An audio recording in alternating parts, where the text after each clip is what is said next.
Good roll. All right, maybe I'll take one more day off and knock out the rest of the work once I'm feeling up to it.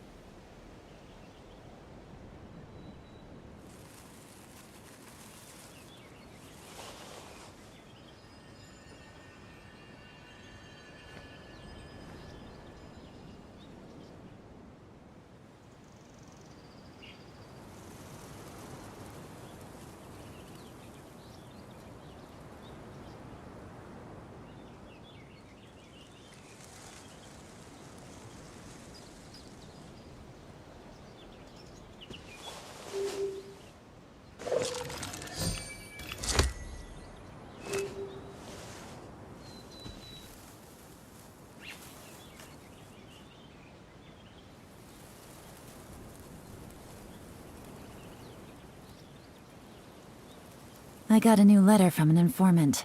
Looks like the situation has changed again.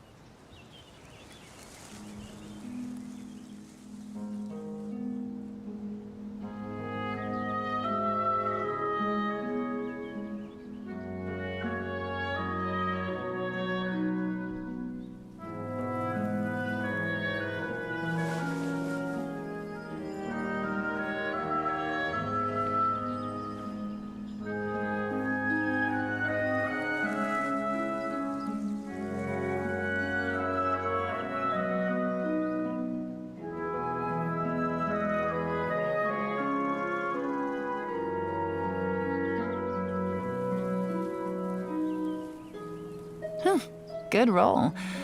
All right, maybe I'll take one more day off and knock out the rest of the work once I'm feeling up to it.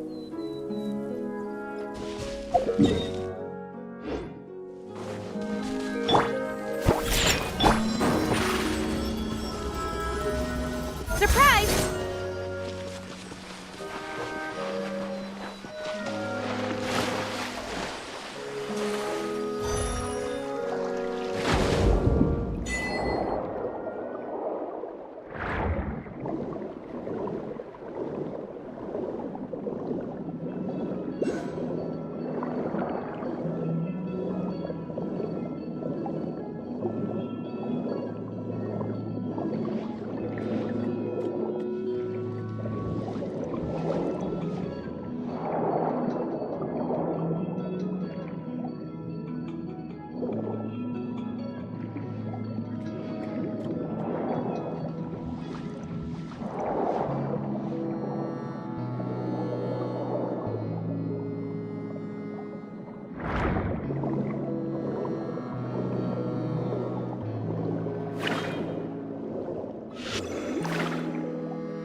주세요. 삐끗은 Gotcha. my apologies.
Take it easy.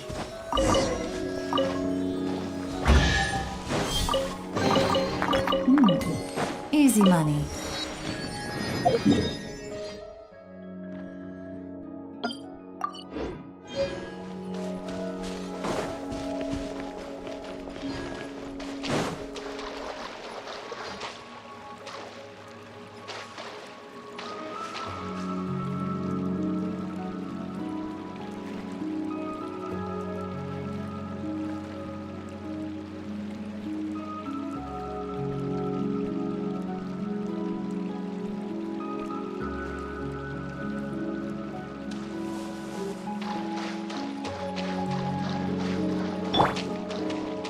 Shake and stir.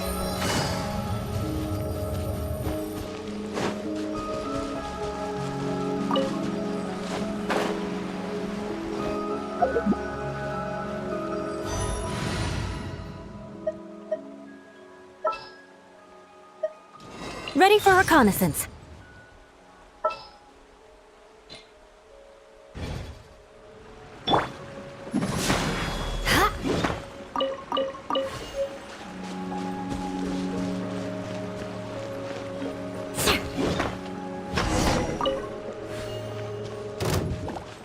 Crush! Shyvana. Shudder!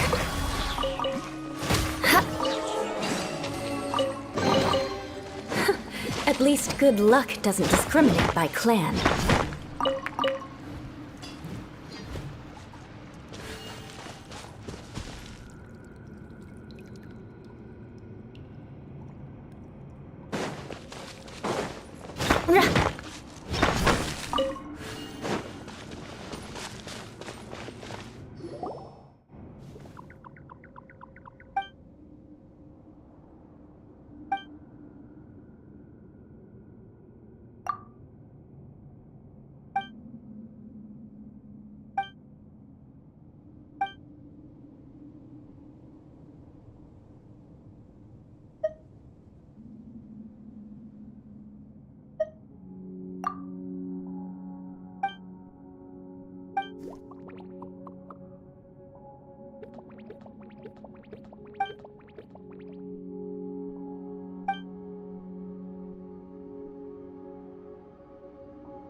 Easy money.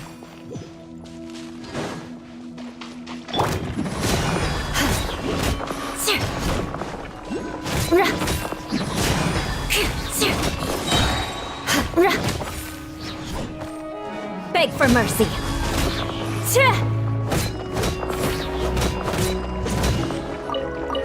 Eye for an eye.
Quietly now. Surprise! I condemn you!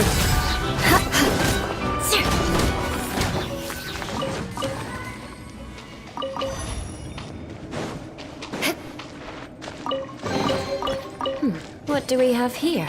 More speed.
Shudder!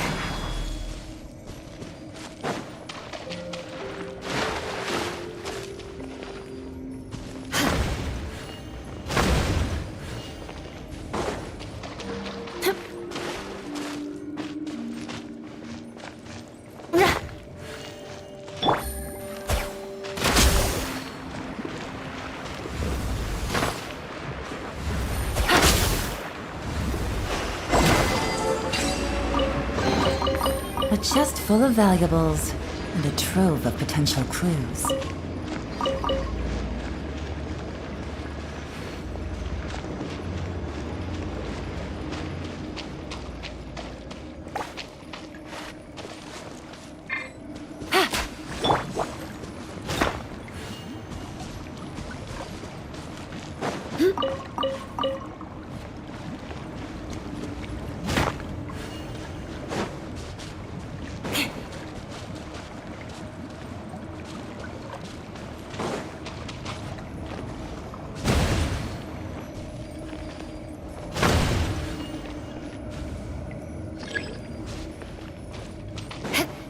More speed.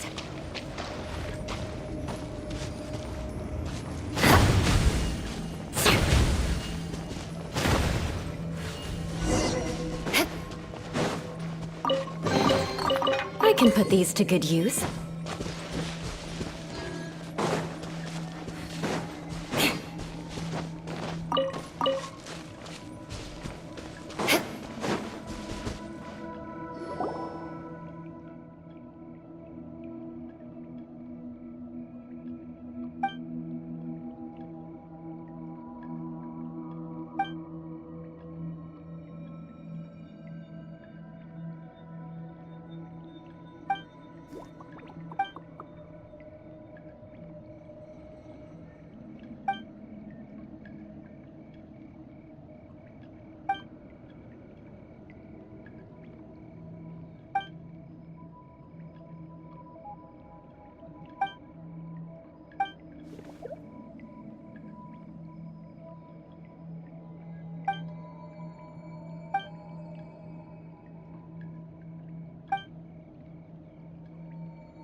here!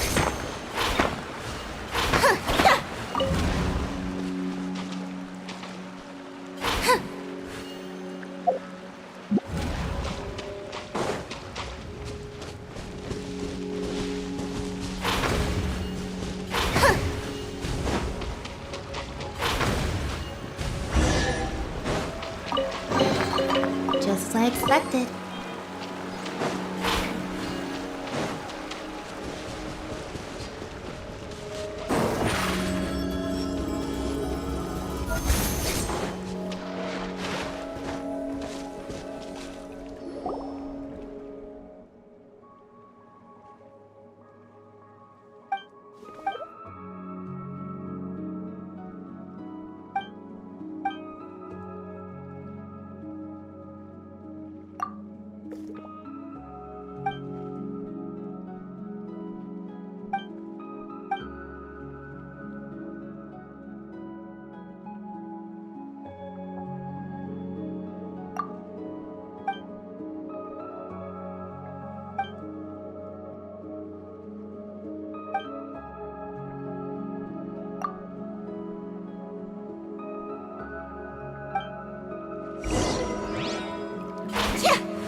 Surprise!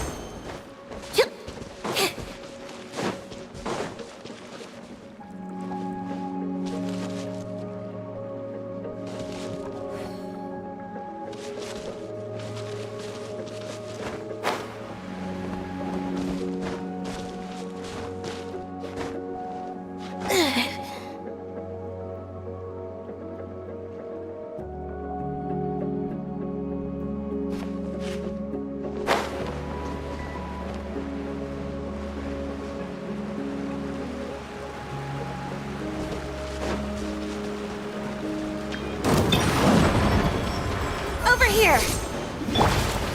Sketch! Diana Special! Here comes the catch. Gotcha. Crush. Flood of frost. Shudder. Yeah.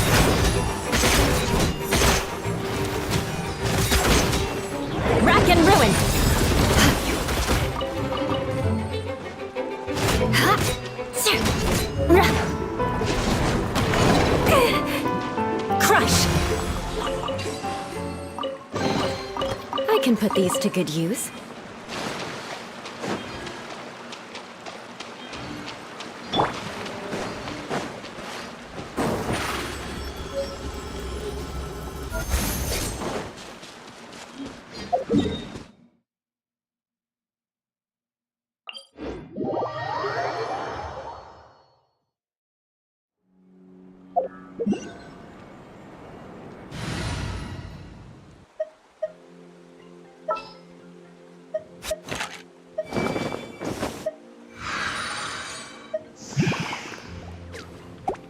Send one, send them all.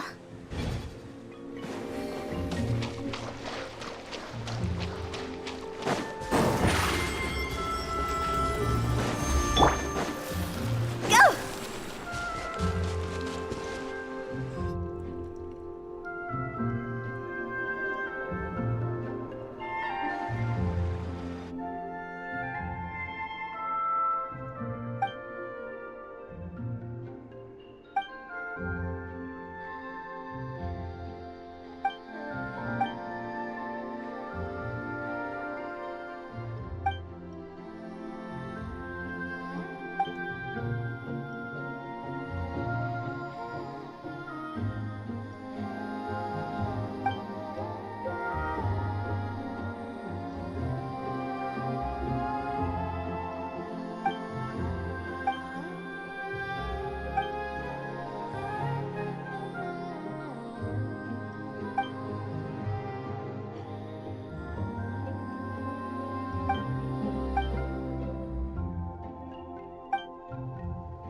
Quietly now. Cue the spotlight! Higher, higher, hands on fire!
The first time we came here. Oh, Paimon remembers! Nahita's consciousness had been trapped by the doctor, but we followed the clues she left behind to help her.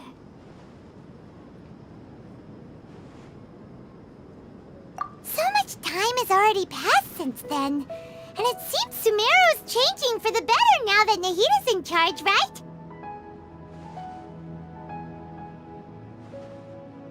Paimon just hopes this peace will last a long time, and then Nahita won't have any more new problems to deal with.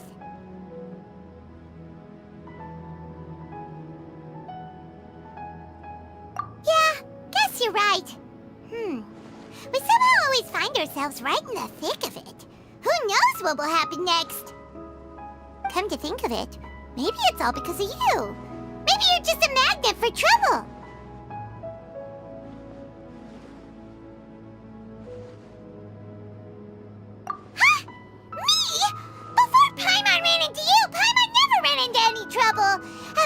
When she was super tired, Paimon got caught in some strange whirlpool and sucked out into sea.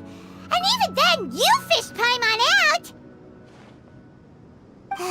Anyway, for Nahita's sake, maybe we should think about heading to our next destination for now. Ah, look who it is. Running into you in a place like this? I can see you two still love wandering around. Oh, it's Dia! Since when are we just wandering around? We're usually taking care of some serious business. Even though it may have nothing to do with our journey. But never mind that. What brings you here? I just finished a commission in the desert for a usual client of mine. Nothing too interesting. Just escorting a shipment of goods. I'm on my way to report back. That's when I saw you two all the way over there, chatting away. What were you two talking about anyway? Huh? You serious? Can't say I saw that coming. But you are travelers after all. I guess you'd never stay for too long in one place. Bumping into you like this will become a rarity. I'm starting to feel sad just thinking about it. Hey, how about I gather a few mercs to escort you two? What do you say? Thanks, but no need. Oh, Paimon had no clue you'd miss us so much. But don't worry, we'll come back to see everyone when we get a chance. Sounds good. All you need to do to get to Fontaine is cross this stretch of desert and navigate some waterways. Knowing you two, I'm sure it won't be anything you can't handle. So, when are you leaving? Oh, wait a sec. Paimon just remembered there are still a few dishes in Sumeru that Paimon hasn't tried yet. Now, where's that list Paimon made?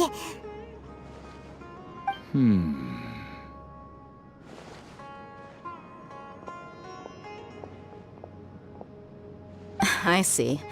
Guess you won't be needing a going-away party or anything. It's sad enough to see you go like this. Though, now that I think about it, Sumeru wouldn't be what it is today without you. Seems true heroes always prefer leaving quietly. By the way, should we go say bye to Nahida?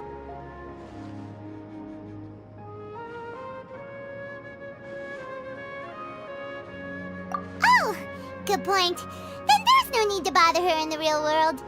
Then, I guess this is goodbye for now, Traveler in Paimon. Whether as a client or a friend, you're always welcome to come find me. Goodbye, Dia. Bye-bye, Sumeru.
All that sand and water, we finally made it! Oh, this must be Fontaine's port! Wow! Everything looks so advanced in Fontaine! Paimon's heard that the industry here is extremely developed, and there are all kinds of unusual machines! Just seeing the sights as a tourist is nice, but maybe it would be better if we found something to do! What do you think? Good idea! Nahida gave us loads of useful information. Seeking out the Seven is probably still our best source for information at this point. Yeah, the more we can learn, the better. So, what do you think the Hydro Archon's like? Will we get along? Nahida said that she has a very unique personality, whatever that means. To learn about a nation's god, start with the nation's people. There seems to be some locals talking over there. Let's go see if we can join the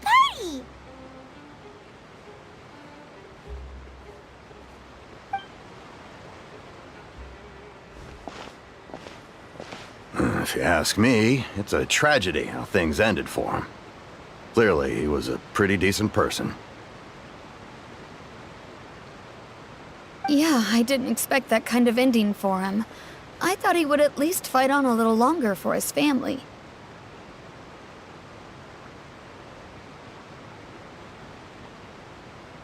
I was expecting a sudden plot twist, but it's a pity that it never happened. Still, his story is quite the tearjerker.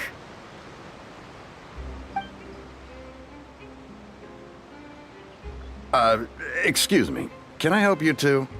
I couldn't help but notice you standing here listening. Hi. We're travelers new to Fontaine, and we had something we wanted to ask, but you seemed to be really busy talking about some kind of play, so we didn't want to interrupt. Play? Oh, no. We're talking about something that really happened. In fact, it's a case that was just heard a few days ago. Really? Like a real trial? But the way you were talking about it and the words you used just now made it sound like some kind of story. Well, good tales are often based on true stories, aren't they?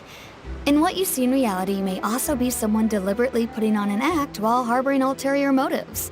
Whether something is true or not simply isn't that important. The main thing is whether the story being acted out on the stage is splendid enough.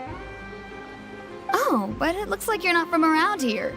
You probably don't know that the Fontaine Court of Justice is called the Opera Epiclese, or more commonly known as just the Opera House. But, shouldn't court cases be treated a little more seriously than that? Not to question Fontaine's way of doing things. It's just that putting someone on trial is usually a very serious thing. No worries. Other visitors to Fontaine have wondered the same thing. You could say that we just don't want to waste the moving stories behind those cases. And as for your worries about whether the cases are treated with due reverence, we have the absolutely just and honorable Chief Justice Neuvillette, as well as the Oratrice Mécanique d'Analyse Cardinal, a machine created by the Archon. Between the machine and the Chief Justice, false charges and injustice are a thing of the past now. Oratrice? Is it some kind of machine, too? Oh, Paimon's curious. We should check it out if we get the chance. Wait, Paimon almost forgot to ask you our question. Do you know what we should do if we want to meet the Hydro Archon? Oh, that's easy. Just go to the Opera House. Lady Farina practically lives there. You could definitely say it's her biggest passion. I think what they mean is that they wish to speak with the Archon personally. In that case, I'm afraid it's going to be a tad more difficult. You'll have to make an appointment well in advance, and it'll depend on whether or not she has any time slots available. Huh. Is the Hydro Archon super busy taking care of official stuff? Wait, didn't you say that she's always at the Opera House? No. Lady Farina seldom takes an interest with the nation's affairs. The reason it's difficult to make an appointment is simply because she's incredibly popular. That's right. After all, she is the Archon.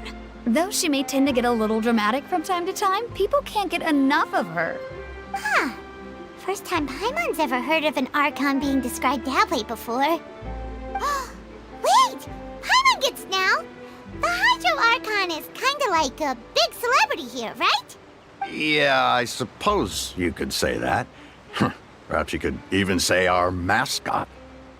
Hang on. This is still Fontaine's Archon you're talking about. You should show some more respect. Yes, you're right. I guess I should at least try to be a little more respectful in front of visitors. Otherwise, I might get arrested and find myself face to face with Monsieur Neuvillette.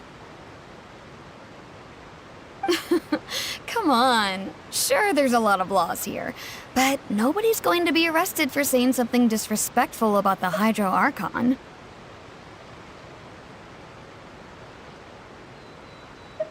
Alright, I think we get it. Thank you!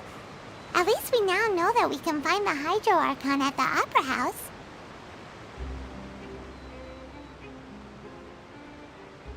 But who knows how long making an appointment will take?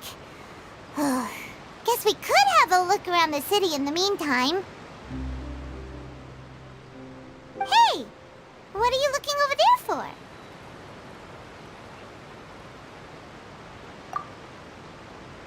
Huh. Maybe something's the matter. She isn't going to jump into the water, is she? Maybe we better go check on her.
There's still a long road ahead.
Hello there. Excuse me. Are you alright? Huh?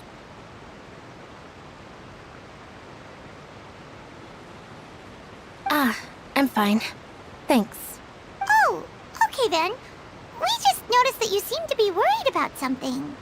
About many things, actually. But there's nothing I can do but just keep my troubles to myself. I was just reminiscing about a place my brother and I would play when we were kids.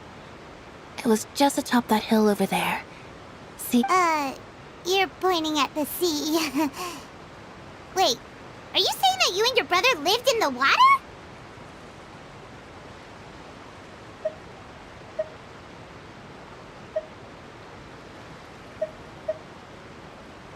No, people call the waters around Fontaine a sea. It's actually just an inland lake that's filled with fresh water. And no, I can still see that hill clearly in my memories. Now, it's been completely submerged.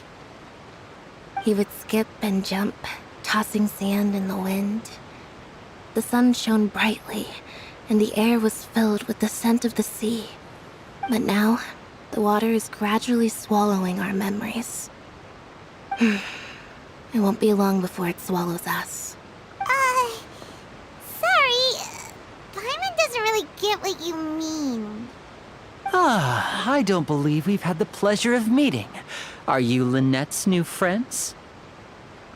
Oh, and you are? Thanks for looking after my sister. She often comes here to reminisce about our childhood, that's all. There's no need for any concern. Allow me to introduce myself. I'm Linny, and this is my sister Lynette. If I had to guess, I'd say you must be travelers from abroad.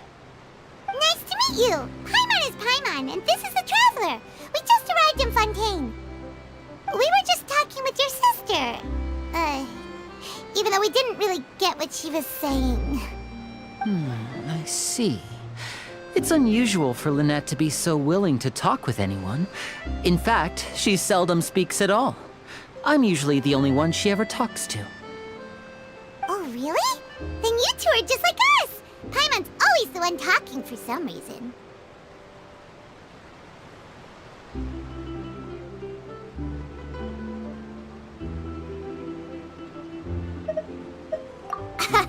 So that's how you think it is? I also think my brother can be too talkative at times.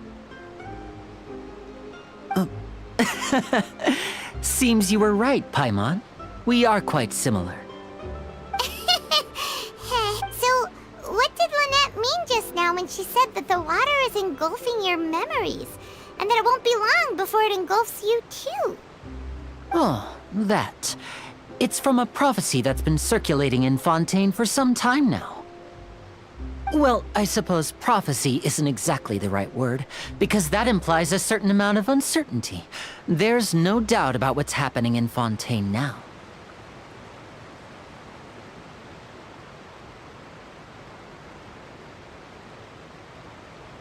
Where to begin?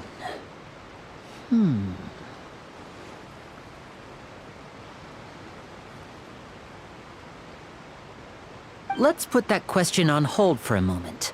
We still haven't formally greeted each other yet, have we? Did all the introductions earlier not count?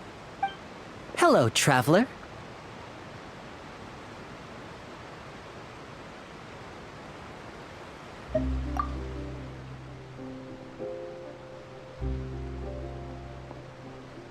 And hello, Paimon. Hey! Why didn't Paimon get a handshake? You're not poking fun at Paimon, are you? Please, don't take offense. Just consider it a sort of etiquette we have here in Fontaine when making new friends. You should remember it. It might prove useful. Oh, all right then. Well, Paimon's just happy to have a local friend now. By the way, we were just getting ready to go to the Opera House to meet the Hydro Archon. Would you be able to show us the way? So you're going to see Lady Farina? No problem at all. In fact, I was planning to go to the Opera House later myself. I'll gladly take you once I finish things here. Please, follow me.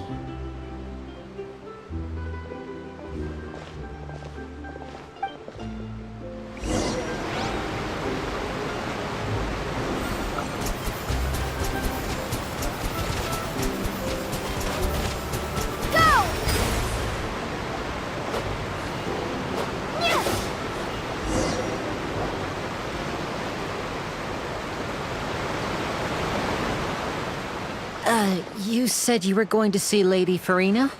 Well, it seems Lady Farina has come to see you.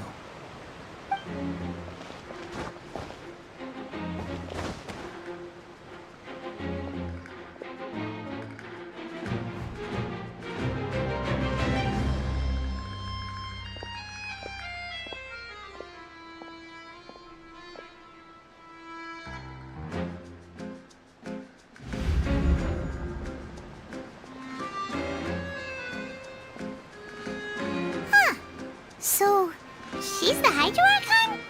But how did she know we were looking for her?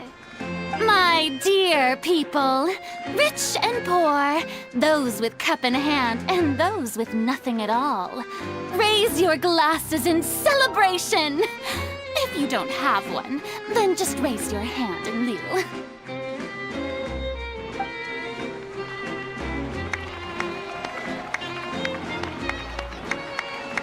As you can all see, two unfamiliar travelers have arrived in our nation. Come, let us make a toast in honor of this traveler and her companion who have journeyed here from distant lands.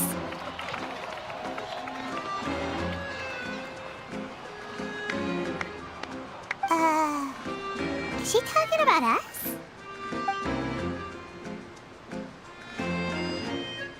I've long heard of the turmoil and chaos you've left in your wake as you visited other nations. But I welcome you nevertheless. No, I have come to receive you personally. Fear is for insignificant cowards. I am a god, and I will never entertain the notion of such meaningless wariness. You can be rest assured. I see clearly your sincerity. Of course, seeking an audience with me is the most sensible thing to do. It will allow you to truly behold my power and witness my authority. And tell intelligent people always gather under the correct banner. I, Focalor, hereby welcome you to the nation of Hydro and acknowledge the value and significance of your trip. Now, you may rejoice in this.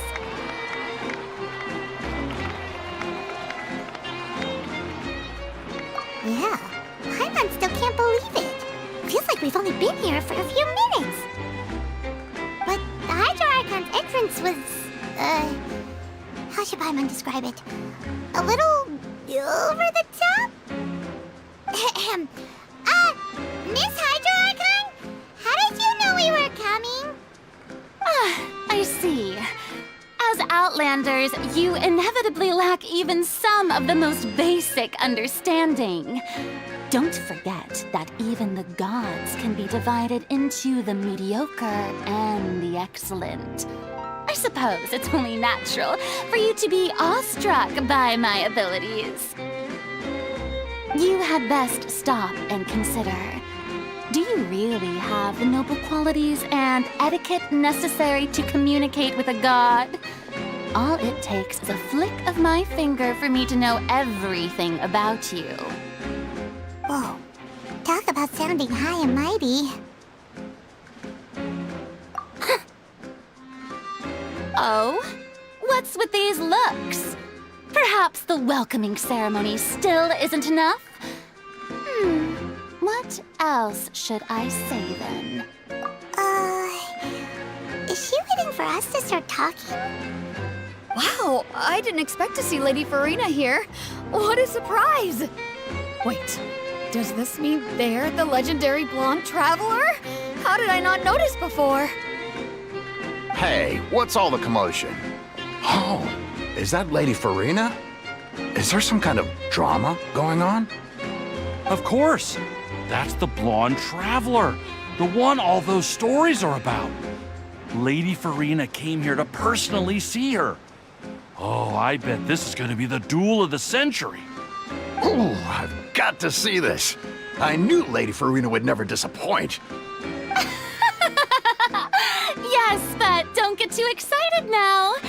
My dear believers and spectators alike tend to get quite rowdy, and despite the noise, I've come to tolerate all their ruckus. You may consider this my reward to all of you. I have determined that there will be an epic duel between myself and this traveler from another land, just as you were hoping to see. Now she wants to fight? Aren't we getting a little ahead of ourselves?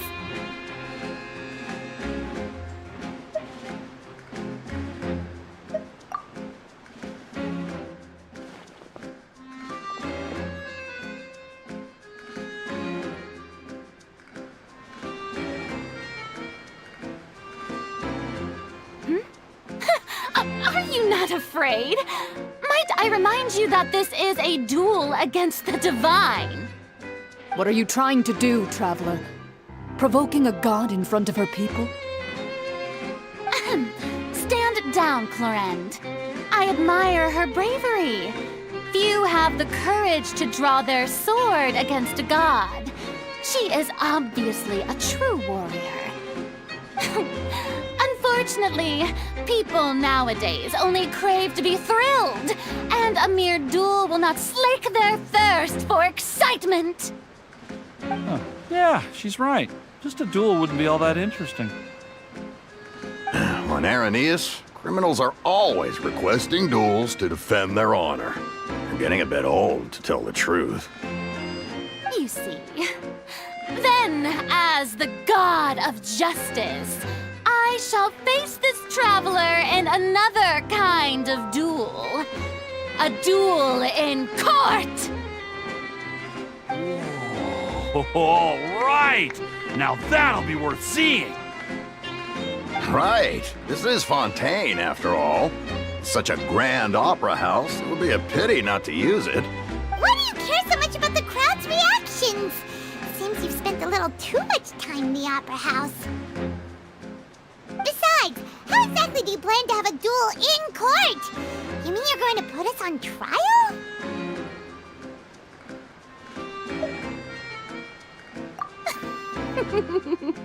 Oh, we have reason to put you on trial. It's obvious, isn't it? According to Fontaine law, no one is permitted to release any flying objects within Fontaine city limits during the first 3 days of each month. You are clearly guilty of violating this law, no? Oh, so that's what they've done wrong. That's our Lady Farina. No one knows the laws of Fontaine like she does. You call that obvious? What kind of law is that? Wait, flying object? You mean Paimon? Precisely! Now, if you two have no objections, then in the name of the Hydro Archon, I order your arrest. My apologies, Lady Farina. I don't mean to spoil the fun, but if you would allow me to interject, I don't think that Paimon here meets the definition of a flying object. You tell her, Linny! Finally someone who's not crazy. How could anyone call Paimon a flying object? Ah, great magician Linny, my beloved citizen. I'll permit you to object, but how exactly do you plan to prove your claim? As a magician who just rained on your parade, I naturally should shoulder the responsibility of saving the show. So, with such an audience gathered here, allow me to perform a trick for everyone.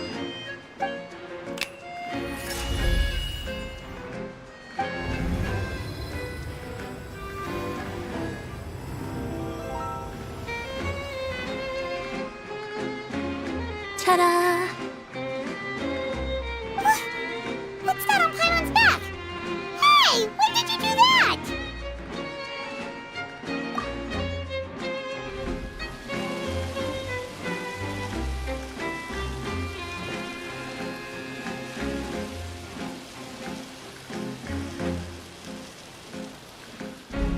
There.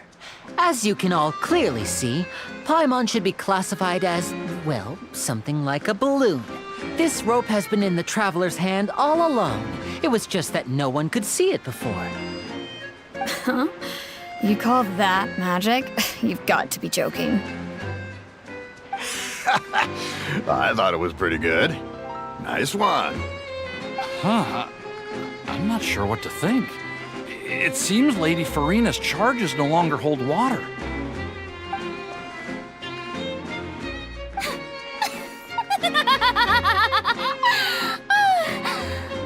Amusing. Very amusing, Linny. Just the sort of unexpected twist that I enjoy. With you here, today's performance can finally be called complete. Performance? You see all this as a performance? In which case, consider the matter of your trial resolved.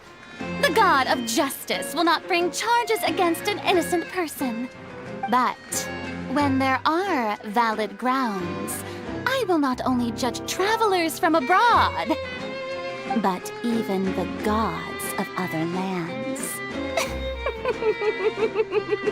I look forward to seeing your upcoming performance at the Opera House, Mr. Linny and Miss Lynette. That's enough for now. Toodaloo!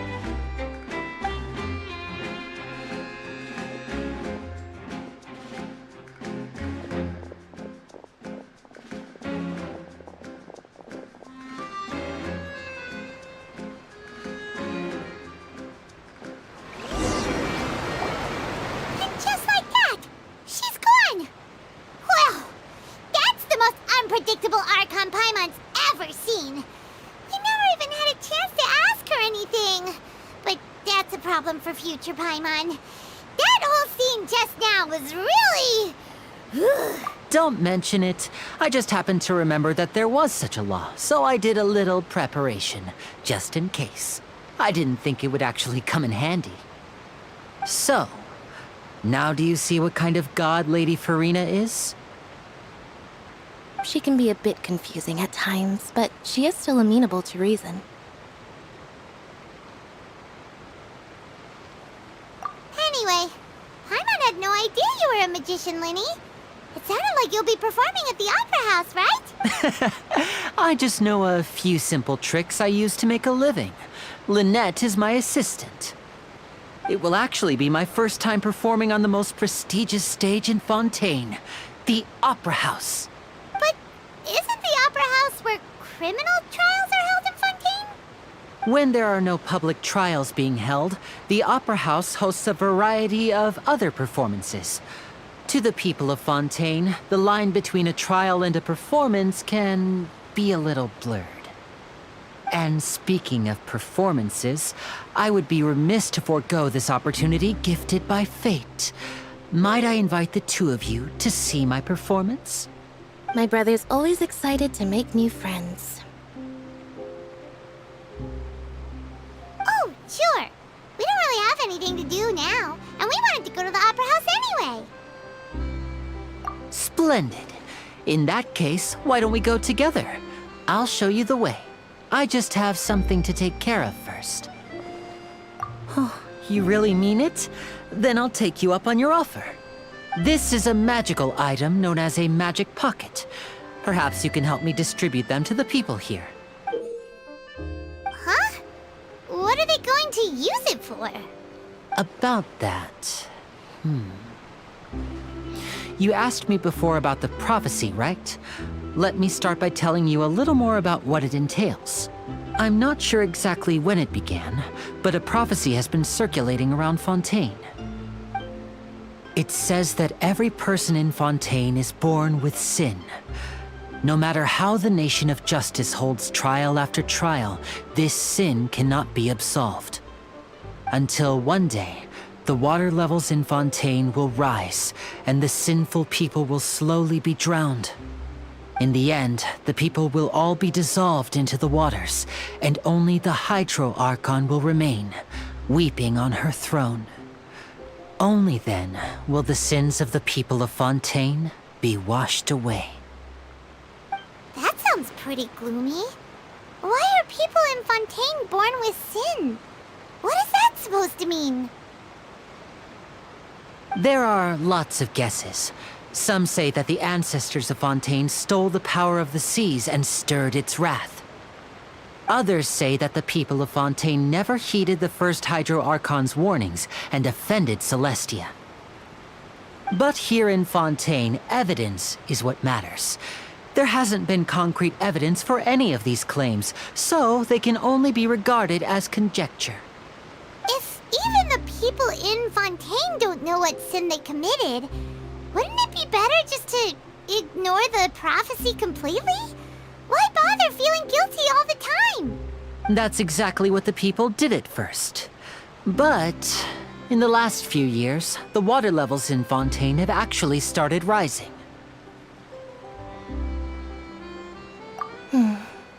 Many places have already been completely submerged, and now lie beneath the sea. Many people carry on with their lives as before and shrug it off as a natural phenomenon. But my family and I think that the people of Fontaine shouldn't ignore the possibility, which would end up sentencing them to death.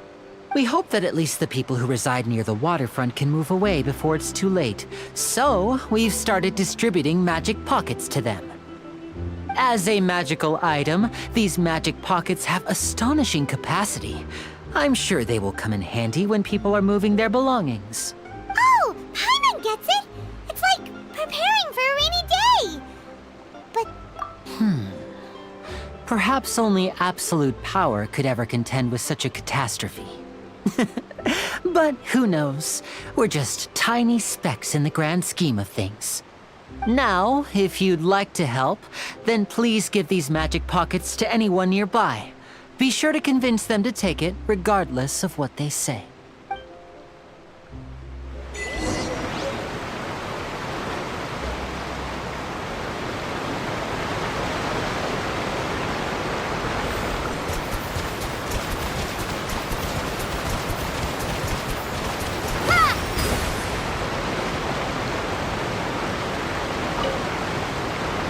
What's this? So you also believe in the prophecy? what? You mean you don't believe in the prophecy? No, I believe in the prophecy. But I also believe in another story. The story says that people once lived in the ocean. They were one with the ocean and couldn't live apart from it. But as time wore on, people desired to live on land and developed blood vessels, encapsulating the sea within their bodies. Thus could people set foot on land.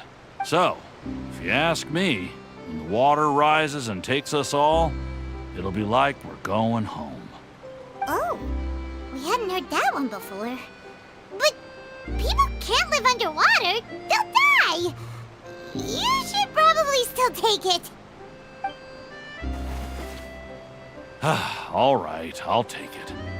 I guess I just feel that being dissolved into the water doesn't necessarily mean death.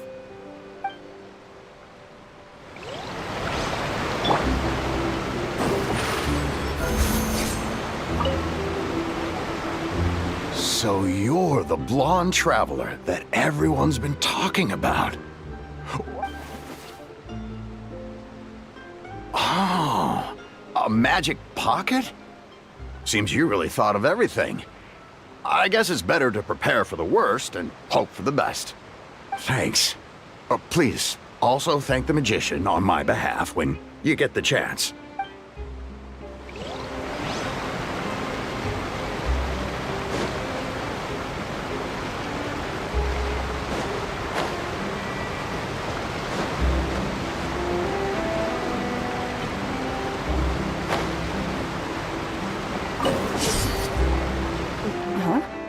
I don't want that thing.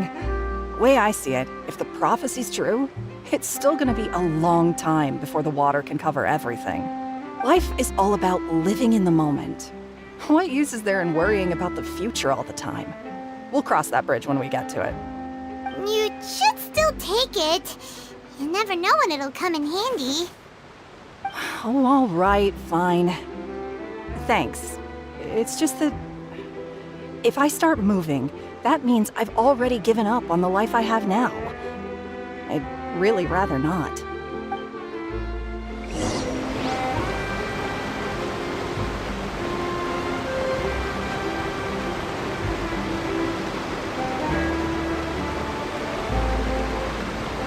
Oh? You already handed out all of the magic pockets?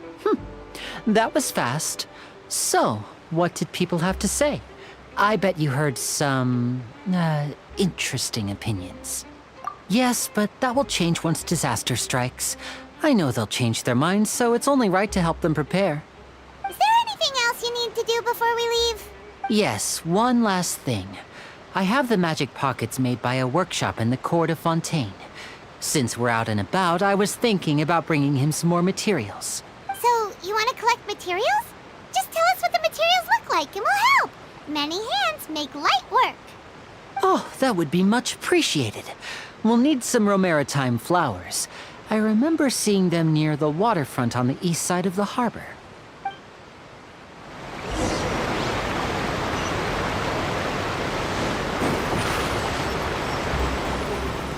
Surprise!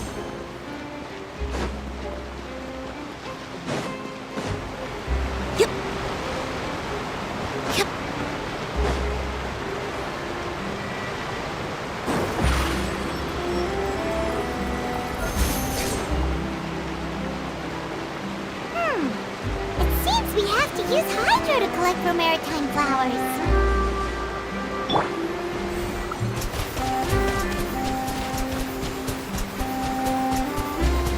Water jet!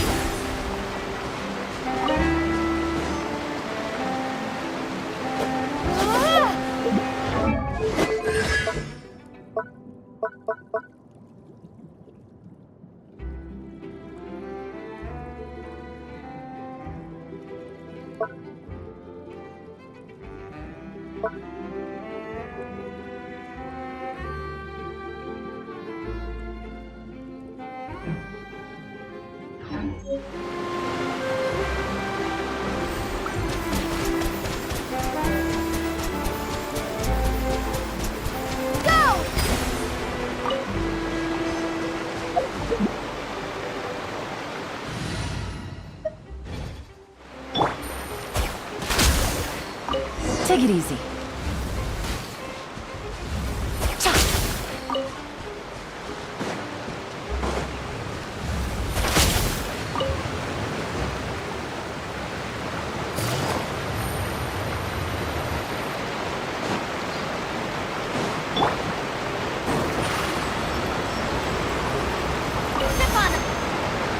You made quick work of that. I can tell you're an experienced traveler. I've also finished collecting a few here. Maybe next time you'll feel like helping too, Lynette. No way. I'm in power-saving mode today. Otherwise, I fear I may not have any energy left for the performance at the Opera House. Fine. Though the performance is still a long way off. Now that we're finished here, we should get ready to head back to the court of Fontaine. So, we're going to the court of Fontaine before we head to the Opera House? Good. Paimon wants a tour of Fontaine's largest city and try...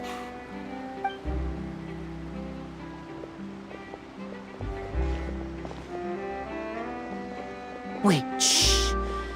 Have you noticed that person over there? The young girl. Huh? What's wrong with her? Paimon didn't notice anything. She's obviously a thief. Magicians and thieves practice similar methods. We divert attention, and a distracted audience is one that won't discover what you're really doing. Watch her movements carefully.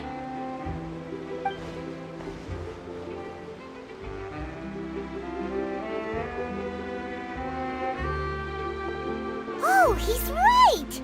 Shh, keep your voice down. We need to think of a way to catch her, but it seems she's very alert. Perhaps we should split up. You two can ride the lift over there and wait up top. I bet that'll be her escape route if she tries to run. All right.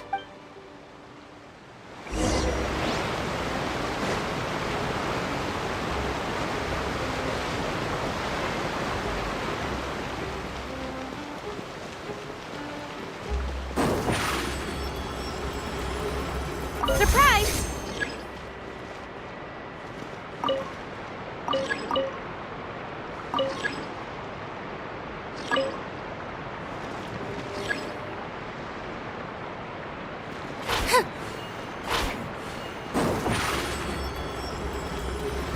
Over here!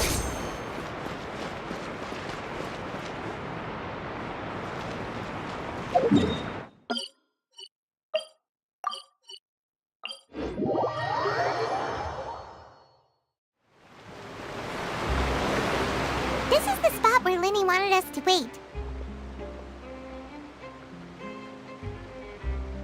Oh, look! Isn't that her?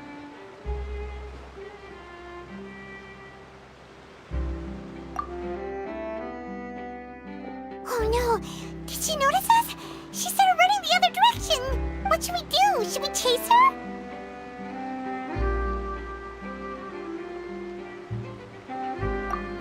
You're right. She might also be trying to lure us away.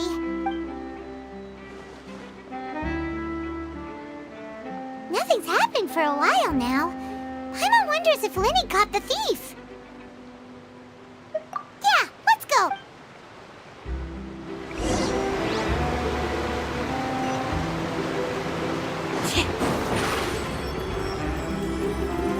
Step on it. Are you sure that's all she took? You should check to make sure you're not missing anything else. No, that was all. Oh, I can't thank you enough. I didn't notice a thing earlier. Anyway, I should be going now. Thanks again. Oh, were you returning what the thief had stolen? That's right. Pity I wasn't able to catch her. She distracted me by dropping the thing she stole on the ground. By the time I looked back, she was already gone. I saw the general direction she went, but Linny twisted his ankle, and I needed to make sure he was okay. Oh, did you get hurt, Linny? I'll be all right. It's just a twisted ankle, that's all. In fact, it's feeling better already. If you want to play at being a hero, at least try not to get hurt doing it. Imagine what would happen if you managed to derail our performance as a result. You're right, you're right. Sorry, Lynette.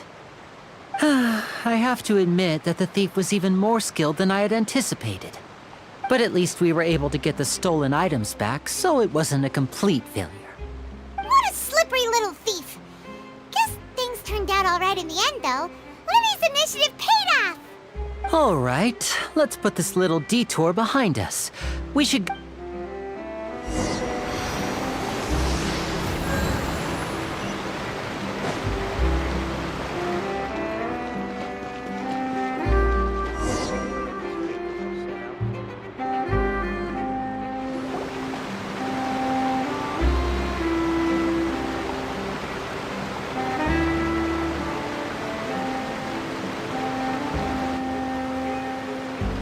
So, we ride this thing to go into the city?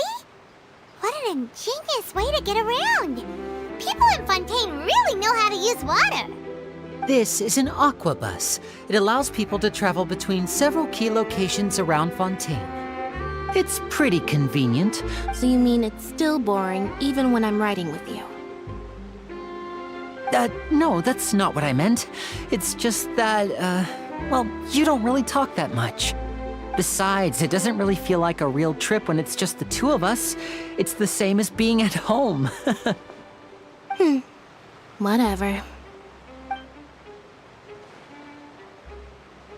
Guess that's what it's like to be an older brother.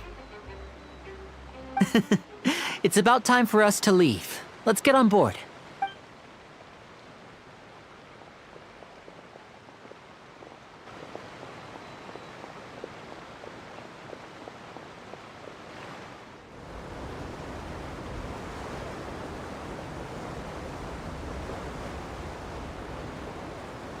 Oh, excuse me. Aren't you the great magician Linny and his assistant Lynette? Hello. I don't believe we've...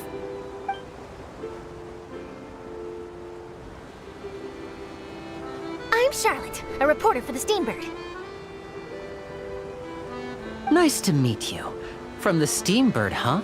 We've often relied on your paper to promote our performances. It's an honor to meet you. Wait, could that be the legendary traveler who's been making headline after headline in their journey across Tibet? Amazing! You recognize everybody almost immediately! I wouldn't be much of a reporter if I didn't know who's who, would I? Wow, today must be my day! Who knew I would end up on the same boat as so many VIPs? Could my vision finally be showing me some... So, Charlotte, what do you usually report on? Well, when there isn't any breaking news, I mainly cover the trials at the Opera House. You can still manage to keep readers' attention as long as you tell things from a clever enough angle, even if it's the same old topics. For example, reporting on how a scammer once deceived vulnerable girls into relationships, or how a financial criminal was once so poor that they ate a single piece of bread for 5 days. That's fine and all, but what I'm really after is exclusive, sensational news pieces that could shake the country. These smaller... Oh, I just remembered! I've been following a case lately. Well, a series of cases, actually. You mean the serial disappearances of young women case? That's right! These stories are the talk of the town right now, and it's probably the most mysterious case we've ever seen. If I'm the first with a draft ready to publish when the case is finally cracked, and it's... Oh! When that happens, I bet all the other reporters will shed tears of envy. So, what is the serial disappearances of young women case? That's right. The first missing girl case happened almost 20 years ago. And ever since, after a period of time, another girl disappears. What the cases have in common is that the girls are all of a similar age, and that they've all vanished without a trace. But the scariest part is that to this day, none of the girls have ever been found. Many suspects have been arrested over the years in connection with this case, but shortly after each arrest, another disappearance would always happen. Yes, it's possible. But either way, I believe that... Yes, I agree. And at the very least, the family of those missing girls deserves some sort of... I just imagined for a second what I would do if Lynette were to suddenly disappear. I'd pay any price to get her back, and then find a way to track down the culprit. Please don't imagine that, Lenny.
really enjoyed chatting with you.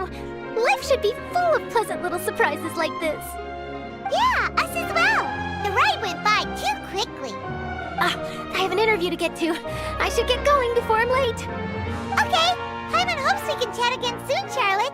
See ya! Bye now. Oh, be sure to stop by and see me at the Steambird when you have time.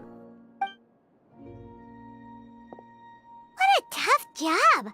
Always running around and interviewing everyone. If you don't mind, how about we stop by my home first? Besides, I still have all— Sure, we wouldn't mind at all.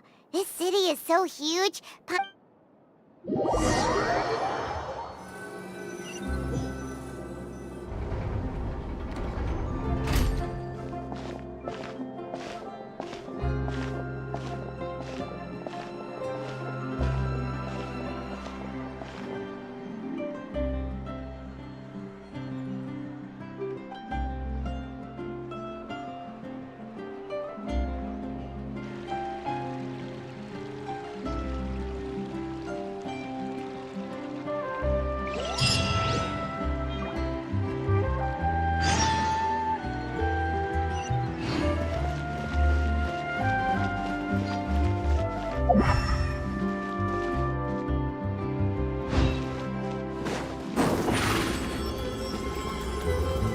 Surprise!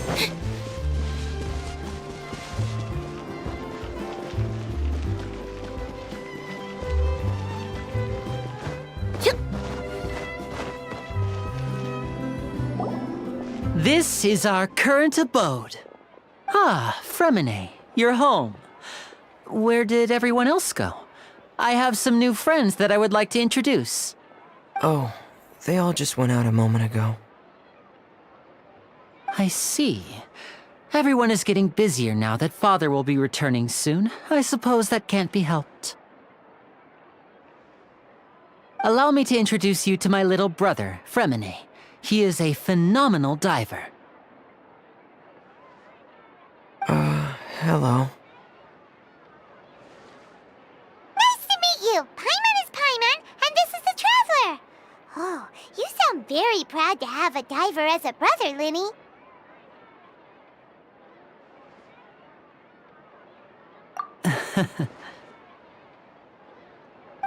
Linny, could you come here for a moment?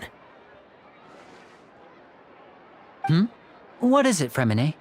Do you have something to tell me?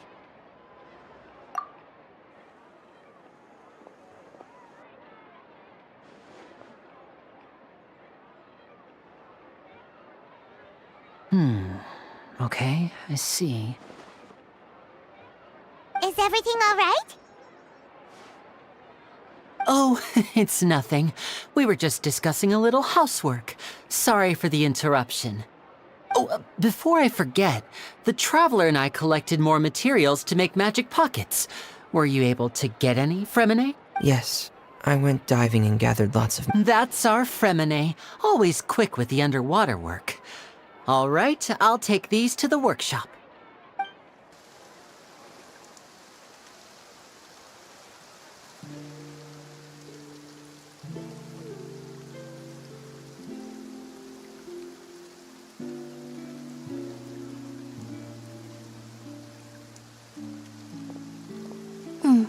Looks like rain. Oh, you're right. But wasn't it clear and sunny just a moment ago? Fontaine's weather sure is weird. I'm afraid that's just how it is here. It often rains on days where there are trials being... What's wrong, Fremine? There's a legend about the rain that I tend to believe. It's said that a dragon of water once resided in Fontaine. Though we don't know where the dragon went, every time it weeps, the skies will cloud up and pour out rain. When I was a child, my mother told me that if I wanted to go outside and play, I should yell toward the sky at the top of my lungs. Hydro Dragon! Hydro Dragon! Don't cry!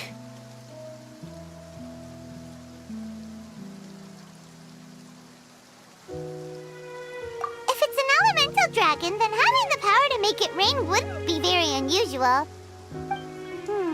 But Paimon want to try something. Hydro Dragon, don't cry!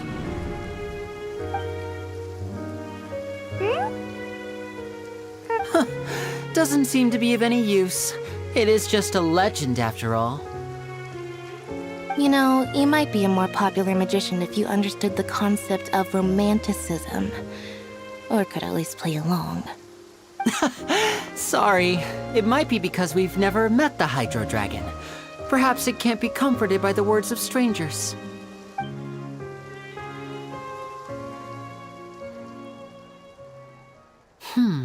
It rained for longer than I suspected. Oh, it's already getting late. Was there something you needed to do, Linny? Yeah, some preparations for the show at the Opera House. I need to find a way to catch the last aqua bus of the day. On the day of the performance, just ride the aqua bus to the island of Araneus. I'll have Lynette meet you at the fountain in front of the Opera House. Oh, are you leaving now? What is it, Fremine? I'm in a hurry. Oh, I get it. You feel nervous delivering the materials for the magic. Perhaps we could trouble the Traveler to help us take these materials. I'm afraid that Fremine... No trouble at all! Don't worry, we're on the case! Sorry for the inconvenience. I'm quite useless when it comes to such... Oh, no need! This will be a walk in the park for us!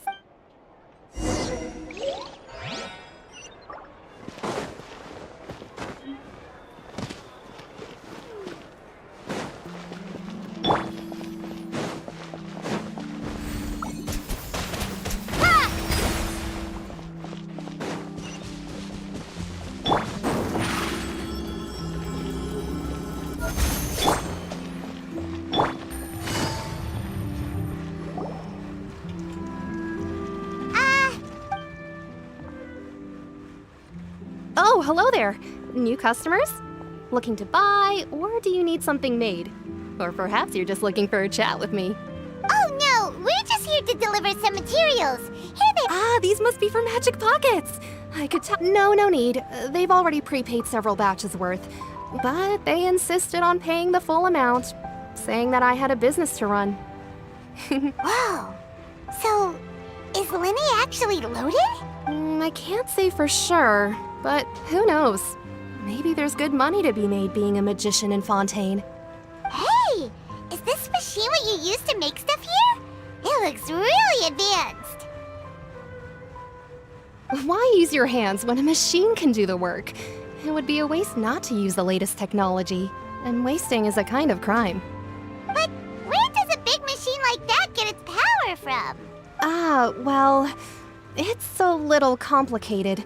I'm not sure, but basically, everything we usually use here in the city is powered by indemnitium. It's a type of energy that's produced from trials. Huh? How can trials produce energy?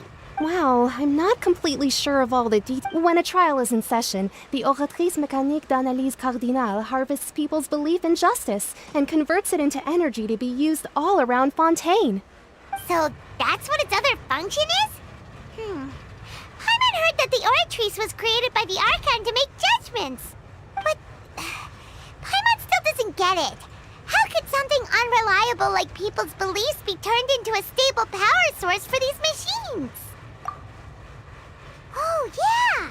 So that means the Hydro Archon relies on the machine to take the energy created by belief and turn it into power for all of Fontaine, right?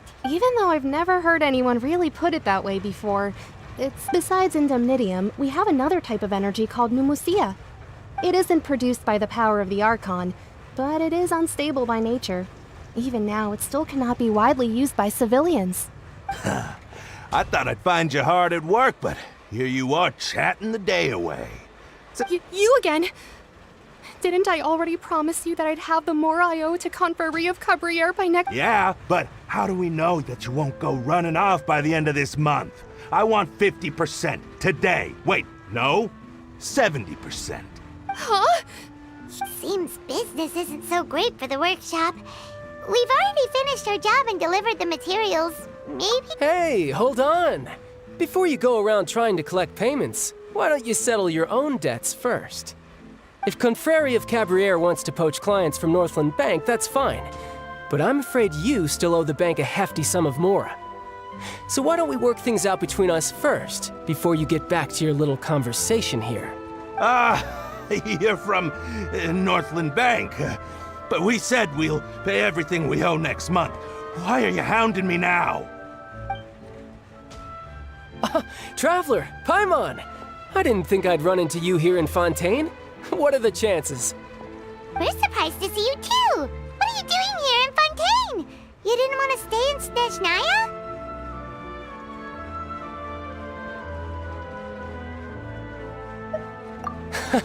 Long story short, I've already been in Fontaine for some time now, and honestly, things have been pretty boring.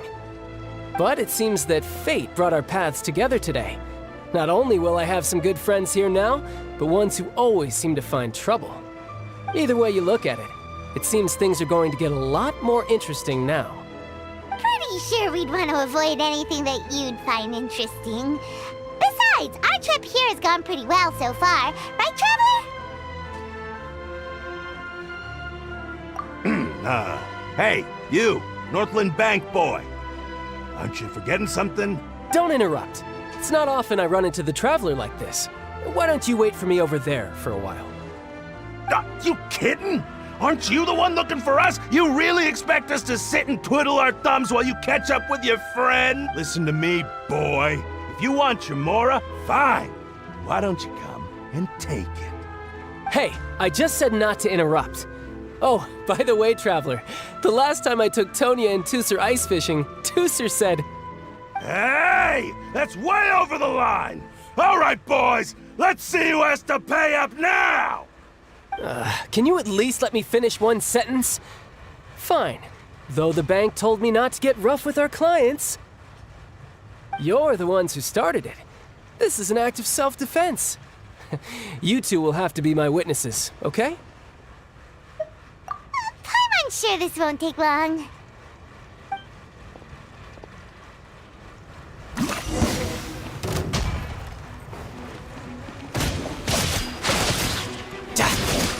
Brace yourself!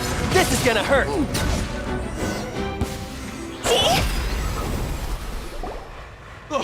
What's your deal, Brad? How are you so strong if you're just a staffer from Snezhnaya's Northland Bank? Wait, don't tell me you're... Oh, now you notice. It's a little late, don't you think? Just make sure you understand that you don't mess with Northland Bank. Got it?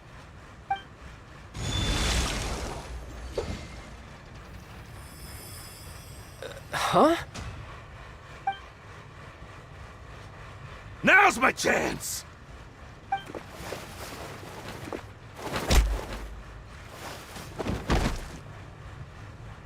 Huh. That was weird.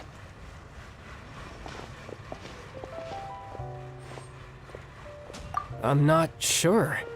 It's as if I suddenly lost control of my hydro powers when I needed them. Maybe there's something wrong with my vision? Strange. How could that happen? First time Paimon's ever heard of someone losing control of their vision. Never mind. It doesn't matter. If I want to stay sharp, I shouldn't be relying too much on my vision anyway. Besides, I always have my delusion in case I need it. So what are you doing in Fontaine, child? I don't see its work for Northland Bank. Well, I guess it's because I've been in a bad mood lately. Huh? What kind of reason is that? Wait, since when do you feel down about anything? I don't know. Maybe I still have a lot to learn about myself. But recently, there seems to be some sort of restless power stirring inside of me. And I don't know why, but every now and then I feel like I'm in a terrible mood. Maybe you losing control of your vision just now is connected with that power you're feeling inside. That is a possibility. I can't remember if I ever mentioned it before, but when I was 14, I fell into some unknown abyss. It was during that time I learned nearly all of my abilities. The one who took me under her wing and taught me was named Skirk. She was always quiet and very mysterious, Nobody knew where she came from or what she had been through, and she was always very strict when teaching me combat techniques. One time, I asked her why she was willing to take me on as an apprentice. From what I could make of her answer, it was because I had awakened it, and traces of it remained on me. She said that all my combat training would be useful in the future. But what is it? What did you awaken? She never explained that, but my guess is that it's related to a dream I saw when I had just fallen into that abyss. In my dream, I was in the deepest depths of the sea, and the boundless seabed was all around me. But in front of me appeared a whale that was so massive, I felt like I couldn't breathe. A whale? Oh, that sounds familiar! When we fought against you before, you summoned a huge whale that seemed to leap at us. Is that the one? That's just an abstract form of a whale that I create using my elemental powers. It takes that shape because the scene I dreamt of the whale has always been stuck in my mind. I'll never forget it. So you used the whale as inspiration for one of your moves? Huh. Seems a little twisted to Paimon. So why don't you just go ask your master? Maybe she knows the answer. You make it sound so easy. Ever since the incident I experienced there, I've never stopped searching for Master Skirk and that unknown abyss. But it's been years now, and I've still found nothing. There isn't even a trace of the place where I remember falling into the abyss. Oh, it sounds like some kind of ghost story. Yeah, I'm out of leads at this point, but there's nothing more I can do. It seems that strange encounters in this world tend to be elusive like that. Oh, seems the time really flies when I'm talking with you. I just remembered I have somewhere else I need to be, so I should get going. What? More work for the Northland Bank? No, it's more of a personal appointment. Lately, I've been sparring with some of Fontaine's official champion duelists whenever I'm feeling bored. Official champion duelists? Yep, in Fontaine, before a criminal goes to court, they're given one chance to defend their honor by requesting a duel with an official champion duel. The champion duelists are all-powerful fighters selected from among the nation's best. So engaging in such a duel is regarded as a symbol of defending your honor. And the worst-case scenario is that you're simply killed in the duel. Though it's rumored that Fontaine has a death penalty, from what I can tell, no one has ever been officially sentenced to death. So really, the only people who opt to duel are those who have suffered a grave injustice in being accused.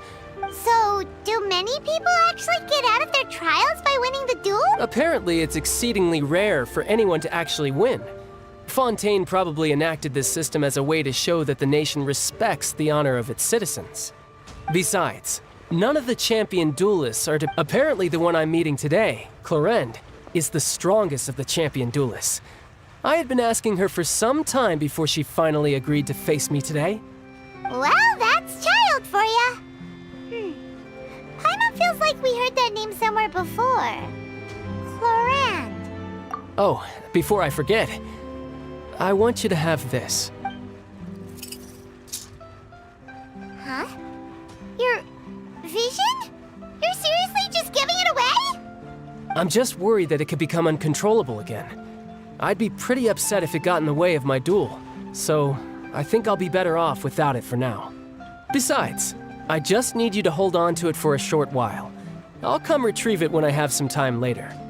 Paimon knows what you're up to.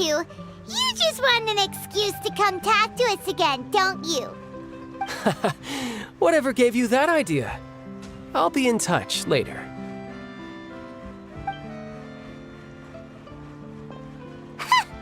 That sneaky guy. He said he's been feeling down lately, but he seemed the same as ever to Paimon. Well, seems we don't have much to do for now. We might as well walk around and see the city before Lenny's performance.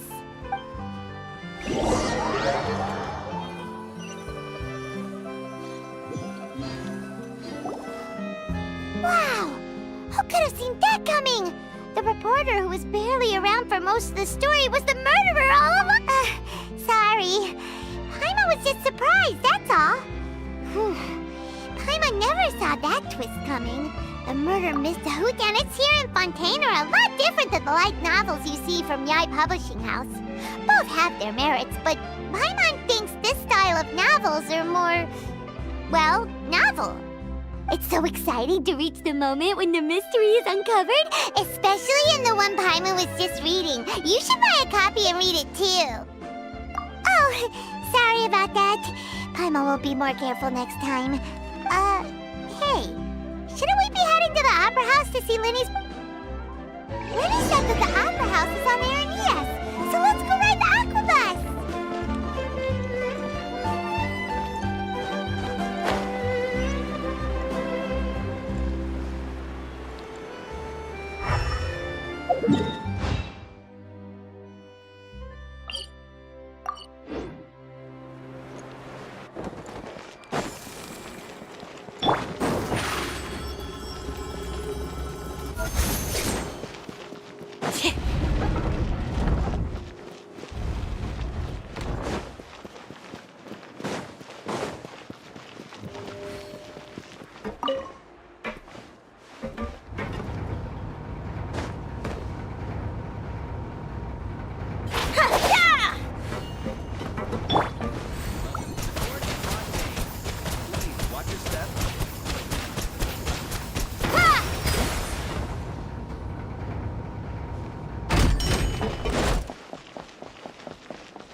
Welcome to the Navia line. I am Elfan. The boat will be departing imminently. Please do not stick your head, hands, or other body parts outside the boat. The Aquabus operator is not responsible for any accidents or injuries resulting from doing so. Also, please remember to buy the Steambird, though I don't read it myself. The destination of the current tour is Areneas. Points of interest worth visiting include the Fountain of Lucine and the Opera Epiclese. If you look to the left in the direction we are currently traveling, you will see the famous Fontaine Research Institute up in the sky. An experiment gone wrong turned new sightseeing opportunity. Human ingenuity truly is a wondrous thing.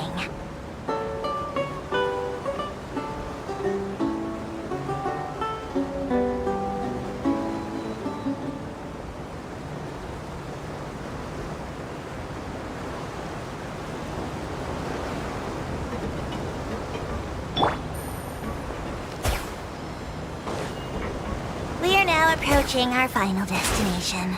Please be sure to bring all your personal belongings with you as you disembark.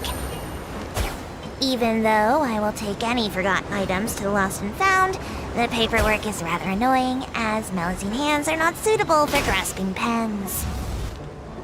Please be careful when disembarking. It has been my honor to be your tour guide this trip. Thank you.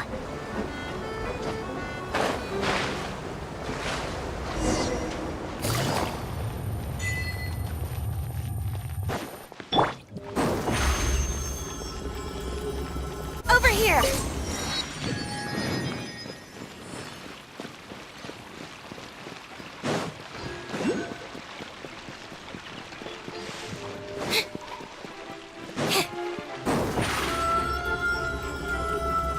Step on up!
Take it easy.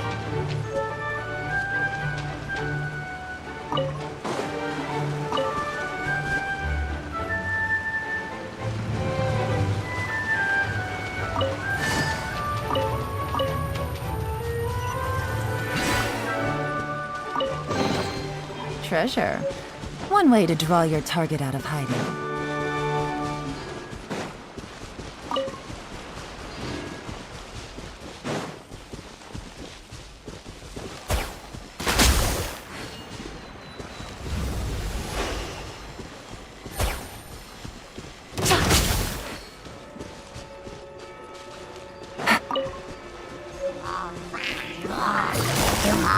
Busted!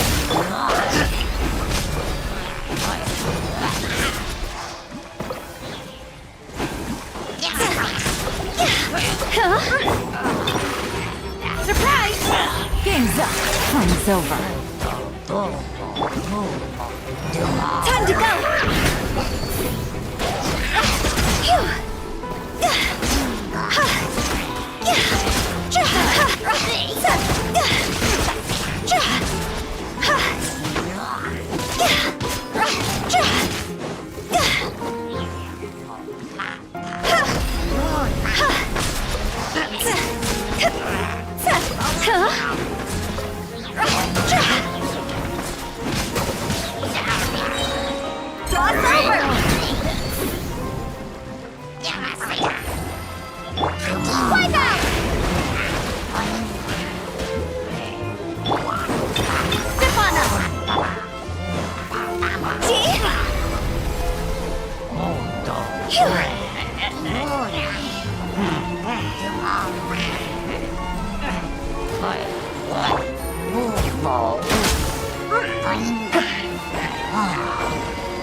Take it easy.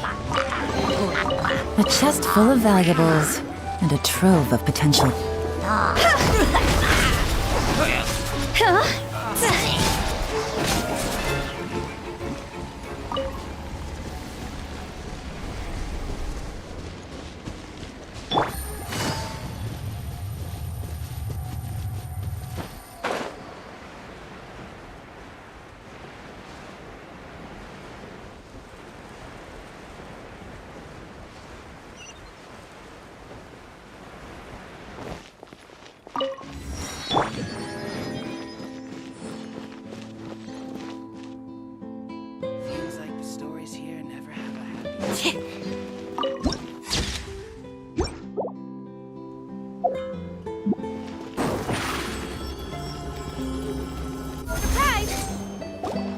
Whoa! Now this is fancy! The Opera at Eclairs. What a place to hold a performance! No wonder Linny and Lynette were looking forward to it. Huh. Looks like there's a lot of people standing around the fountain up ahead. Oh, Archon, please bless us with a bright and healthy child. We pray. I don't know why you always feel the need to ask so much. I'll be happy as long as our child is healthy and lives a peaceful life. I guess if they're our kid, then there's no doubt they'll turn out smart. Maybe this is one of the customs in Fontaine. There sure are a lot of couples here. Vache.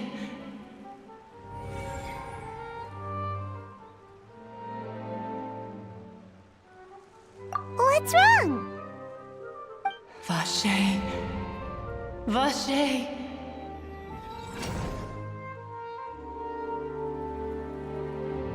No, Paimon didn't say anything. Are you hearing things? Welcome to the Fountain of Lucine.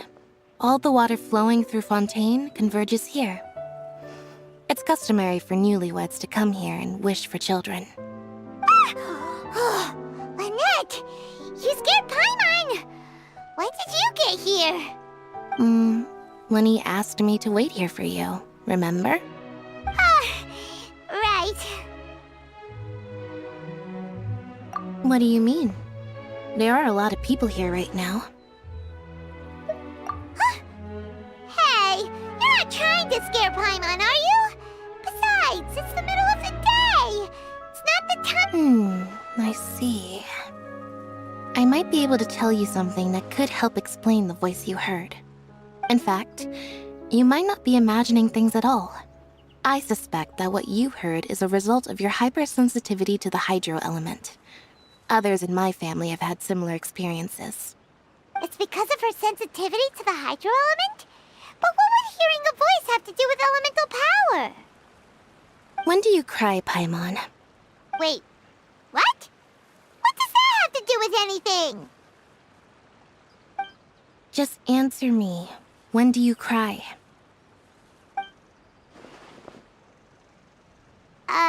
When Paimon's really sad?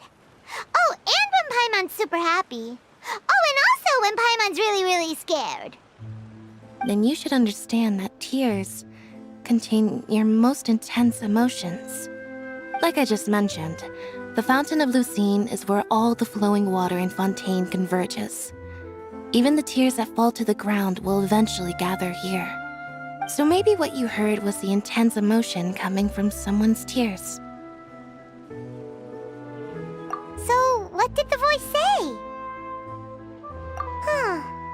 If you were hearing their emotions, then Paimon wonders what happened to them. Rather than worrying about them, we should worry about my brother first. Don't let that calm look of his fool you. He tends to get pretty nervous just before a performance.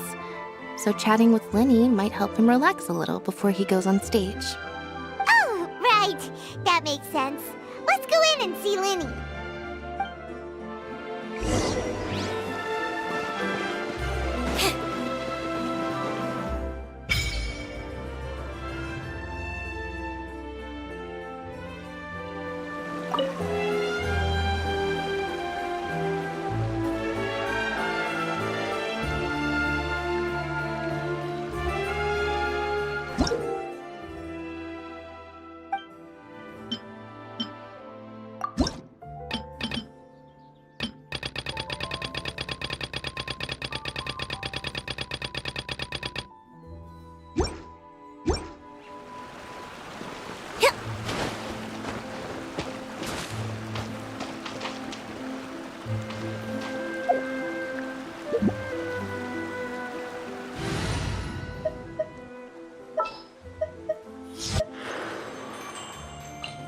There are still so many...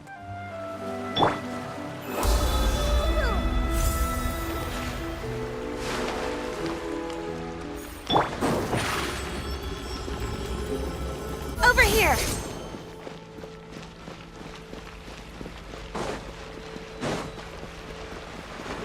I think the next one's...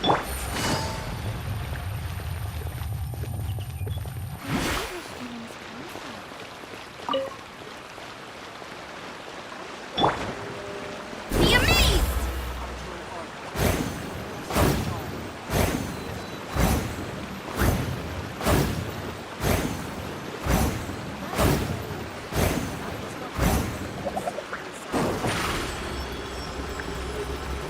Step on up!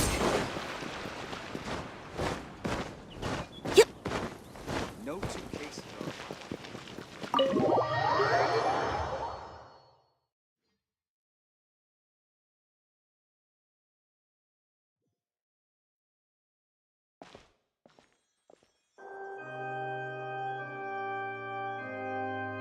Traveler in Paimon, good to see you. Are you kidding? We wouldn't miss it for the world! I can tell, judging by how early you've arrived. But you're actually right on time. The audience still hasn't started entering the venue yet, which means now is the perfect chance for us to take you to the best seats in the house. Wait just a moment, I'll fetch the tickets.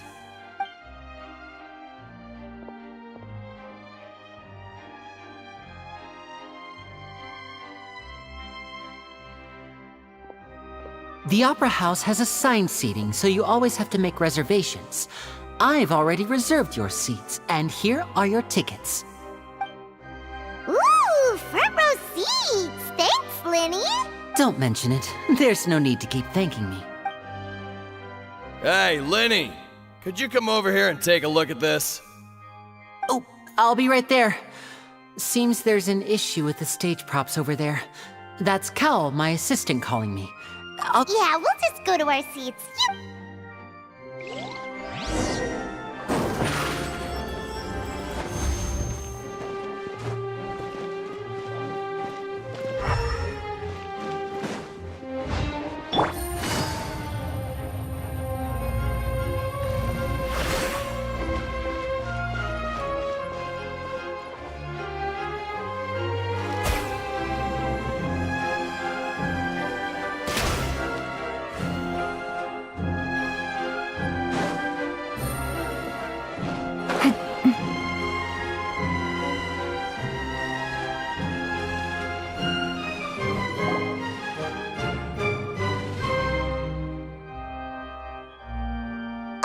These should be our seats. Come on, let's...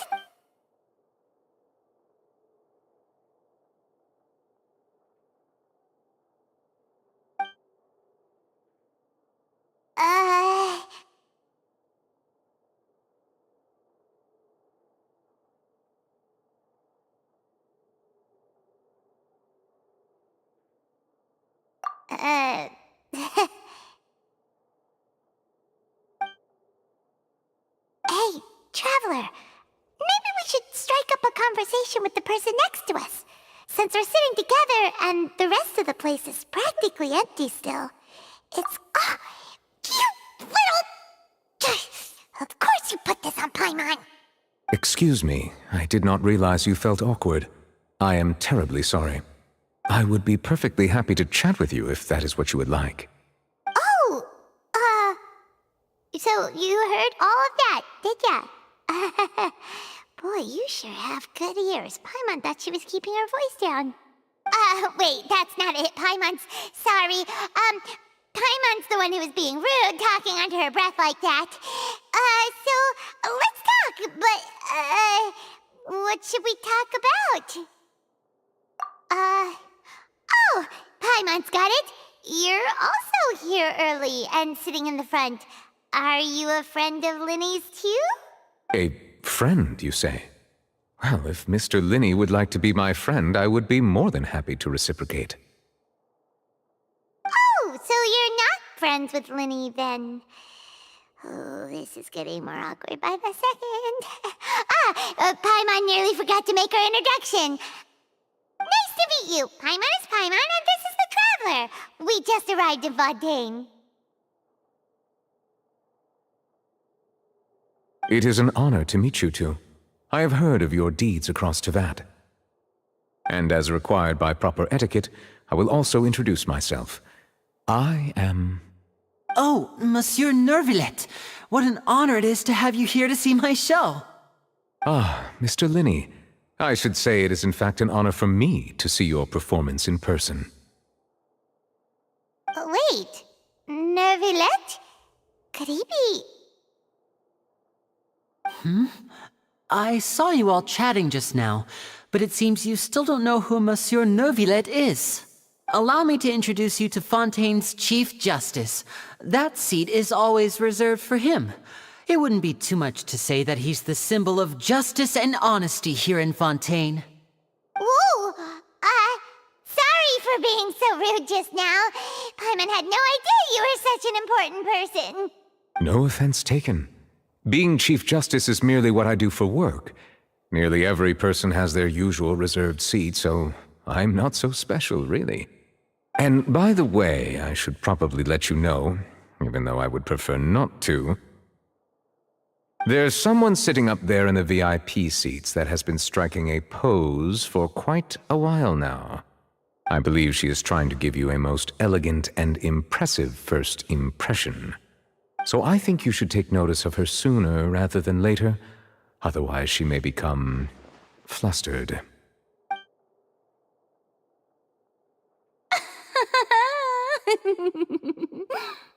Huh? Oh, it's Farina, the Hydro Archon. Huh. She sure has a smug and satisfied look on her face. Guess she has no idea that you saw right through her act. Very good. That is for the best. No need to pay her any more attention. We may now enjoy the show. Huh? So is this what things are like between the Chief Justice and the Hydro Archon? All right, please wait just a moment longer. I've pretty much finished my preparations, and the performance will start as soon as the audience has made their way to their seats. Yay! The show's finally about to start! Paimon can hardly wait! Paimon's never seen a real live magic show before!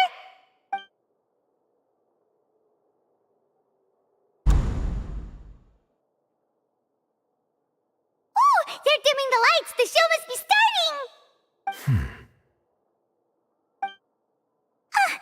Sorry. Paimon will try to stay quiet. Welcome, one and all, to the Opera Epiclese. I am the star of today's show, Linny. And over here is my sister, Lynette, who will be working as my wonderful assistant. Please, let's give her a warm welcome.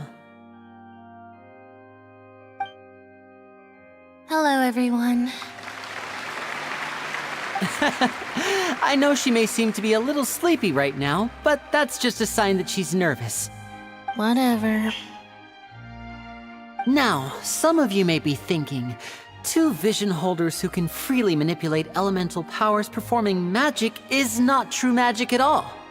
So, I would like to take a moment to assure you that elemental powers will have nothing to do with what you will witness on the stage today.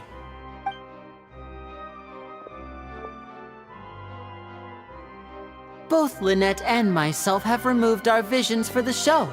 That way, even the gods won't be able to help us. Oh, good point. That's what makes the show real magic. Now, without further ado, let the show begin. Lynette will now exit the stage to make some preparations. I know you might miss her, but don't worry. She'll be coming right back on stage momentarily. Perhaps in an unexpected way. I'm sure she'll be stealing the spotlight soon enough. Oh, and before I forget, there's one more thing I should say. You never know what can happen in the blink of an eye. A magician's greatest skill is making things disappear or appear. The possibilities are endless.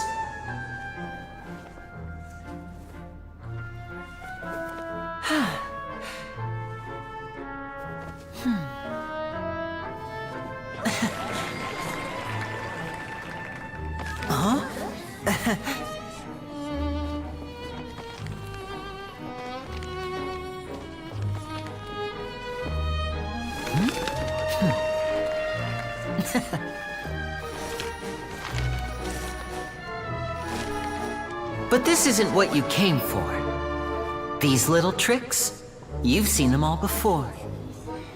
So it's time for something truly extraordinary, don't you think? This one's a little tricky.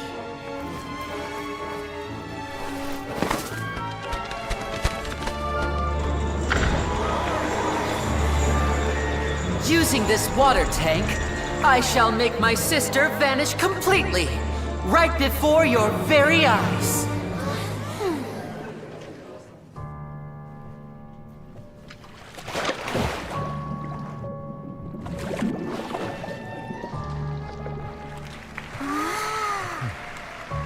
It's actually quite simple. She'll just turn into air bubbles and float right out of the top.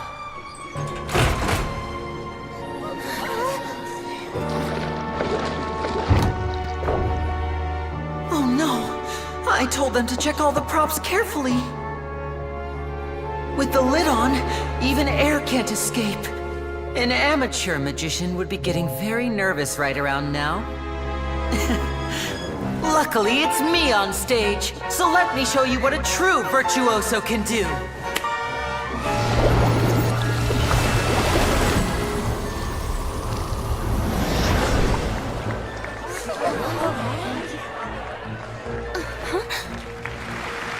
Lynette, are you still there?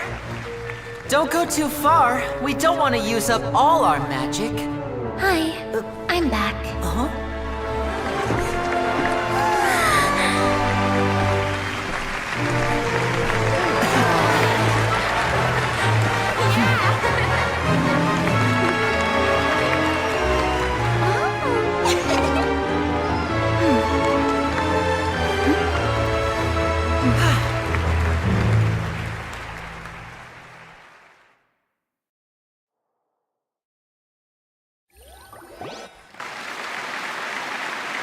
Whoa! What in the world just happened? How did he do that? Paimon didn't see him do anything! Wasn't Lynette inside the water tank? How did she disappear and then reappear out of nowhere? If we could see easily through his tricks, then that would mean that his skills are still lacking. To appreciate magic, you should focus on the show happening on stage, rather than getting caught up in trying to see that which has been intentionally hidden. Guess you're right. Paimon couldn't believe her eyes when Lynette reappeared. Thank you everyone. I'm glad you enjoyed that performance. But our magical journey has only just begun. I've prepared even more astonishing surprises for everyone here. The magic of transformation and disappearance can go far beyond what you've just seen. I'm sure many of you are thinking that escaping the water tank was impressive enough. But Lynette is still my assistant after all. In which case, I have ample time to make all necessary preparations. So, for my next trick, I will require the participation of one lucky audience member. Please, if my assistants could bring out the magical boxes now. There are 2 boxes and only 2 boxes. One is here, and one is there in the aisle among the audience. I'm sure many of our clever audience members, our lucky audience member and I will each enter a magic box. After 1 minute, we will each emerge from the opposite box. Now please, everyone pay very close attention to the box you see here. Don't give me any chance to make a move. Wow! How's he gonna do this? Hey, do you think this is all magic tricks, or does Lenny have actual superpowers?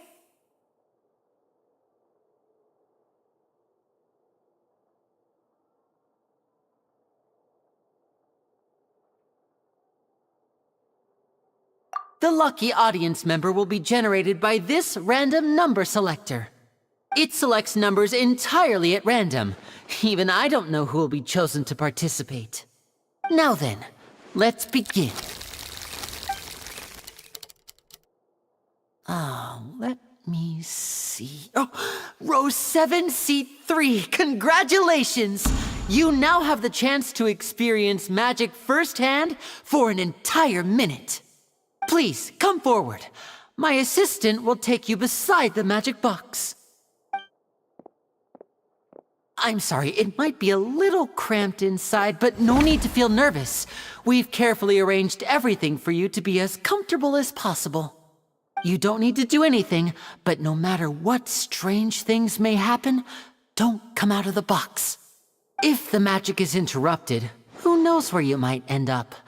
You might even find yourself in the Fortress of Meropide. Oh, okay. All right. Before I enter the magic box, there is one more thing I need to ask the audience to do. Could you all give me a countdown? Like this. 60, 59, 58. Just keep counting down. You can go a little faster or slower if you like. I won't be able to see anything in the pitch black box, so I'll be relying on your voices to know when time is up. Oh, and no tricks now. If you quickly count from 60 in just 30 seconds, then I'll be in a tough spot. Ooh! Paimon kinda wants to count faster after hearing him say that!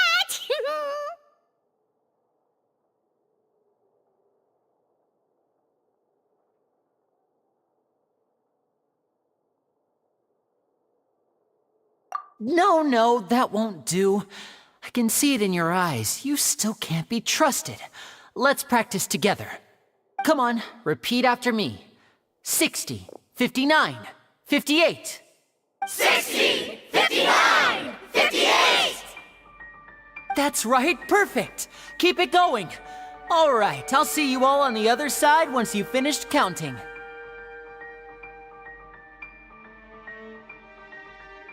54, 53, 52? Huh? Why aren't you counting, Nervalet? I am counting in my head. I think things are exciting enough in here as it is. Merely a consequence of my identity and personality. Do not worry about me. Just enjoy the show. Oh, alright. You look so serious that Paimon thought you might be feeling uncomfortable or something. 40, 39, 38! Mr. Linney, are you all right in there? Is everything ready? Yes, I'm fine. I'm just double-checking the direction of the magic. It would be a disaster if we get sent to the wrong places.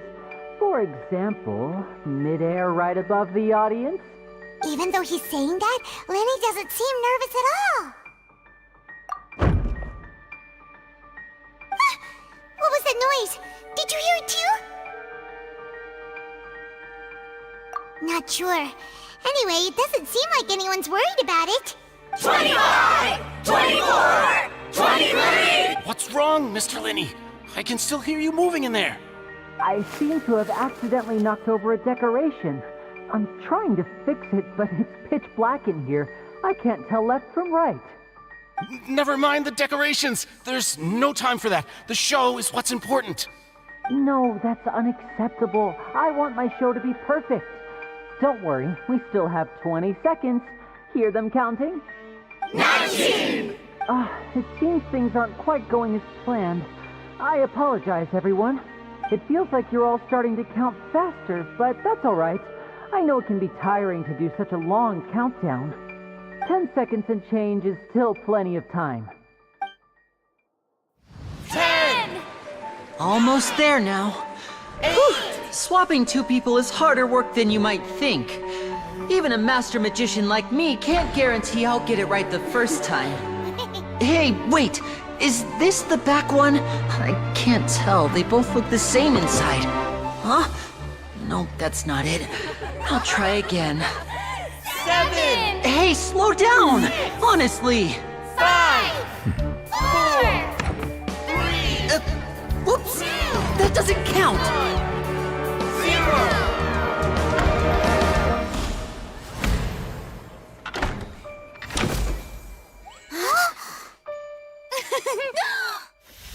Ta-da!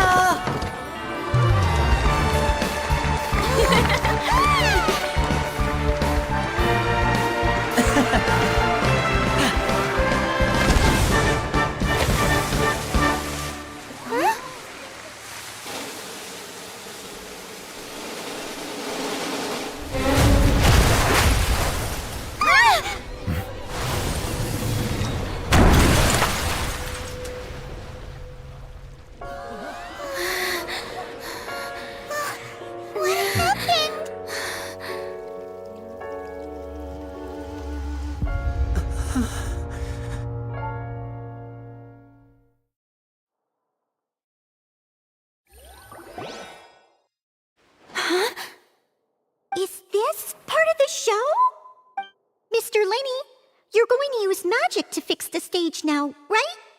What happened? Oh no. Maybe this isn't part of the show. The girl was still in that box, right? This performance is over. Medical staff with me. Guards, secure the scene and detain all the performers. Seal the exits. No one is allowed in or out at this time. Yes, that's right. If this was just an accident, then we must investigate the cause. But if this was all part of some scheme, then those accountable will not escape the judgment of the God of Justice! No need to be alarmed, you two. We'll get to the bottom of this soon enough.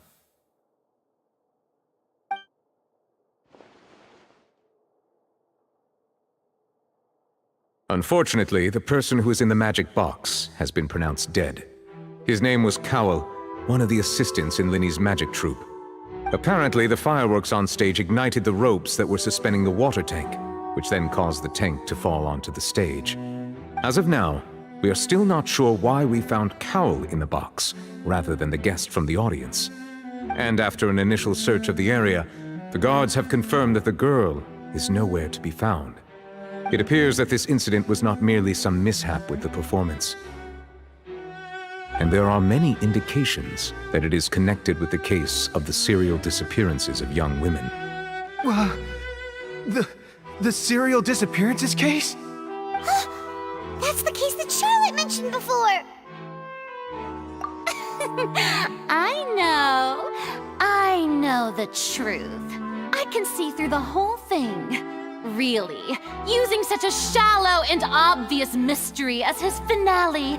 Did he really underestimate us that badly?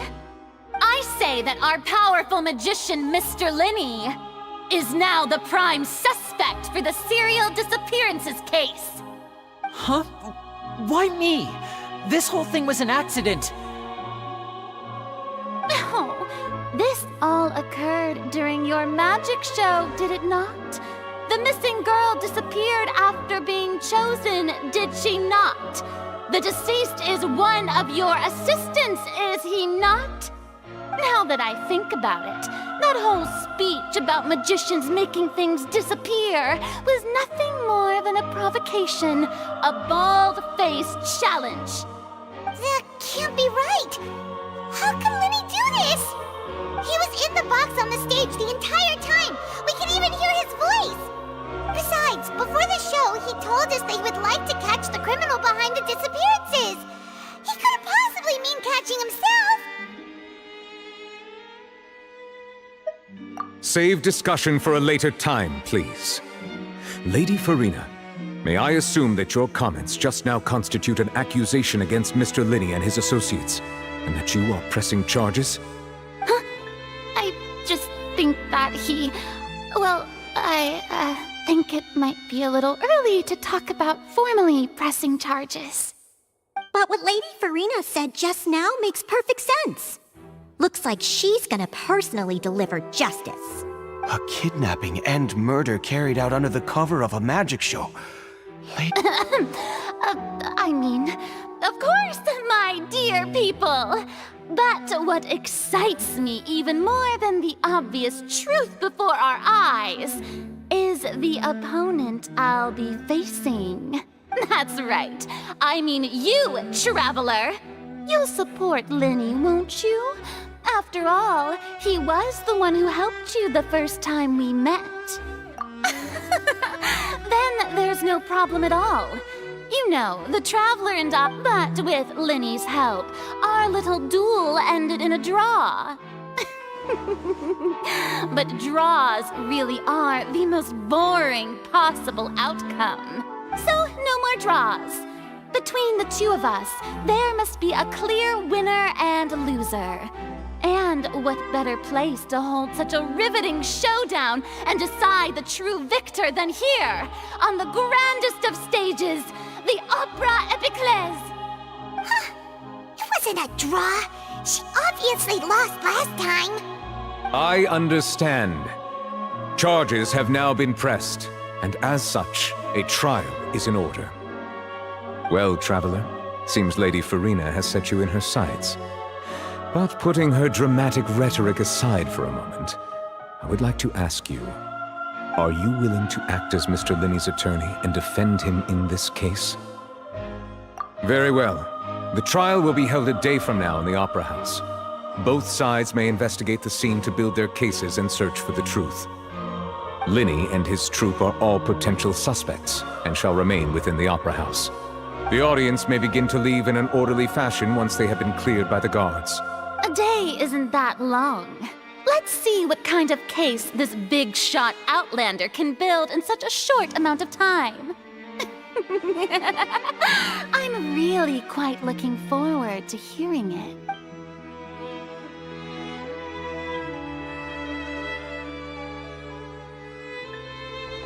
Lenny! Sorry about everything that happened just now. Were you frightened? Of course! Who wouldn't be scared after witnessing an accident like that? Yeah, I'm a little shaken up myself. How could this happen? And poor Cal. I know you already claimed that you would defend me, but now it's just us talking. Tell me, do you think I could possibly be the murderer? I understand. Even I'm not sure what happened, so I can only imagine how difficult it is for you to grasp the situation. I'm sure everyone sees me as the biggest suspect at this point. But, if you ask me, the whole thing is mysteries layered upon mysteries, such that all that's left is confusion. I don't know whether what happened there on the stage was purely an accident or not, and I don't know why poor Cal was in the box. As for how that girl chosen from the audience could suddenly disappear, I'm afraid I don't have any answers either. If someone tampered with my performance, then we need to figure out what they did. Even a skilled and knowledgeable magician like myself couldn't pull all that off in just 1 minute. Which is precisely why we need to investigate!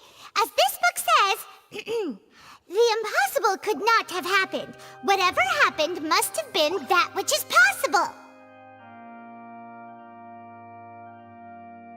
Paimon bought them when we were reading at the bookshop in the city earlier. Pretty cool, huh?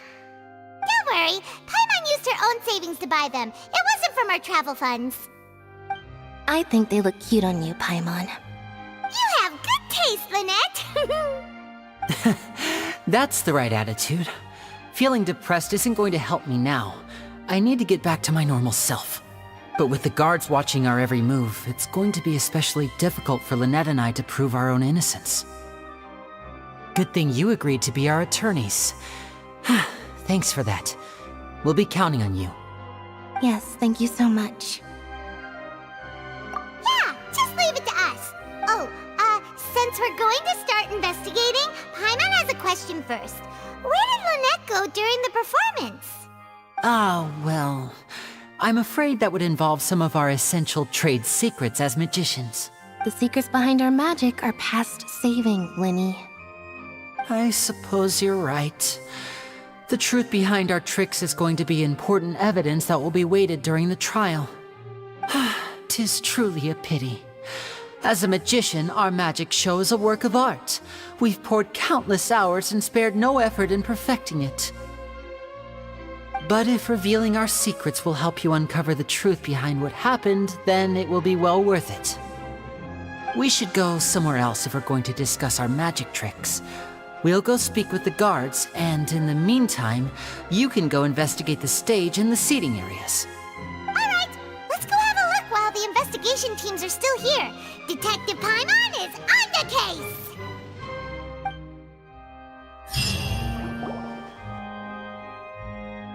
Hello, officer. How's the investigation going?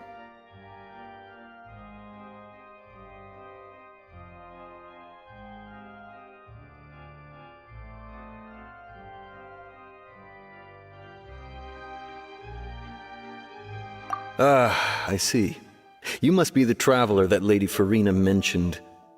Listen, I'll be perfectly honest with you. I'd avoid getting mixed up in this whirlpool of a mess if I were you. Huh? What do you mean? Come with me and you'll see. The deceased is one of Linny's assistants named Cal.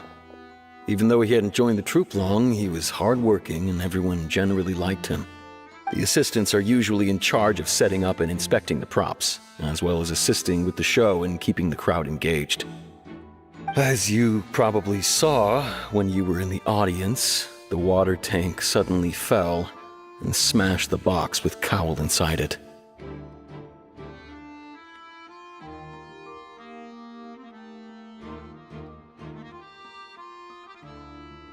This is the real mystery. We've already searched the scene and were unable to find any traces of the girl. However, if you look carefully, the box was positioned directly under the water tank. The ropes holding the tank were then burned by the pyrotechnics on stage, causing them to snap. All these factors lining up so perfectly makes it hard to see this as a mere accident. If anything, the more logical explanation is that the whole incident was intentionally planned, and Linny is the most likely person to have access to all these areas. But he doesn't have a motive. Are you both good friends of his? Well, you can't say we're good friends, but we've known each other for a little while. So in just a short time, he was not only able to win your trust, but even convince you to act as his attorneys. I know there's no such thing as magic. The real trick of a magician is holding the audience in the palm of their hand. I've seen a lot of cases, and I can tell you that people are the least reliable kind of evidence.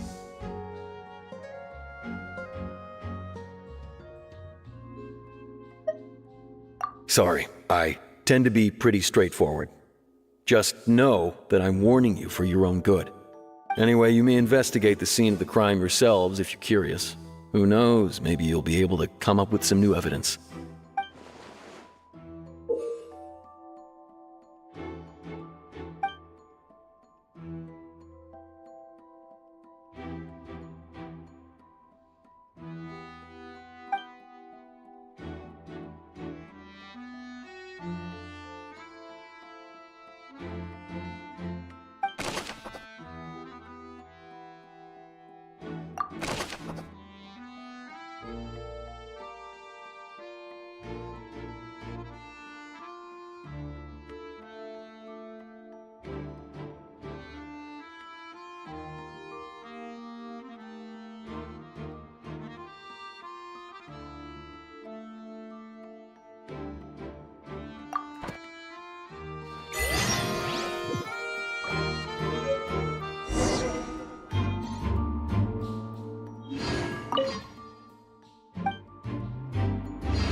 The investigation team has some new findings. Turns out there's an issue with the random number selector after all.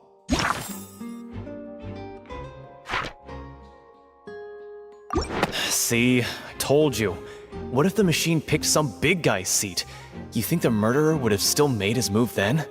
Sorry to interrupt, but we're helping Linny and Lynette with their side of the investigation. What were you saying about the number selector? There's something wrong with it? You're trying to help them? That'll be a tall order. Linny used the machine to pick a random member of the audience during his performance, right? The lucky girl that later disappeared. Well, we thought there might be a serious problem with the machine, so we had it taken away for further inspection. It turns out that the seat number it picked wasn't random at all. The machine picks that same number every time. I'm sure you already know that you have to make a reservation in advance to get a seat, regardless of whether it's a trial or some performance. In other words, Linny knew who would be sitting where from the very beginning. That much checks out. Linny reserved our seats for us too.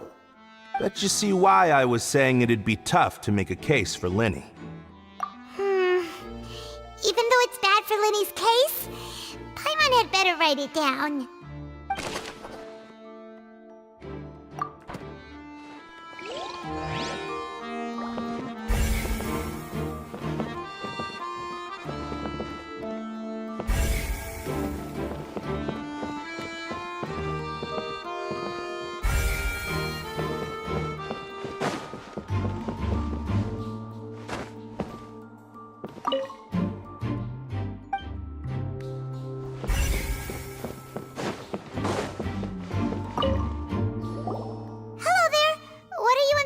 fascinating.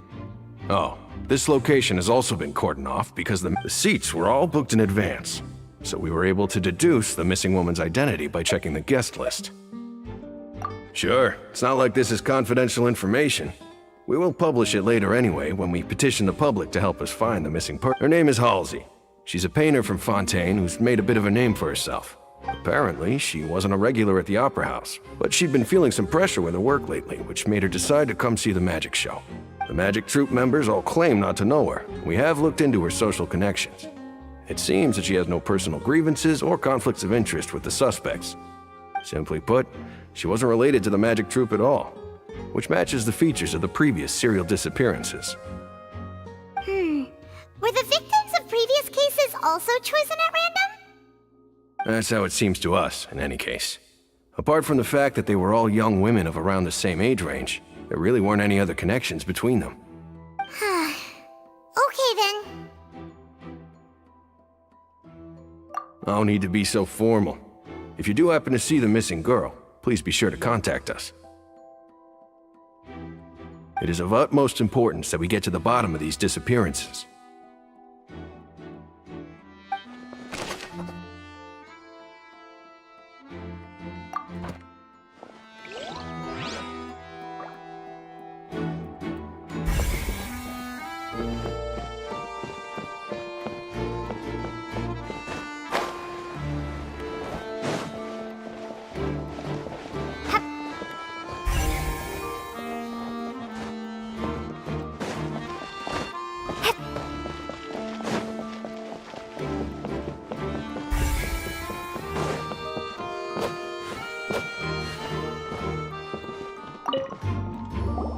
So this is the rope that broke and caused the water tank to fall. The rope looks pretty durable. How can it be burned through so quickly by fireworks?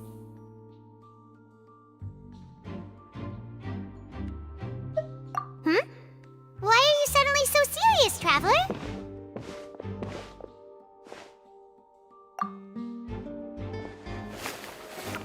Whoa. Look! This bit is made from different material!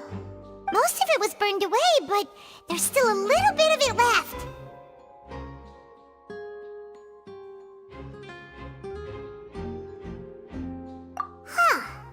So if a rope meant to hold something was made with that kind of material in it, then that means...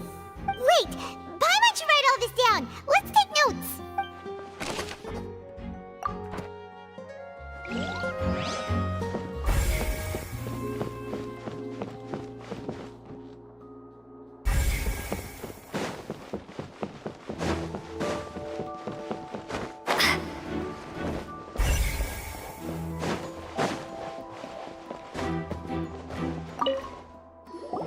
I see that you're investigating the area. Well, it just so happens that I'm interested too. If you find any new and interesting leads, be sure to share them with me, alright? We don't have too many thoughts yet. Then why don't I tell you my hypothesis first? The way I see it, it all started with that loud thud. The thud? Oh, you mean the sound that happened during the countdown? Yes, exactly. It wasn't terribly loud, but I suspect that most people heard it. It's just that everyone was awaiting the results of Linny's trick with bated breath, so no one paid it much mind. But now that the incident has happened, the thud has become an important clue. That makes sense. So, what do you make of it? I'm of the opinion that it may have been the sound of Linny's accomplice, Lynette perhaps, jumping atop the water tank or something like that. And when the pyrotechnics went off, she cut the rope, sending the water tank crashing down. But wasn't the noise we heard too loud for that? Perhaps the balance wasn't right, leading to a particularly rough landing.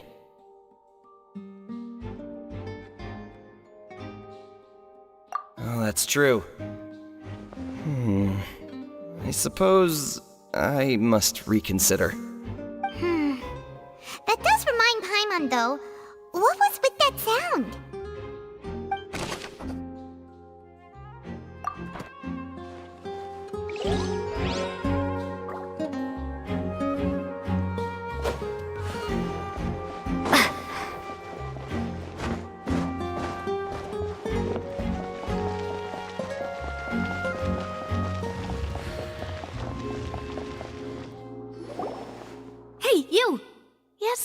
you! Over here! I've been keeping an eye on you for a while now. Huh? You mean us? That's right. If I'm not mistaken, you're also among those who wish to cut down the thorns and pursue the truth. No? And by the looks of it, you're not from Fontaine. Well, you're right on the more about that one, but who are you? Have you never heard of the Spina di Rosula? From mediating disputes and providing protection to solving conundrums, you name it, Spina di Rosula does it. And I, Navia, have the honor of being its renowned president. Though those who play by our rules call me boss. I'm Silver, her attendant. Pleased to meet you. And I'm Melus. Demoiselle's various daily needs and affairs are under my purview. Huh? Boss? Demoiselle? What gives with the names? Well, I am the second generation president. Melus and the others are still used to my previous title. My apologies, Demoiselle. Should you prefer, boss, I will endeavor to use that instead. No, no need. You don't have to call me boss. Just Navia is fine. Okay, if you say so. Not that we're members of Spina di Rosula anyway. All merely trifling details. Never mind. Now, back to the situation at hand. That's right. I've always kept an eye on the serial disappearance cases. My interest stems from a matter back from my father's time. Judging from the look of things, I find Linny an unlikely mastermind. Really? We think so too! That's why we're looking for clues now! But how did you come to that conclusion? Intuition, naturally. My unparalleled intuition.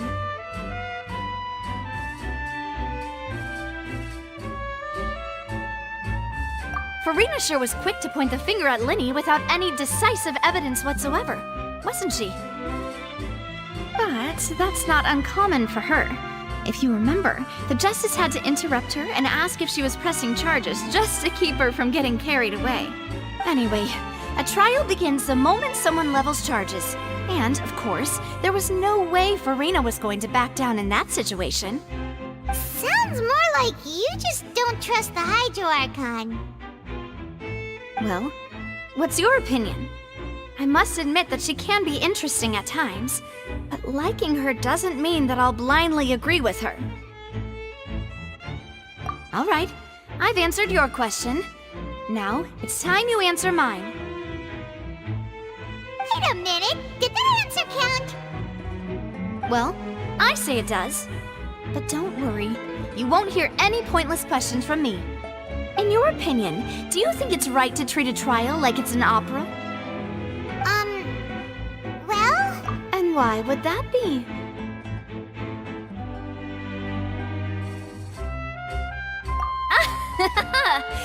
See, Silver and Melus? I told you they'd be different. Most astute of you, Demoiselle. I, too, think that the Traveler's response was most excellent.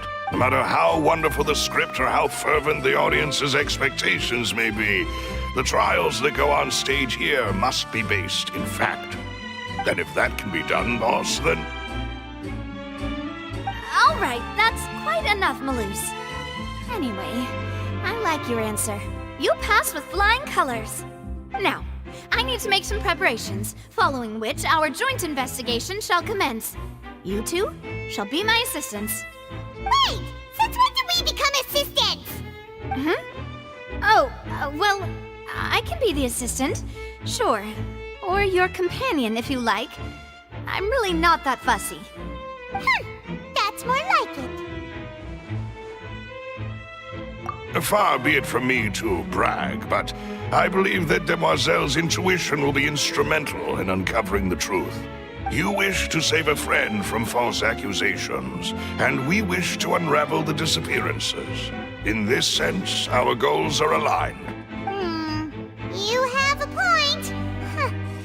quite the talker, aren't you, mister? And what about you over there? What do you think? You seem like you've got something on your mind. I have nothing to add. Oh, alright. We'll be making some preparations first. Just be sure to let us know if they start revealing Lenny's tricks.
no one can freely enter or exit the Opera House at the moment. If you wish to leave, you must register your identity with us first. No, we're not leaving. We're representing Linny and Lynette as attorneys, so we're investigating the case. Were you always guarding this entrance? Yes, after the Chief Justice gave the order, everyone coming in or out must undergo a strict inspection. So, the missing girl couldn't have left from here, at least, not from that point on. I doubt there was much opportunity then, either. How can you be so sure, Well, because I was in charge of security near the entrance at that time. I couldn't see Linny's performance from here, which was quite a shame. Just my luck. But still, I did not abandon my post, and I stayed put no matter how loud the applause was. If someone had so much as even approached the door, I would have noticed it, let alone if they had tried to leave. We Melusines are good at that sort of thing, you know. So, it's safe to say the girl couldn't have left through here. Alright, thank you for your help. This will be useful info.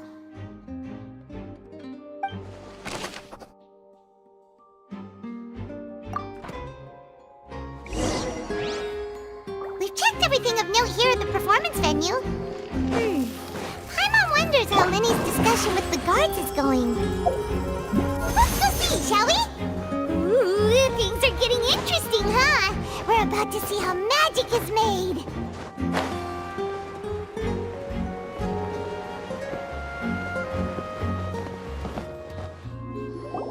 Understood. Then I will be going with you. Just so you're aware, I will be monitoring your actions and making notes as necessary. Very good. Thanks for being so agreeable. I'd pull a rose out of my hat as a gift for you if I could. You may spare the pleasantries. I'm just doing my job. You've arrived. Who's this? Me? I'm Spina di Rosula's guardian angel. If you've got a problem, I've got the firepower. Sorry, I got a little carried away there. Call me Navia. I'm a partner of theirs, and will be helping investigate this whole situation. And these are my companions. Would you mind if they join as well? Fine by me. Oh, new helpers? I would be most grateful. Well, let's just say we're tagging along. It's not every day you get to see the secrets behind magic performed on such a large scale. I appreciate your kind interest. Come with me. We'll be heading below stage. Huh? Below stage? Yes, a world of secrets is hidden beneath this magic box, prepared specifically for this switcheroo trick. But before I reveal everything, you should have a look first. Notice anything strange here?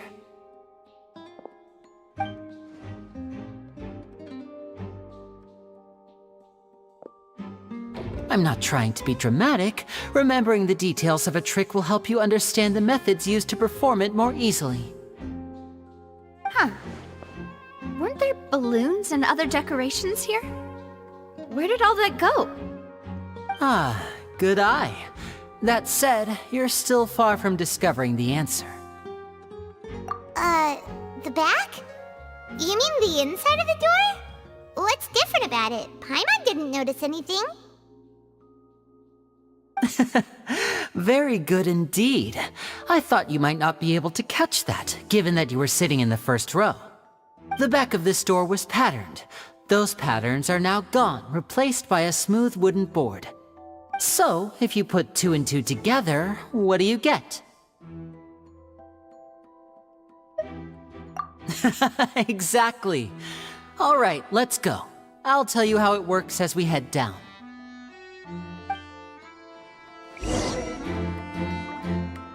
Oh, so there was a passageway under the magic box! I knew you'd figure out most of it as soon as you saw this place. The 2 magic boxes are positioned right above the 2 entrances of the tunnel. See this flatbed trolley? The box with the lucky audience member in it would be shuttled over to the other side using the trolley. This trolley can raise and lower and even rotate, ensuring that the box will face in the right direction. I see. So that's the purpose of the box inside another box. Precisely. The inner box would descend after the audience member was put inside and be moved along the trolley, all while the outer box would remain on stage as if nothing had ever changed. So that's how you did it! Once the box was lowered, the trolley would store some energy through this device here, with which it would complete the rest of the steps. The audience member would only be able to feel some slight movements in the dark, and by the time she walked out, she would already be back on stage. Right! You were talking that whole time, and you even came out for a moment near the end! Ah, yes. A phonograph operated by Lynette was used to achieve that effect. My assistant and I had already scripted our conversation beforehand. When the countdown began, I had already gone to the opposite box via a tunnel using that ladder. And what about Lynette? Where was she? I was in the mezzanine space in the back of the box. Oh, interesting! That's how we were able to coordinate Linny's lines with the assistant. And, by the way, I was the one who walked out of the box at the end. I mean, we are twins. All it takes is a change of clothes and no one can tell who's who. And that's my favorite part of this trick. Only Lynette and I can perform it. So that's how it all worked! Wow! Every detail you revealed was more amazing than the last!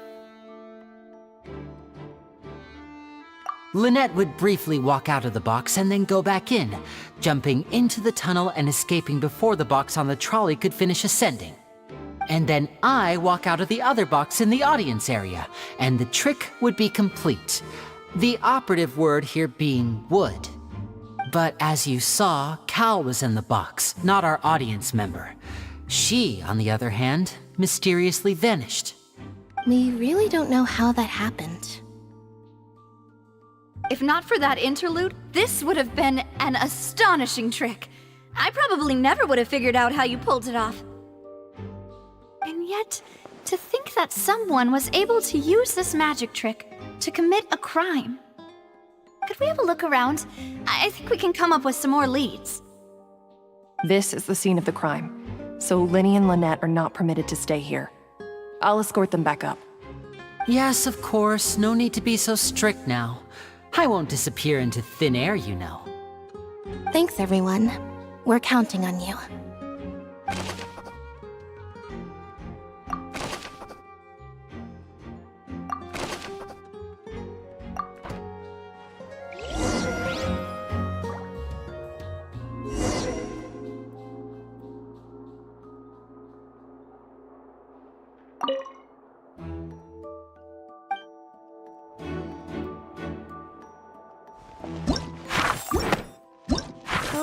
Why would it be him? We have the well, and that's why...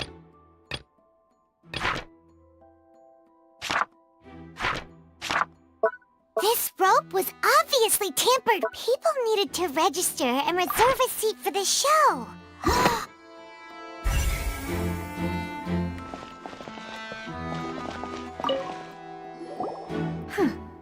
What's this? Looks like a hook tied to the end of a rope. Huh? There's all kinds of odds and ends here. Perhaps it was a prop for a different trick. But why would it have been left here? Whatever it is, let's make a note of it first.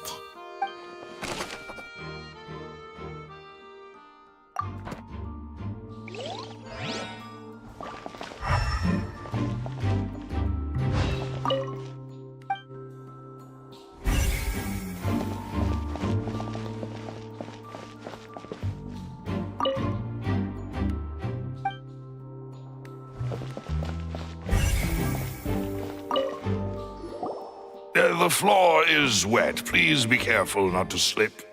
Speaking of which, why would there be water here? Oh, Paimon knows! It's one of those tricks where you pour water into a jug and then flip the jug over only for the water to disappear? And here's a broken vase! Huh. Did the trolley knock it down while moving?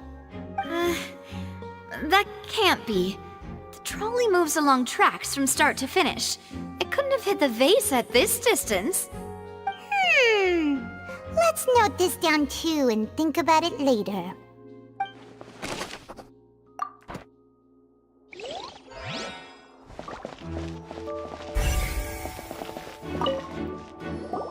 Oh, these are the clothes that the lady chosen from the audience was wearing, right? Her clothes are here, but she's nowhere to be found. Right! And do you really need to do that if you're kidnapping them? Ugh, this is so confusing. Paimon doesn't want to be a detective anymore.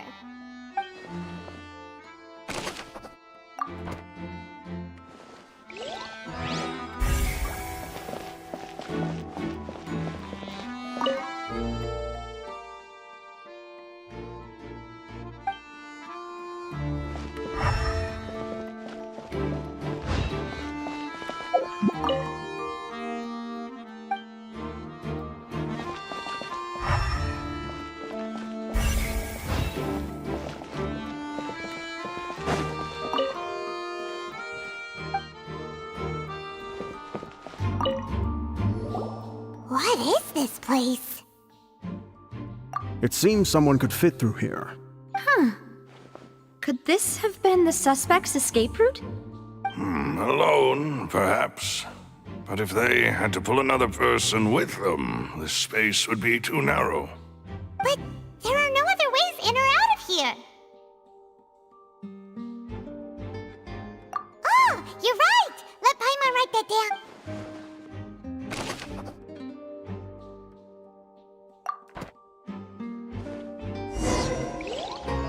Seems we're just about done investigating down here. Yes, let's head back up.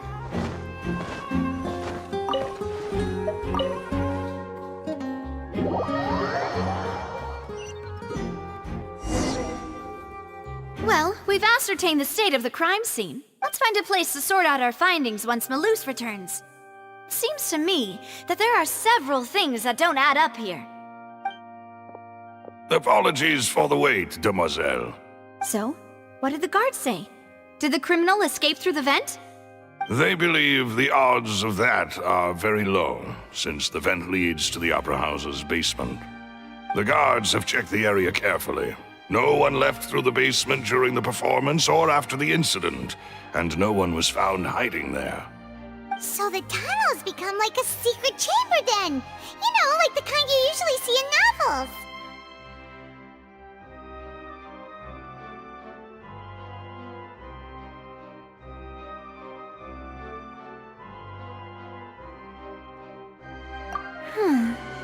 The plot thickens. Halsey's disappearance and Cowell's death are both quite inexplicable. No wonder Farina was so confident in her accusation. All the current evidence points toward Linny and Lynette. In other words, the charges are very likely to be upheld unless we make some considerable progress. Charges and then trial. So if the charges are upheld, they'll announce a sentence? That's right. This is how a trial goes in the Opera House. During the proceedings, the Chief Justice and the Oratrice will hear statements from both sides.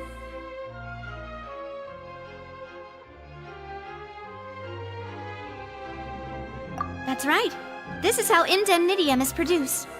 The statements from both sides, the defenses from attorneys, witness testimonies, and even the audience's emotions will all be projected on the Oratrice. To put it simply, it's as if the Oratrice has its own will, and is a judge in its own right. This also precludes any kind of favoritism on the part of the Chief Justice. And not that this has ever happened anyway. Once both sides have finished speaking, the Chief Justice will make his final decision. This, too, will be used by the Oratrice as a reference. Then, finally, the Oratrice will be consulted by officials. The result it returns is the will of justice itself. Huh? So that machine is the one that actually decides? Paimon thought Neverlet called the shots. In practice, there is very little difference. Both have always come to the same judgment, which is why people have great faith in the Chief Justice. Ah, yes, the guards also asked me to convey that none of us will be allowed to leave this place before the trial. Huh? Why? Because we've chosen to act as the twins' proxies. That makes us persons related to the case. They're concerned that we might be colluding with outside parties, or that we might find outside help to disrupt the case. And even if that were not so, it could prove problematic if we happen to spread key information about the case ahead of time. I'm ready to break out at any time. Whoa, whoa! There's no need for that! Paimon thinks they have a point. That said, are they providing food? Of course. I just hope you don't mind the lack of options. I'm afraid that catering to all tastes is not in the cards, nor is any guarantee of balanced nutrition. In that case, let's just sort out our findings together here. Pity. I was hoping to take you to try some of Fontaine's famous desserts, too. I mean, what better way to properly think through our findings than over some tea and sweets? Huh. Breaking out suddenly doesn't seem like such a bad idea after all. Just kidding, just kidding. Paimon will still do her best, even if there are no snacks. Hmm? What do you mean, no snacks? Of course we'll have snacks. If we cannot buy some, then we'll simply make some. Huh? Here? But how? Understood, Demoiselle. Everyone, please come with me.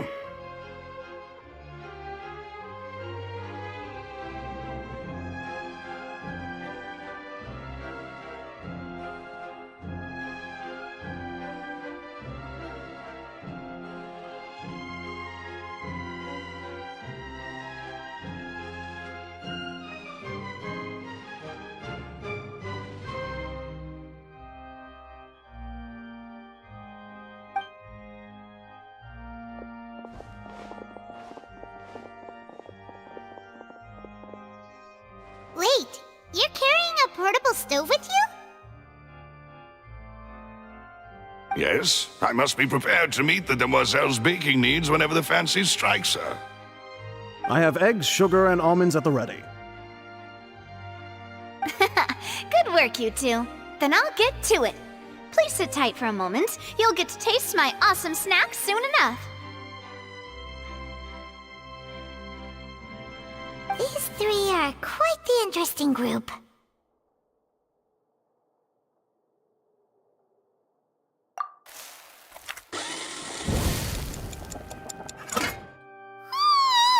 And Paimon thought it smelled good while it was still in the oven! Oh, it's even better now. Paimon can't stop drooling. From the way you had these two guys carrying all that stuff around, Paimon thought you'd have them do more during the baking process. But you ended up doing the entire thing by yourself! Beating the egg whites, grinding almonds. I was applauding. And I was giving encouraging smiles. Paimon was just thinking. Aren't you worried about getting your fancy dress dirty beating egg whites? Well, I don't think it's carved in stone anywhere that fancy ladies can only read books, sip tea, ride horses, and play the piano. I just really enjoy making snacks. Don't underestimate beating egg whites, by the way. It's a real arm workout. You also need to beat them to just the right consistency, or your macarons will crack.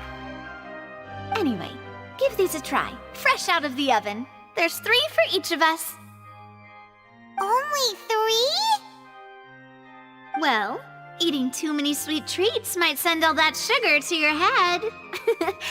You wouldn't be able to think clearly about the case on a sugar... Tea is ready to be served as well. This is Demoiselle's favorite, strong black tea with a floral fragrance that clears the mind and lifts the spirit. No need for concern. I'm merely doing as I should.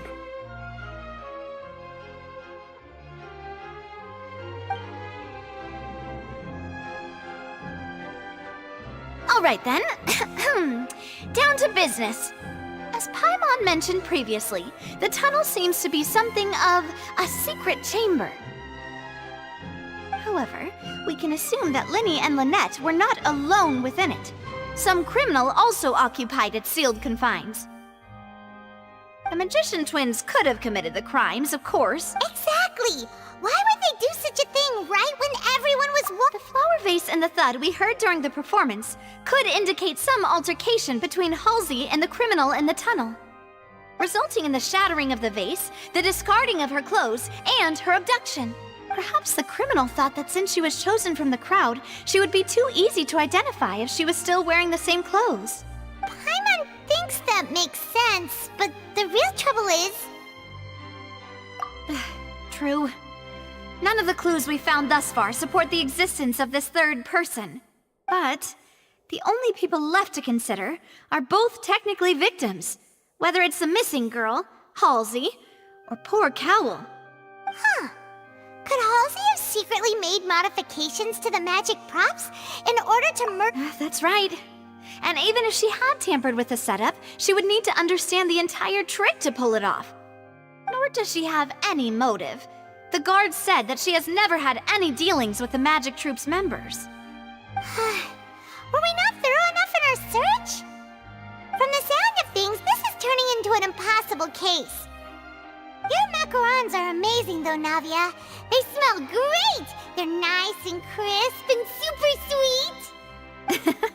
They are my specialty after all. And I see you've already had 5 of them. What?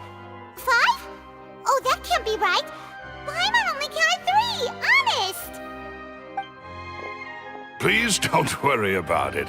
At my age, a few less sweets might actually be a good thing. No. Being greedy is one thing, but Paimon knows how to count. Besides, Paimon knows that if she ate too many, then others wouldn't have enough. Wait, even you don't believe Paimon? How could you? If Paimon ate those 2 extra macarons, then may they turn into stone in her stomach! All right, we get it. Well, I suppose one of us might have gotten too engrossed in our chat and eaten. Malus, set up the stove again if you would. Huh? What are you doing? Making sure everyone gets 3 macarons, of course. Exactly. We don't want to trouble you. As you wish, demoiselle. And I have the egg, sugar, and almonds. Well, this really is your hobby, huh?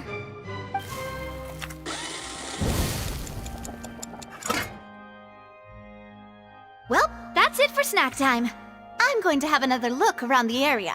I don't know what we're looking for yet, but we've still got some time. As attorneys, I suggest the 2 of you think the case over again. It would be awkward if you got all tongue-tied on stage during the trial. All right, thanks for your help and for the snacks. It was nothing. A small task for the Spina di Rosula. Silver, Malus, it's time to go. I'll be back if I find any... All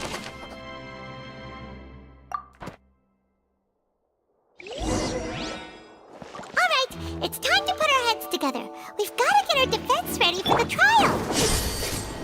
Oh, it's probably gonna be a long and difficult case. There's no point in worrying about that now. We just...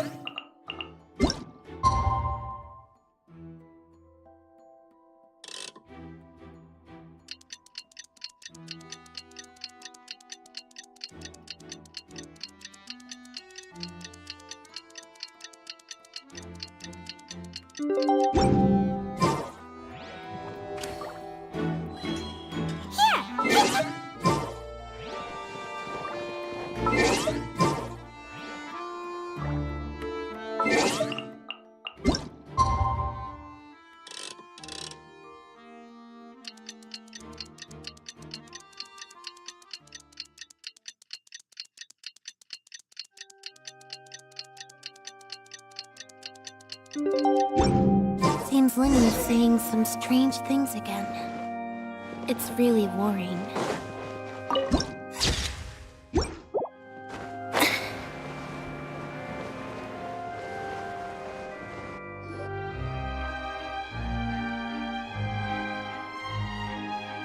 do? The whole situation is so confusing. Good plan. Impossible things don't just happen. We'll get to the truth one way or another. Just relax. Even if everyone else suspects Lenny and Lynette, at least besides, I doubt Farina understands any more about what happened than we do. Thanks, Navia. Well, we'll be going then. Best of luck to you.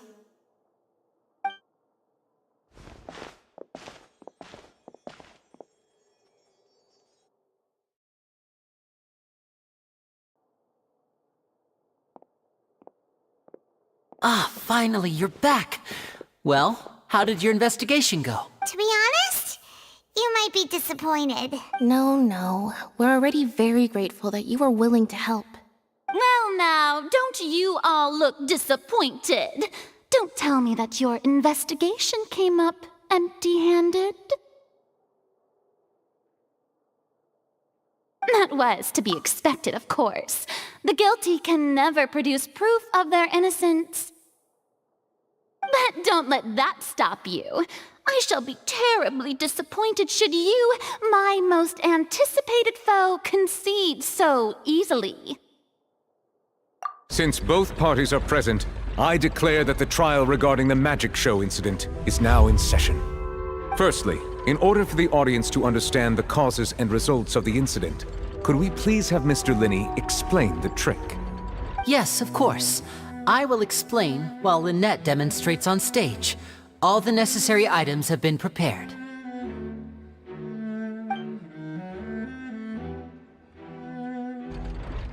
Thank you, Mr. Linney. In that case, I take your statement to be that you ran to and remained hidden within the magic box in the audience stands once the trick began, and thus could not have committed the crime. Is this correct? Yes, that's correct, Your Honor. In that case, I call upon the prosecution. Lady Farina, do you wish to refute his statement in any way? Why, of course I do. Allow me to take the first shot and break this case wide open. Mr. Linney is clearly lying. There is no way you could have been in the box the whole time if you were to abduct Halsey and murder Cowell. In fact, I'd say you were hardly in that tunnel at all. That is simply your hypothesis based on the presumption that I'm guilty. Oh, is that so?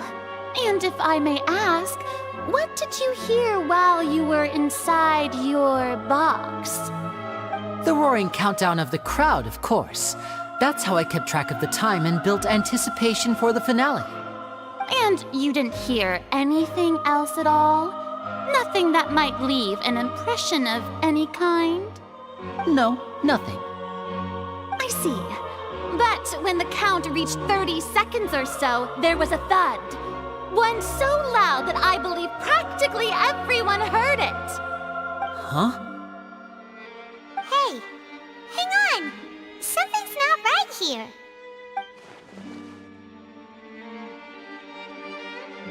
Yeah, I'm sure he could have heard a noise that loud from inside the box.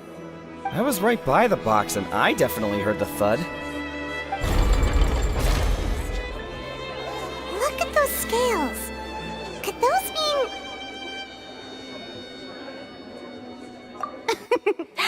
Well then, ladies and gentlemen, allow me to use the words of the magician himself.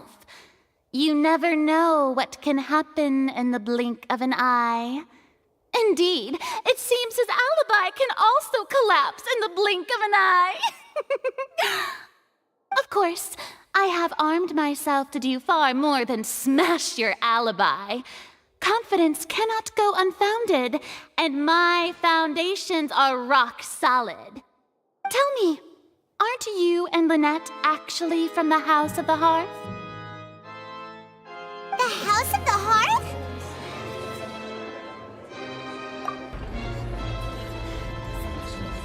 No wonder they did something like this. So the serial disappearances were the Fatsui's doing. Now it all makes sense. I've got a feeling that what happened on stage probably wasn't just an accident. That's irrelevant. Our identities have nothing to do with what happened. Indeed. Then perhaps you could tell us everything that happened during that 1 minute. Your first priority is to prove yourself innocent after all. I'm sure there is little that needs to be kept secret now. Unless your script already has holes in it. The Outlander is speechless. My, oh my, don't they look flabbergasted? Now comes the infighting and discord, I suppose. This was almost too easy. Good thing I made all those preparations. Seems the all-nighter I pulled last night is really paying off. Hey, Linny! Why didn't you tell us this before? Order! Order!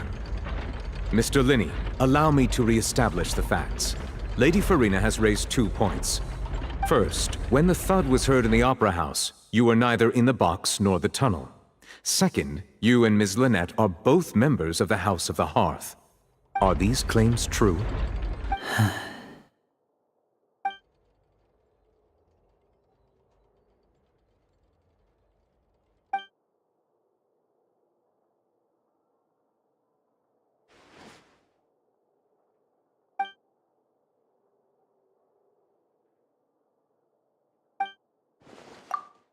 Please answer my question, Mr. Linney. I'm sorry. Yes, they're true, Your Honor. I knew it! Well, that's it. We might as well move on to the sentencing already. What should we do now? Granted. In that case, what is your request? Is that really necessary? They're already as good as guilty. The defendant deceived their own attorneys. What is there left to discuss? Order! Order, I say! Your request is reasonable, and we shall adjourn. This trial will reconvene in 1 hour. So you would stick to Mr. Linney's defense even after knowing what you do now? You certainly have more professionalism than I thought. In that case, my dear audience, let's allow the joy of victory to steep for a little while longer.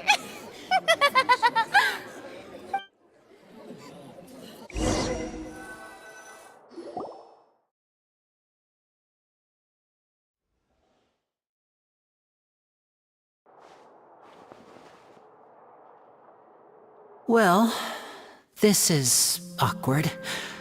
I didn't think the Hydro Archon would dig all that up. I'm sorry, Traveler and Paimon. Yeah, sorry.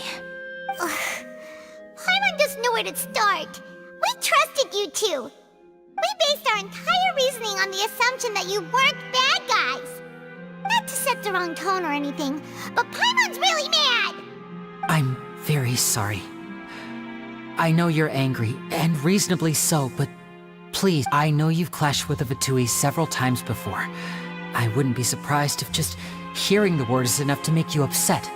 But our organization is very, very large, and the Harbingers have very different personalities and goals. Right now, we want to save people. As many as we can. That's right.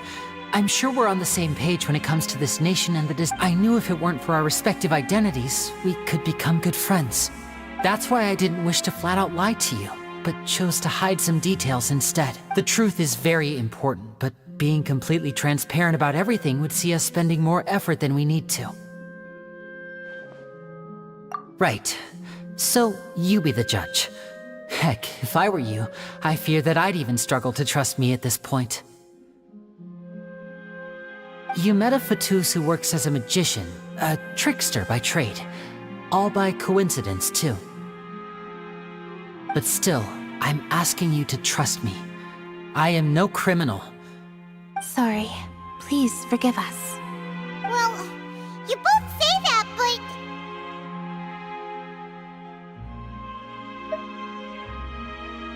Right. Let's hear your answer first, and no lies now! Of course. We've been trying to find out how the Oratrice operates. We want to know why it has consciousness. Why can it deliver sentences accurately? During our investigations, we learned that the machine's core is beneath it. From that moment on, Lynette and I have been designing this box swap trick with the objective of getting close to the core. Is that why you needed a whole minute? That's right. In truth, the audience would take about 75 seconds to count down from 60, while I would only need 15 to get to the opposite box. So, after jumping into the tunnel, I accessed the Opera House basement via the vent, and went to investigate the room in which the core is stored. That air vent was created during the construction of the tunnel specifically to execute this step. Well, nothing. As soon as I reached that room and was about to investigate, I heard someone's voice. Which should have been impossible, of course. I was quite certain that I was the only one in the room. That voice seemed to recognize me and tried to speak to me. I chose to err on the side of caution and retreated the way I came. On the way back, I saw the broken vase and the clothes on the ground, but the countdown was almost finished, so there wasn't time to give it any thought. After that, the homicide occurred just as you saw. Well, that explains why you didn't hear the thud. Because of that prophecy I told you about, of course. We must know all we can about this nation's secrets in order to deal with that prophesized crisis. That's the only way we can save everyone. So, there you have it. The whole truth. I swear, I didn't hide anything from you this time. It was never my wish to proceed under this cloud of mistrust either. But like I said earlier, you can be the judge. If you want to leave because you don't trust the Fatui, there's nothing I can do to stop you. Well, Traveler, you decide. Paimon will follow your lead however you choose.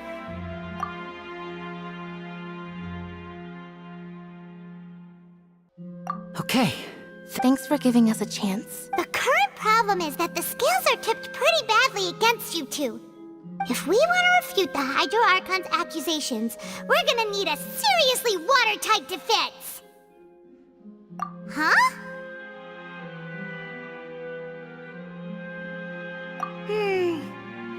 Oh, Paimon thinks she gets what you mean.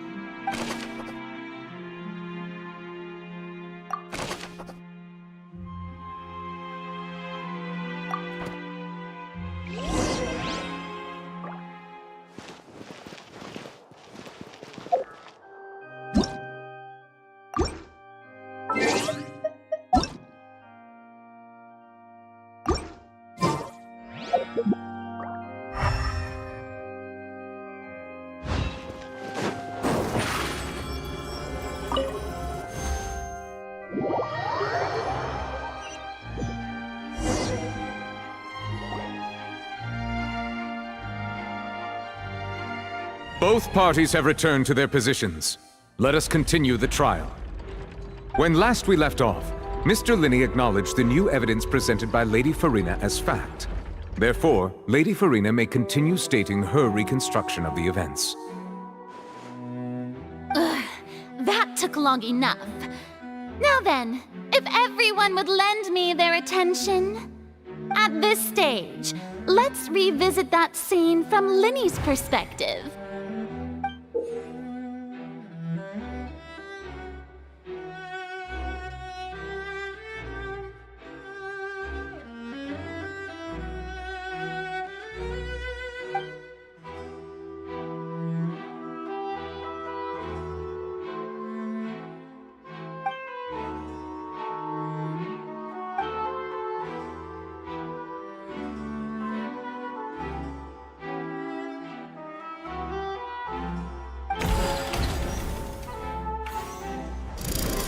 Countdown began, he entered the tunnel.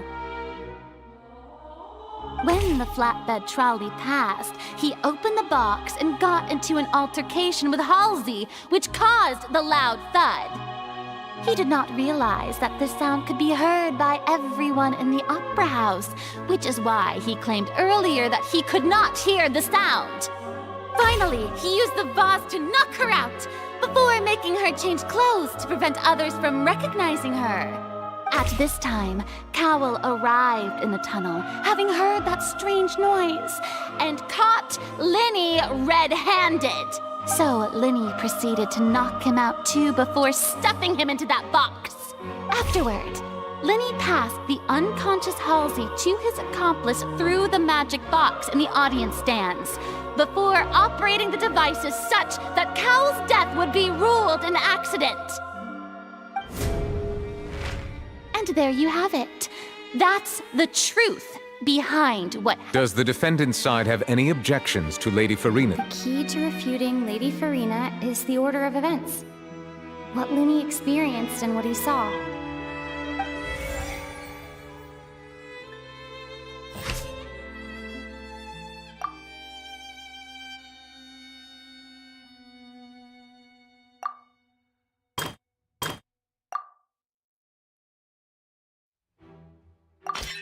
According to Linny, he left via the vent after entering the tunnel. He couldn't have had that altercation with Halsey.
Seems this won't produce a particularly effective rebuttal.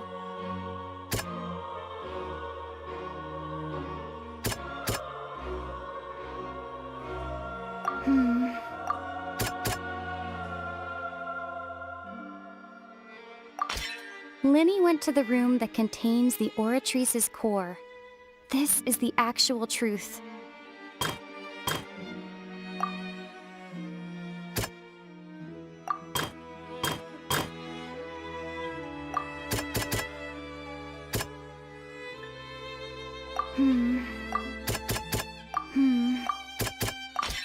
Linny did not take part in the underground altercation.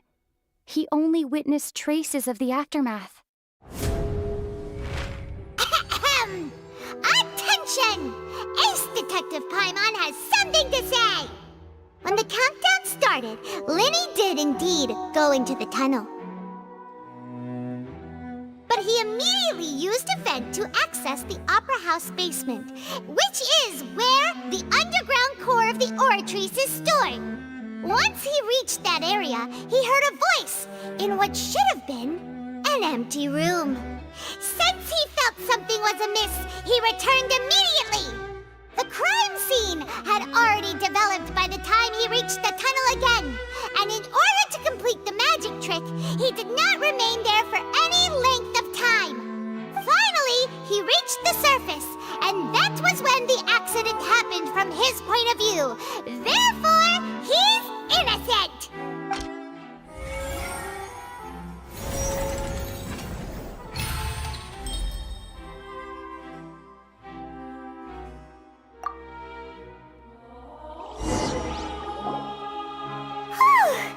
Paimon did it!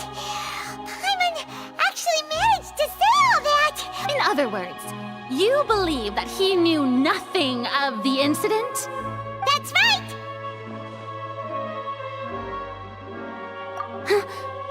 My reasoning?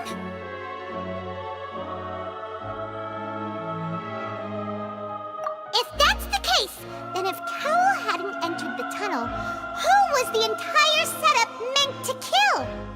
Assuming that what you say is true, Linny only needed to kidnap the young girl to cause a new disappearance case.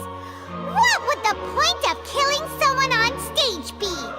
Oh, they have a point. That's right, you tell him! And that's why they're partners of mine. They've managed to turn things around.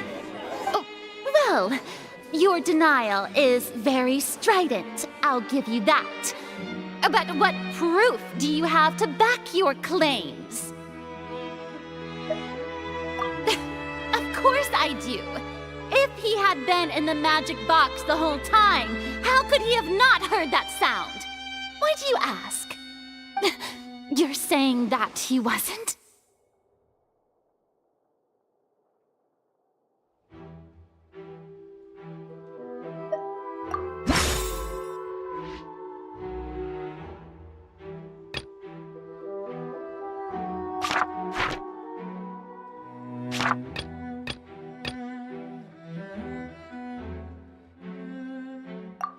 Are you sure we don't need to give this more thought? Paimon thinks there's something off here.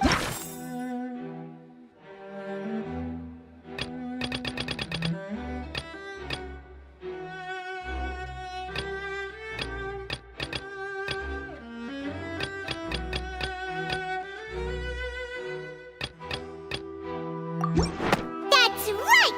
Linny wasn't in the box or in the tunnel. That's why he didn't hear anything strange during the performance. This means that when the crime happened, Linny had already entered the basement via the vent. The same clue you used to disprove his alibi has now become the best proof! Ha ha! How do you like that? Well played. To think you'd use such logic. Well then, if it wasn't Linny who committed the crimes, then who was it?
Halsey is the missing person and an ordinary audience member.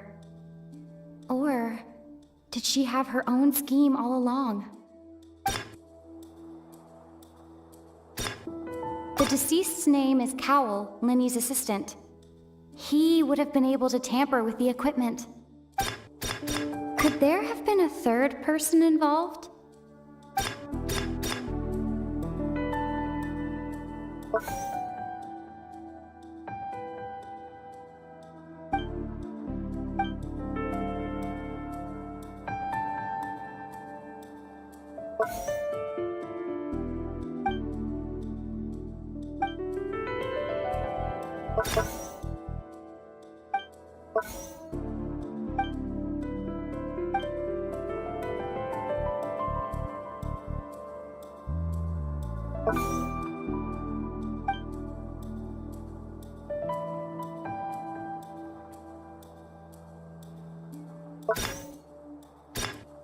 Halsey is the missing person, and...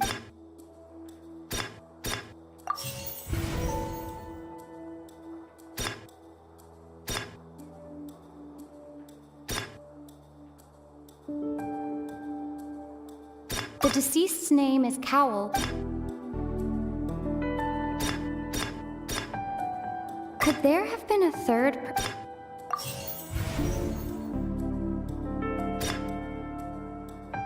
The deceased's name is Cowell.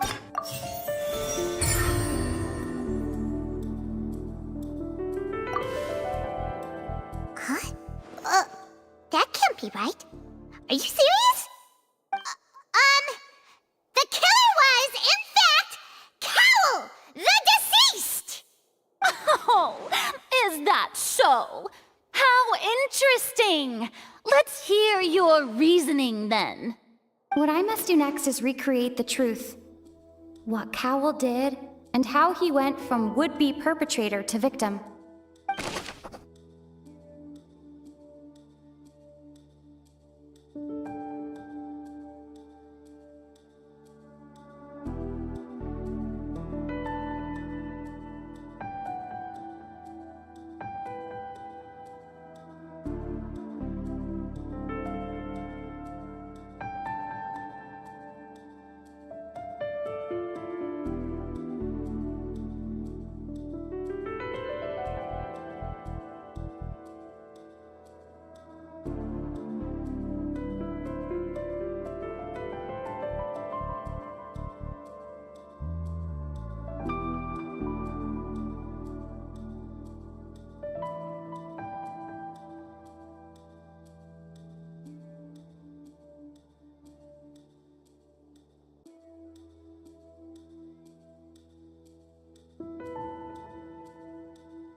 No one entered or left the Opera House through its entrances. So, where would the criminal have wanted to take Halsey?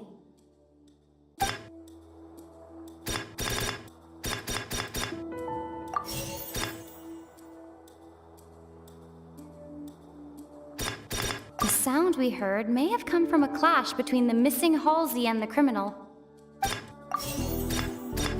It would have been tough for both people to fit into that vent. They would likely have bumped into Linny as well.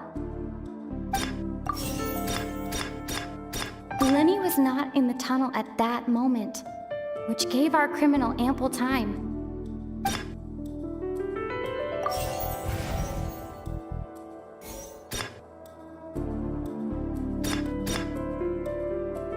The deceased's name is Cowell, Linny's assistant.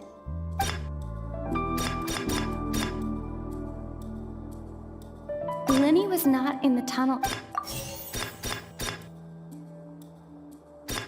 No one entered or left the opera. The deceased's name is Cowell. The deceased's name is Cowell. Linny was not in the tunnel. The deceased's name is Cowell. No one entered or left the opera. It would have been tough for both people. Halsey's clothing was...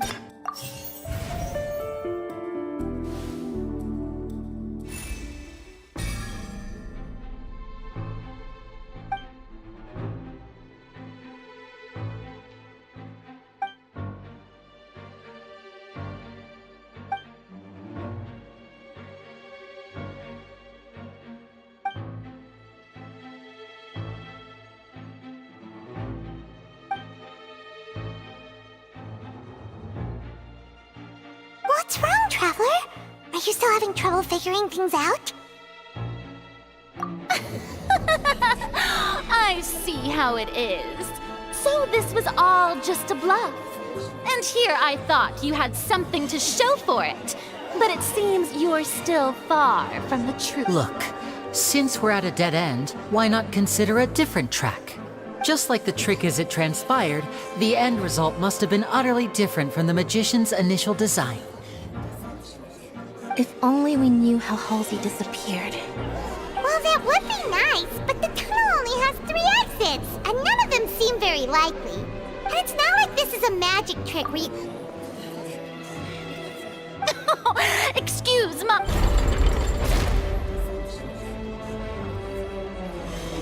If the defense is unable to make further effective arguments, we will move on to the next stage of the trial.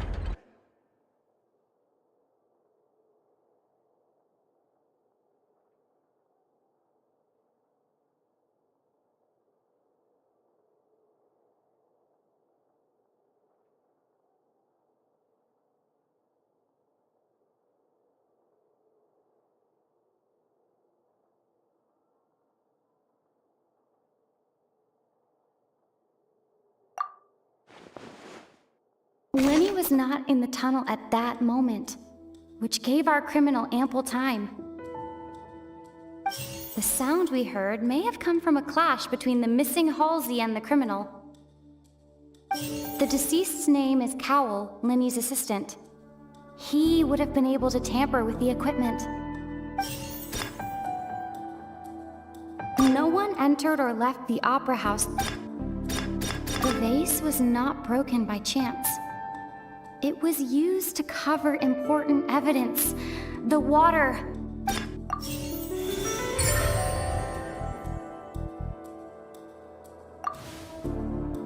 Oh, Paimon gets it!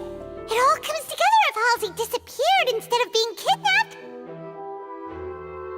Lynette escaped from the water tank, vanishing gradually and leaving only clothes behind. If there's a similar method where a person could be transformed into water... Just a moment, please. I do hope you know how preposterous you sound at the moment. How could a person ever be transformed into water? This is reality we're talking about here, not some magic trick. Must we really? I should think that of anyone. Your friend Linny already knows this truth very well. Magic tricks are ultimately just illusions and misdirection. But Halsey's disappearance is very real. We're talking about 2 completely... Even so, I trust the Traveler's judgment. The truth must be out there somewhere. Perhaps some new line of reasoning may open if we try to gather all the focal points that don't make sense. Since Cal was the deceased, we haven't placed much attention on him. But given that we aren't making much progress with the case, it wouldn't hurt to have a look at his belongings. People really do come up with all sorts of harebrained schemes when at the end... Nevertheless, I believe that this is a reasonable request on the part of an attorney. Since the trial does indeed appear to be at an impasse, I believe that additional evidence may help us make more progress. Guards, please step into the lounge and examine the personal effects of the deceased, Cowell.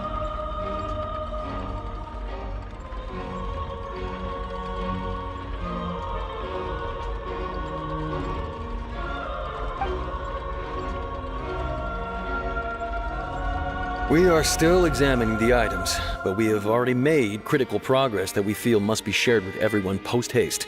We discovered several test tubes of fluid within Cowell's baggage, each labeled separately. The notebook in his backpack claims that these fluids are... water from the primordial sea. The primordial sea? The note's contents also indicate that Cowell belonged to an organization that sells illegal drugs and that he had an accomplice. The notebook has many entries concerning safe usage of these fluids. One of these tubes was labeled Opera. The notes also state that these dissolution properties, as such, we believe... You've got to be kidding! Could something so ridiculous actually be true? Wait a moment. This reminds me of a certain prophecy, but It's just a coincidence, isn't it? If people can become water, does that mean that the water tank's real use was as a means to hide water stains? And if Cowl was targeting that girl... Wait just a minute. Could that mean... You two, with me, quick! Demoiselle, wait! What about your partners? Let's go. Just trust me. Order! Order! It is undeniable that further examination of the deceased's personal effects has yielded some surprising results, but we cannot yet verify the veracity of these clues. Still, let us assume that these clues are indeed authentic, albeit with the understanding that Ms. Halsey has yet to be found. Guards, please continue examining the items of Mr. Linney. It appears your hypothesis is supported by the evidence, so please... Of course. If we uphold this hypothesis, I believe that many of this case's seemingly unrelated clues can be connected together.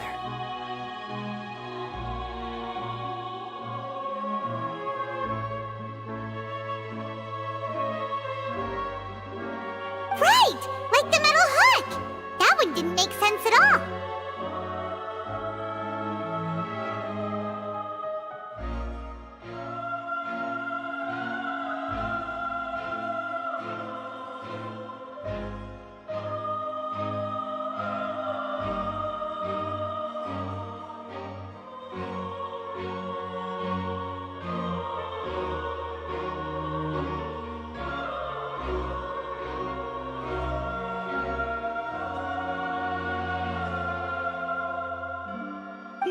Let's think about this. Cowell's methods must have something to do with that water from the primordial sea.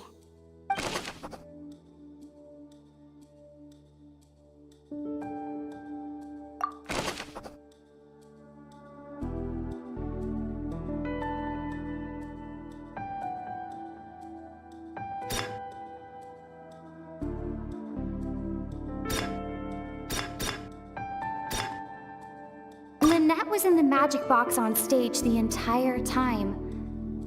Did she have something to do with this? I remember there was something else within the inner layer of that box. The rope that strung the water tank up was lit by the fireworks and cut. As such, the focus here is on the water and not the tank. Now it seems like the hook rope was not meant for another magic trick, but was instead some form of triggering mechanism.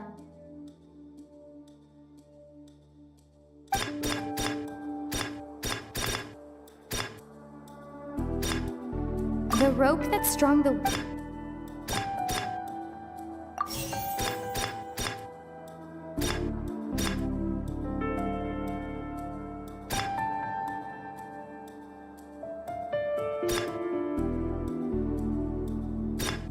The rope that strung the water tank...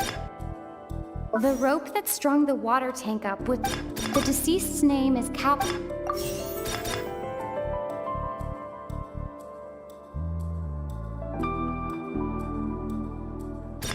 The water from the primordial sea...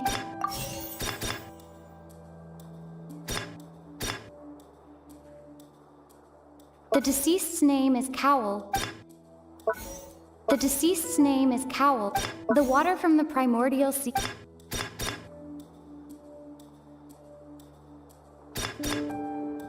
Now it seems like the hook rope was... The water from the primordial sea...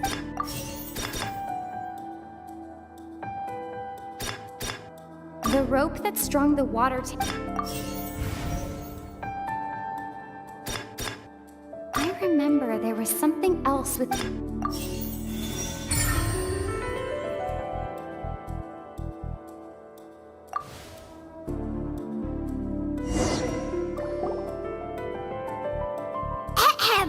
It's Ace Detective Paimon's time to shine again! In the original plan, Cowl would tamper with the water tank rope and the number selector securing his target. When the magic box containing Halsey was lowered, the metal hook would retract gradually and pierce the balloon at the top of the box. When the balloon attached to the box popped, The water from the primordial seed inside it would pour down and dissolve Halsey. Afterward, Cowell would enter the tunnel and break the flower vase to conceal the water inside the tunnel, with the remaining evidence being covered up by the water tank on stage. But he encountered something unexpected in the tunnel, and wound up being fatally hit by the same water tank he meant to use to cover his tracks. Huh. That does make sense. That actually links together a lot of the more confusing pieces of evidence. Oh dear, what do I do? Even I think they sound convincing now. Have I falsely accused an innocent person? Now, it seems like the only point of contention remaining is the exact circumstances that led to Cal's death. His notes mentioned he had an accomplice who could be related to the situation. On that note, the guards have just contacted me indicating that they uncovered new evidence. I shall now invite him on stage to share it with us. Thank you, Your Honor.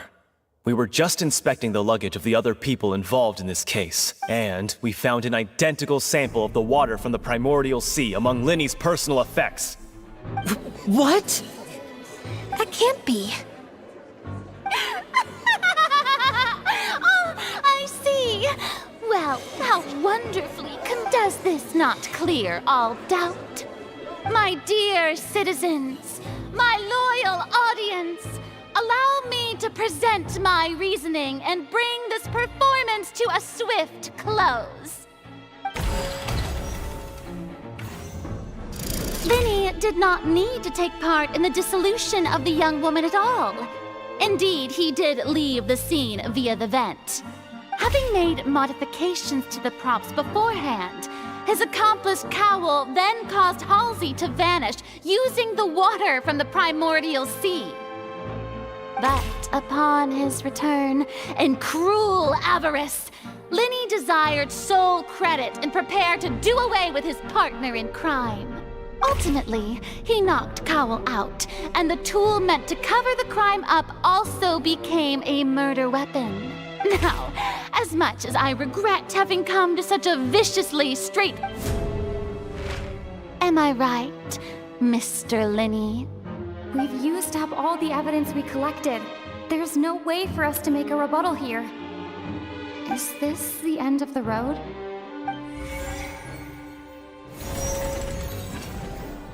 Oh no! Paimon can't think of anything either. It doesn't look like there's any way around this. Seems using the water as new evidence was too good a move. Oh, why did this have to happen now?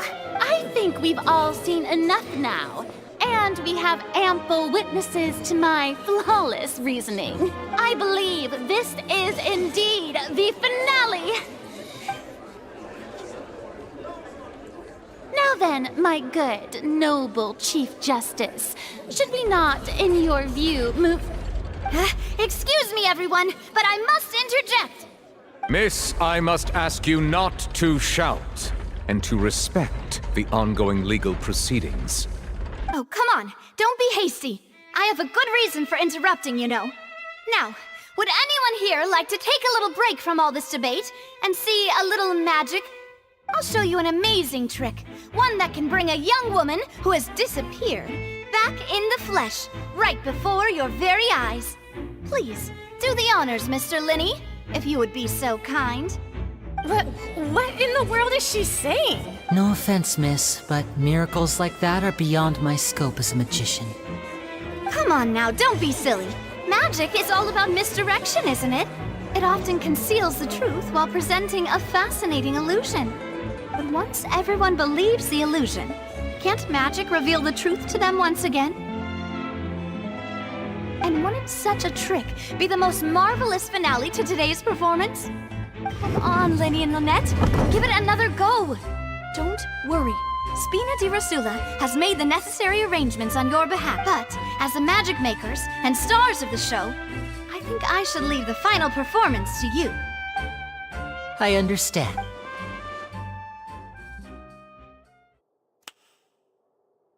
Voila!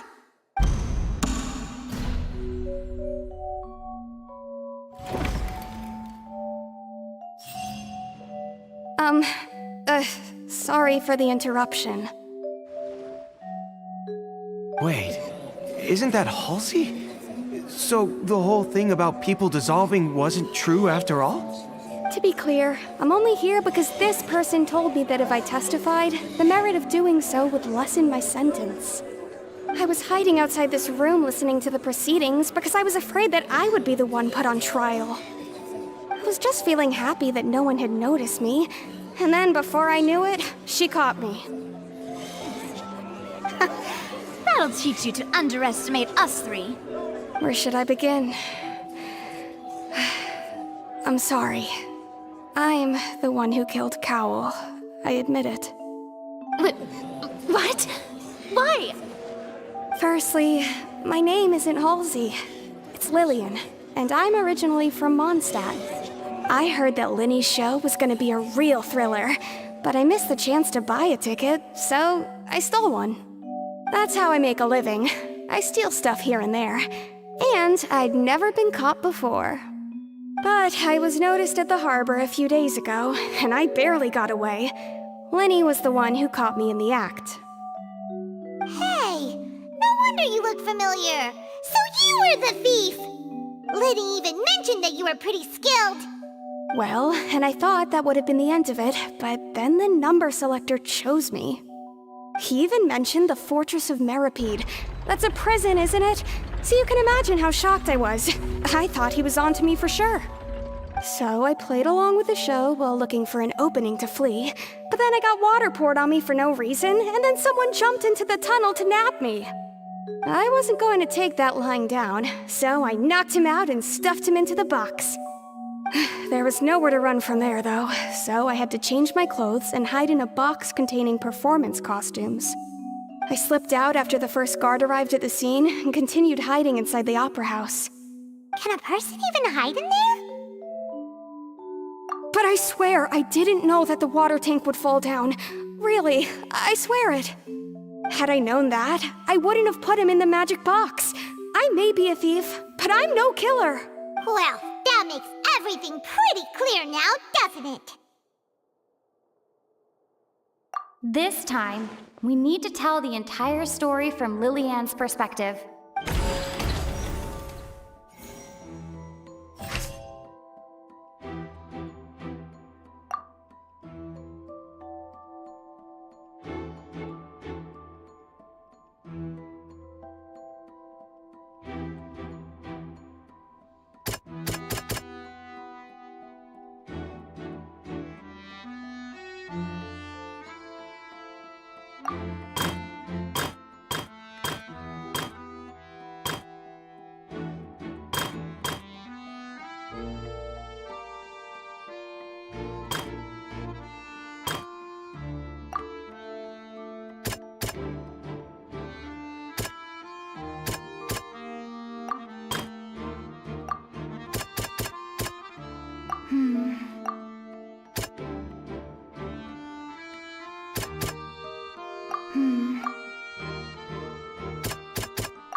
The strange sound... The flower vase was... Lillian was afraid that she would be recognized if she left, so she changed clothes and hid, biding her time. And it's Ace Detective Paimon time! Having been selected out of the blue, Lillian panicked. Her panic only intensified after she entered. Hearing the commotion, Cowell leapt into the tunnel, only to discover he did not know that Lillian was not from Fontaine. Mistakenly believing that the water from the primordial sea needed time to take effect, he tried to force Lillian back into the box. The two broke the flower vase during the struggle, but Lillian came out on top, knocking Cowell out and putting him in the box. With no way of escaping, she changed her clothes and hid in the costume trunk until the performance ended.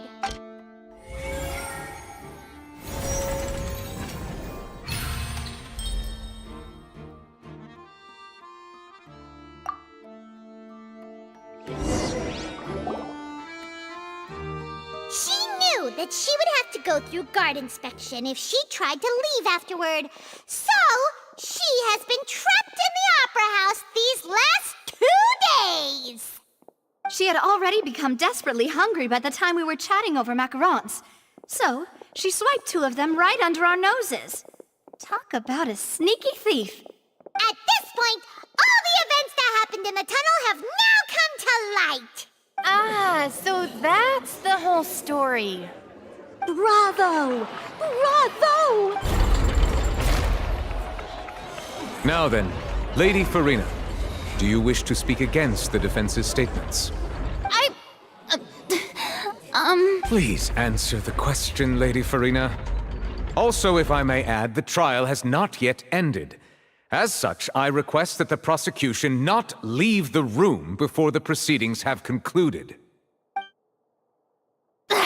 What? Are you reading my mind now?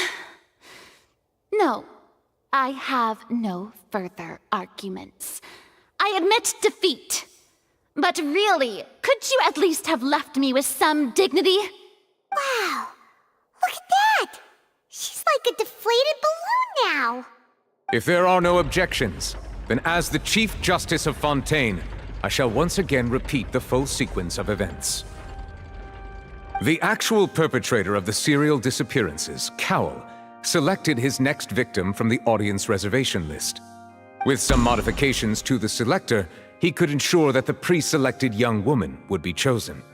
To cover up any evidence while committing the deed, Cowell thought of allowing the water tank to fall, which would conceal the water left behind after the young woman was dissolved. He also tampered with the rope suspending the water tank, using the fireworks at the end of the performance to cause the tank to drop and hide the watermarks. He poured the water from the primordial sea into a balloon during the preparation of the magic box and stuck it to the box's lid. Finally, he passed the prepared hook on a rope through the gap in the magic box's door when bringing the young woman to said box. When the magic trick officially began, the box containing the woman was lowered into the tunnel, tightening the hook rope and bursting the balloon containing the water.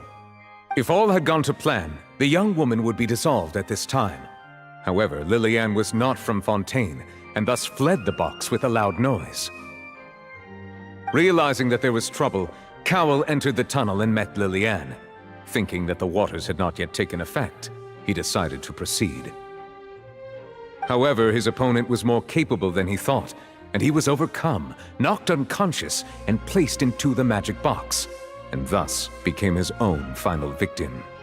Lillian, according to her own statements, then changed clothes and hid until the performance ended, before hiding in other parts of the opera house. As for Linny, he was in the underground structures within the opera house, and was thus ignorant of these happenings. From this reconstruction of events, we can conclude that Linny, the accused, is in fact innocent. While there is much in Linny and Lillian's conduct that should still be investigated separately, this case, at least, can be handed over to the Oratrice to make the final decision.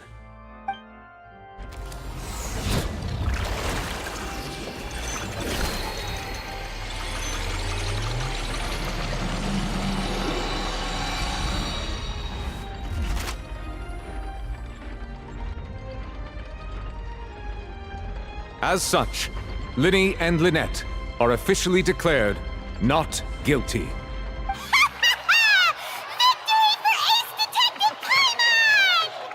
Great work. Thank you all. Thank you so much.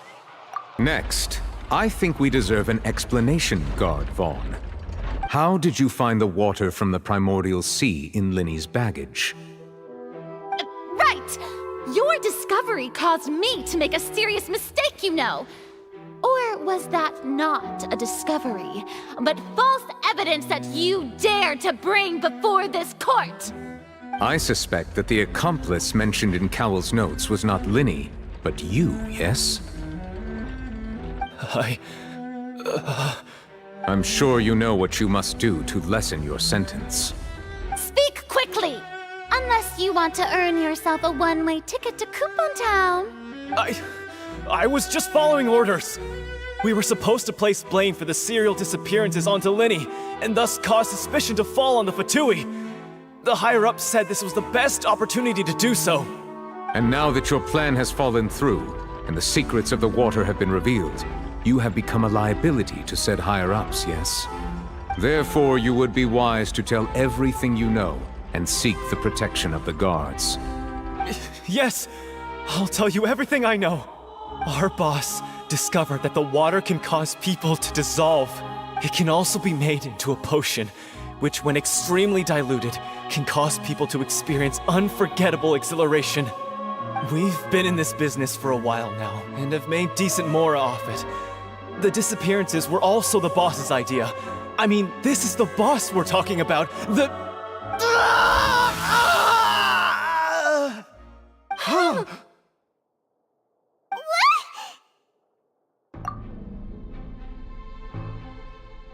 And now he can no longer talk. Such ruthlessness. I shouldn't have expected any less of them. An outrageous act. All present, please submit to inspection immediately.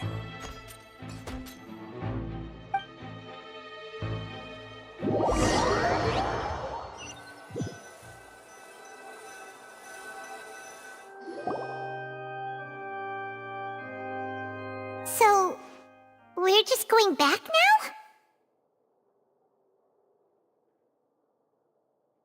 That's... Traveler, Paimon!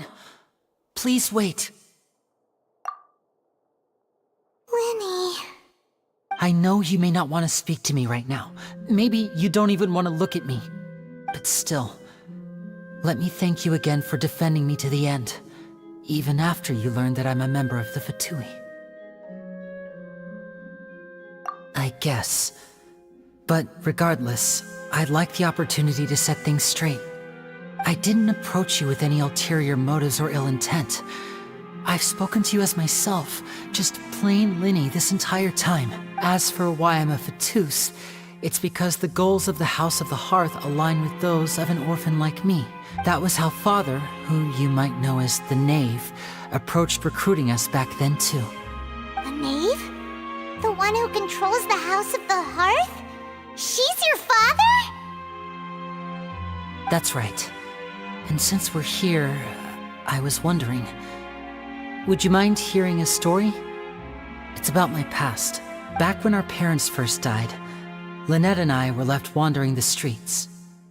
To survive, I took to surreptitiously observing an older street performer who did magic. It took me several days to figure out how he pulled off his amazing tricks.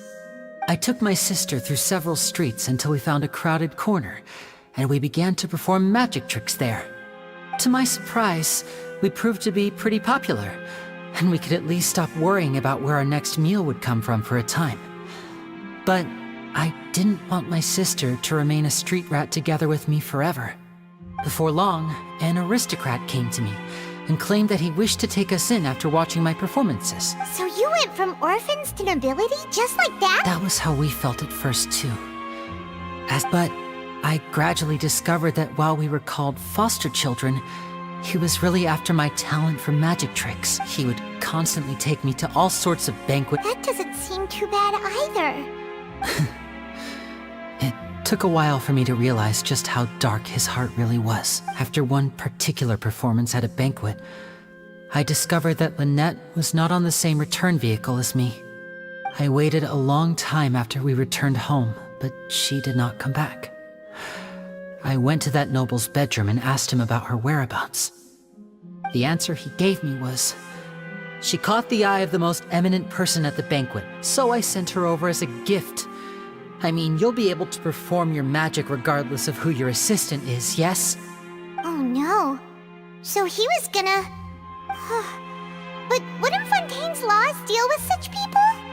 As far as outsiders are concerned, this is a relationship akin to adoption or foster care, and they have their ways of escaping the eye of the law. I managed to ferret out the location of the mansion of that so-called eminent person, and all I saw was the moonlit ground covered in blood, and the knave standing there in the darkness. So, she'd already taken care of that guy. That's right. She had rescued my sister before she could come to any harm, and had even discovered several girls hidden in a basement, all of them orphans. Father, the knave, might have seen something in me, and so she made me an offer. The House of the Hearth welcomes you, for your interests align with ours. Here, none will ever betray you. Indeed, betrayal shall never be permitted here. I was hesitant to trust her, but she was also quick to destroy the noble who had taken us in at first, giving us back our freedom. Oh, so that's how the two of you joined the House of the Hearth.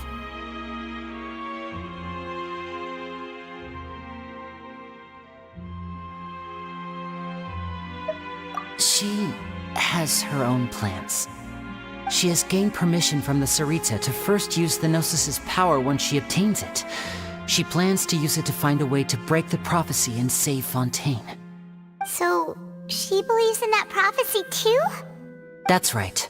The whole House of the Hearth is currently working to combat that crisis. Today's case has also proven that people from Fontaine can indeed dissolve into some sort of water, thus further supporting the prophecy. All of us house members here, Lady Arlecchino herself included, are from Fontaine. We won't give up on defending our homeland. To us orphans, the only connection we have left to this world, apart from our family, is our homeland. So, from small deeds like distributing magic pockets to huge schemes like stealing a Gnosis, everything is aimed at dealing with that prophecy. It's all right. I understand. The only thing I can do is relate all this to you.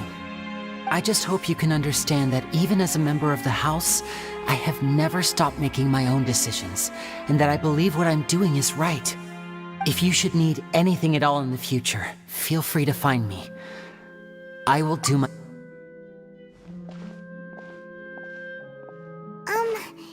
Bye, Linny!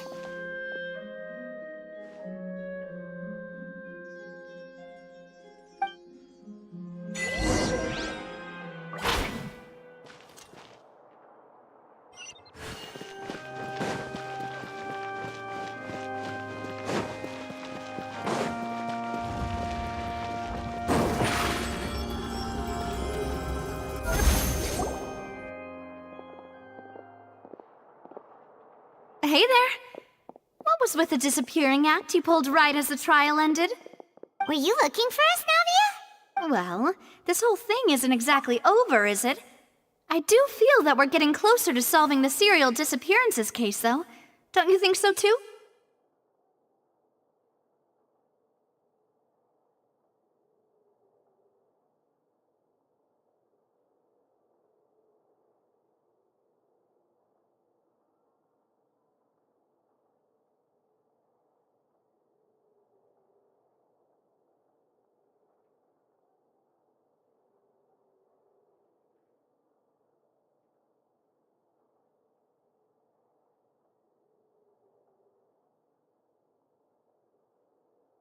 Huh? What's wrong, my dear partner?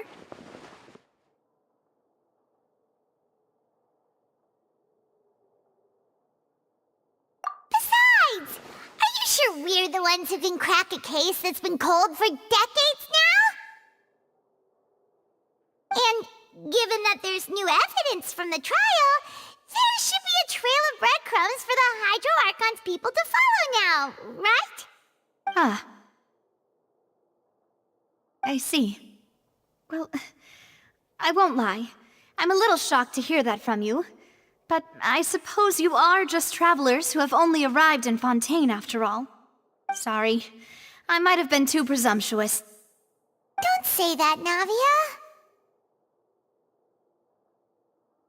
Ah, and we were having so much fun investigating with you, too. It was like having new waters flowing into a stagnant mire, causing new hope to spring forth, and the reflection in the murk to become clearer. Well, sorry about that. I'm a bit prone to nostalgia. Don't mind me. Wait, shall we have a farewell meal? You know, to commemorate our time as partners? Huh? Do we really need to get that formal?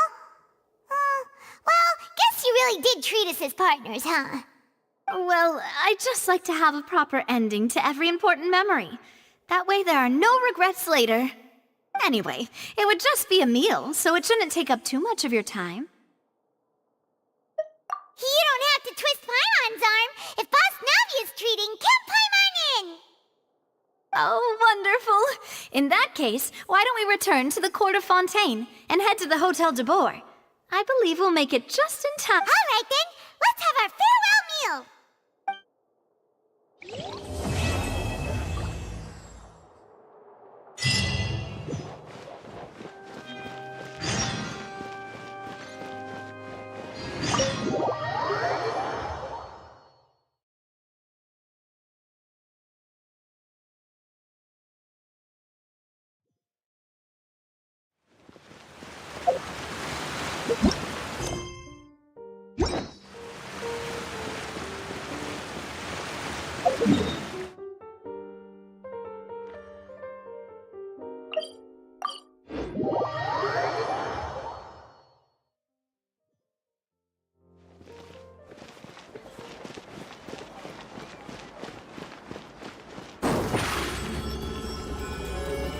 Over here!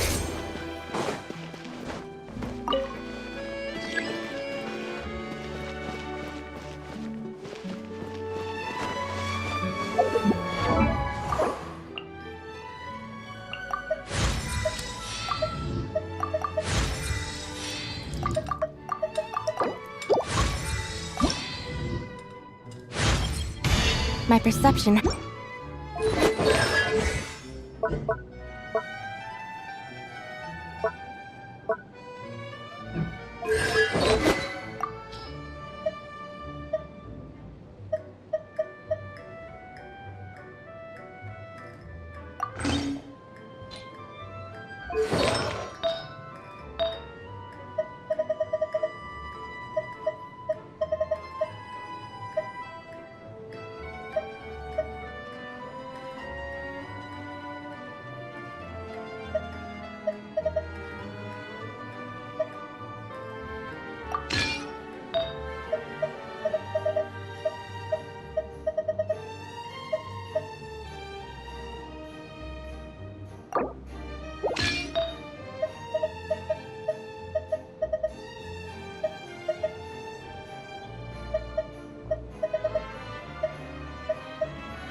I came here several times with my father when I was little, but stopped eating here as often after growing up. I hope the food here will be to your taste. Oh, don't worry. We haven't eaten at a hotel like this in a while. Paimon's getting excited already. In that case, I'll go order for us first. Please wait here a moment.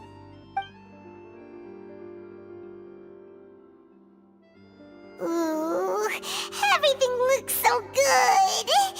People in Fontaine sure know how to enjoy life. Why, of course. Go ahead, try whatever you like. If the food's good, I'll make a group reservation for the rest of Spina di Rosula next time. And if it's not? Well, then I'll still bring everyone time. Albeit with And if only it's one not? dish per table. You, sure have your own way of doing things. Oh, we called this a farewell meal, but we could also treat it like a victory feast, right? We did just win that case after all. Oh, true. Very true. Huh? Paimon?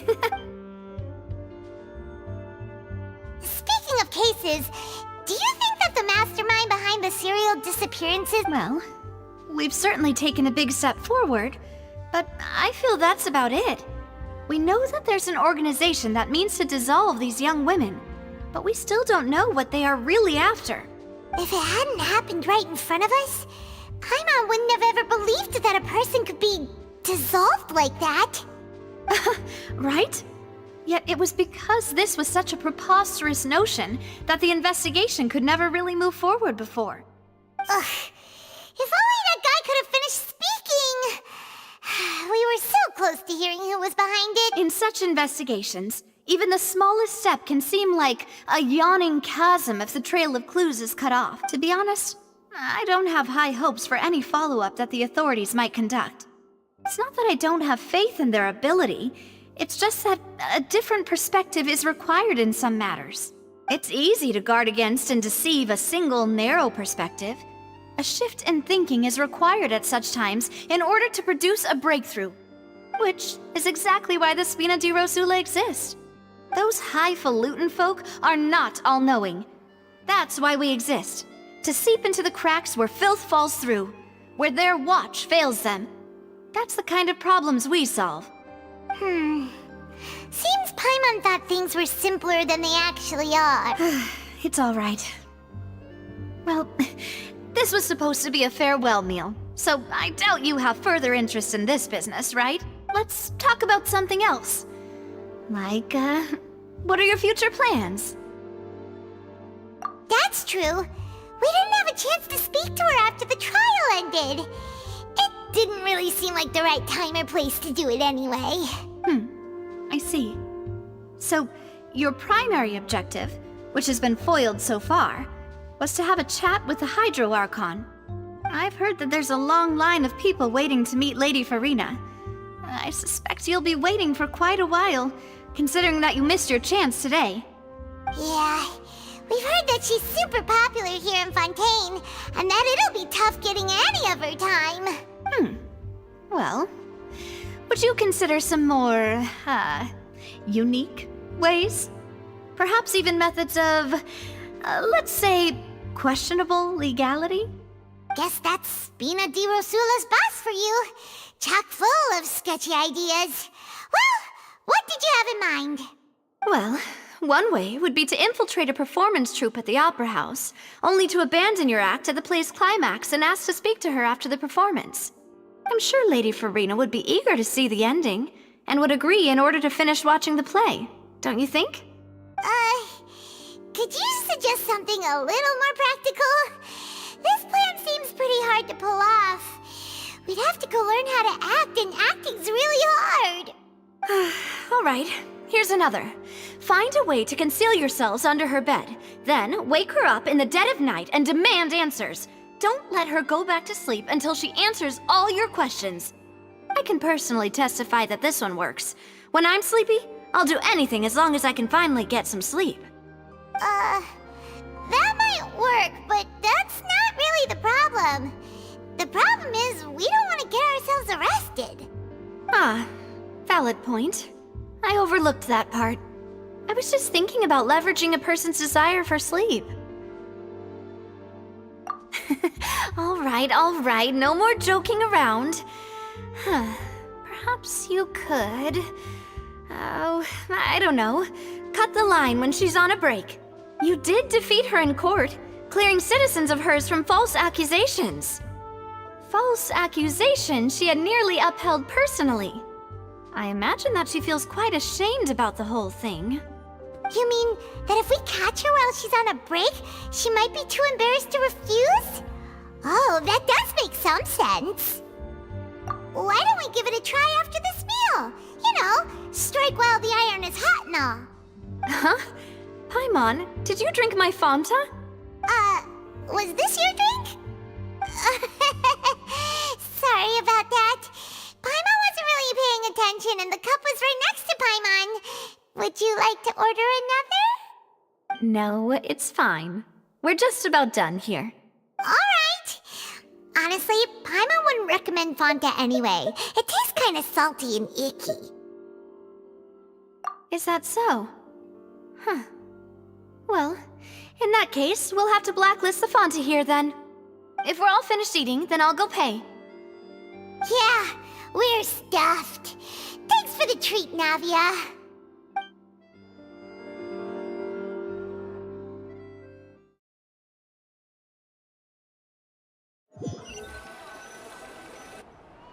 Oh, so full.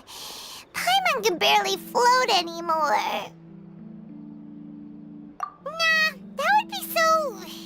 normal. You know, like you. Okay. As for expenses this month, we're left with... Hey, Navia! What are you doing over there? Oh, nothing. It was just a meal, you know? Nothing the Spina di Rosula can't cover. Let's get ready to try to meet the Hydro Archon again. Bye, Navia! So this is goodbye, huh? Well, if you do encounter any other trouble in Fontaine, you're always welcome to contact the Spina di Rosula. I'll give your request the highest priority. In any case, I wish you smooth sailing. I'll see you again, partner. See ya!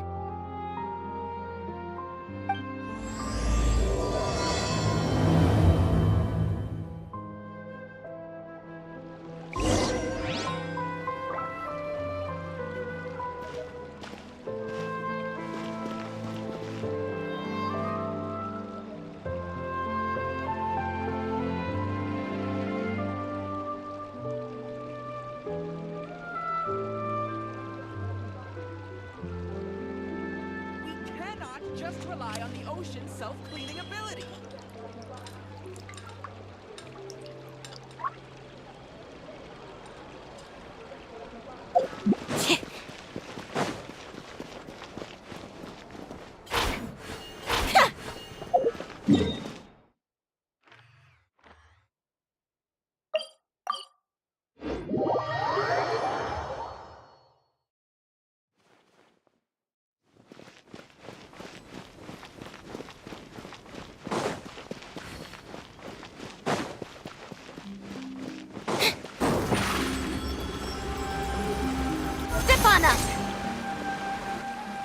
There aren't many people around anymore. Looks like that boat we took to Araneus might have been the last one. Vache. Looks like we're back here again. Huh? Traveler? Are you hearing voices again? Ugh. That's kinda spooky. Are you sure we don't want to come back in the morning? Vache? Vache. Hey, why are you still walking towards it? There might be something nasty in the water.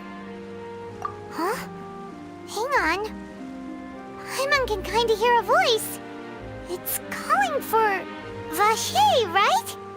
Hey, Traveler? Stop walking! Come on, wake up!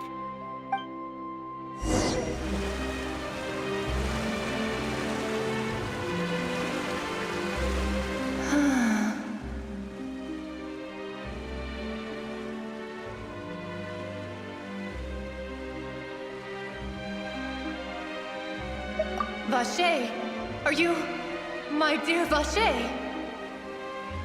No, wait. You seem to be someone else. Do you know Vache?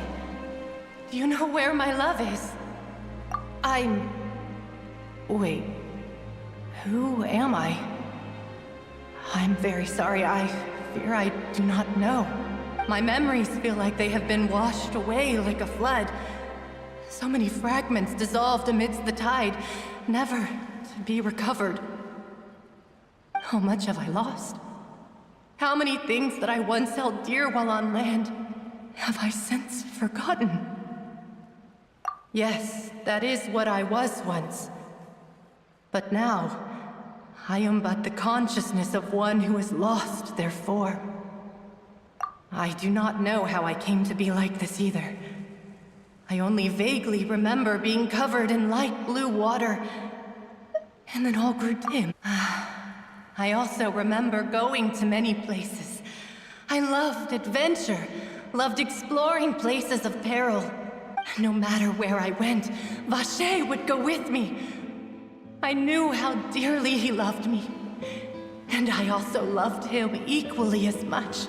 But now, we can no longer go back. The pain of such parting, I never knew how heavy it could be. No, our reunion no longer has any meaning. There is no way for us to create any new memories. The thought of me gives him no succor. If you meet Vache, tell him not to look for me. Tell him to move on. That is the only thing I still remember. Perhaps that is so. As I was submerged in the waters, losing consciousness, I saw Vache above the surface. His eyes were filled with such sorrow, such longing. If only I could have comforted him, told him that I did not suffer. Indeed, I had felt a great warmth. Is that what you call it? Dissolving? If anything, it was a state of neither fear nor frenzy, with only an... I could also liken it to being a thirsty person who drinks water for the first time, and only then sees how they have lived for so long in a world of endless want and anxiety.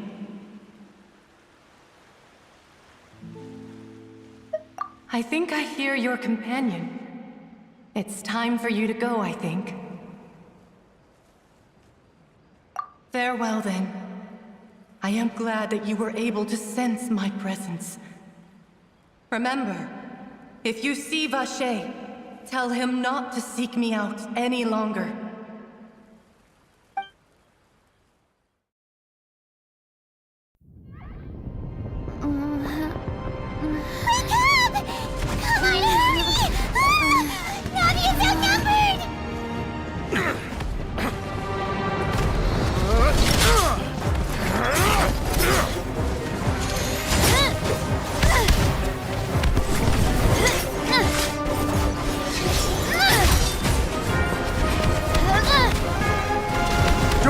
Look out!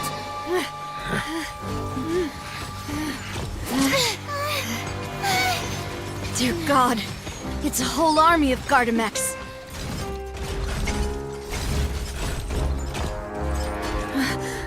Chlorand?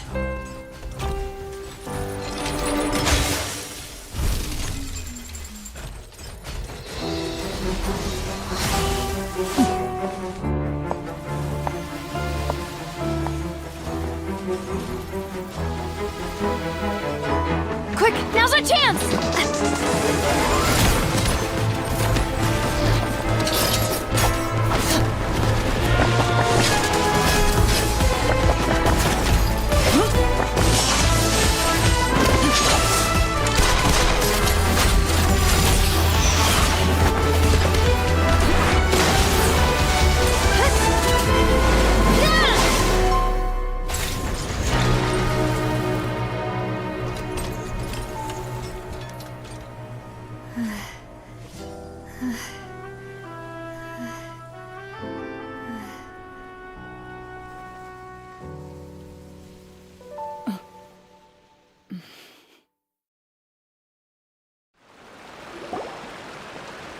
I should thank you for lending us your sword there, Clorand.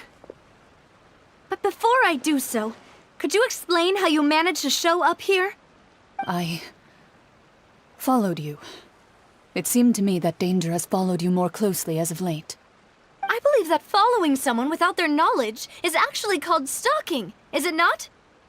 Mr. Callus's last wish was for me to ensure your safety, and I will not betray his trust. He would do the same, were he alive today. Do not speak of my father!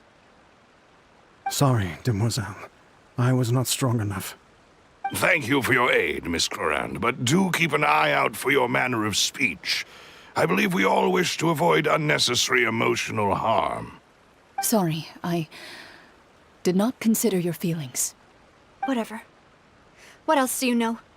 How did you come to the conclusion that I'd be in grave danger? I doubt I know much more than you, but I believe that the mastermind behind the serial disappearances is very powerful. Your performance tonight will almost certainly attract their attention. I'm sure they've known about me. To be honest, I'm shocked it's taken them this long to act against me. And what about these Gardamex? I thought only those associated with the Maison Gardiennage could control them. None of these mecha have serial numbers. I was sure to check a moment ago. They are not the ones used by the authorities to enforce the law. I can only conclude that some powerful or wealthy party must have obtained them via illegal means, deploying them as a private force of sorts. What? Your point being that they're out of Spina di Rosula's league, then? Yes. Be careful, and do not act rashly. I will continue investigating no matter what. We will bring the truth to light. That's my father's true last wish. Regardless, thank you for your help today, Clorand. But if you get any ideas, tell me first. I don't much appreciate being followed. I do not think that they'll strike again anytime soon. So I shall stop following you. Good day, all.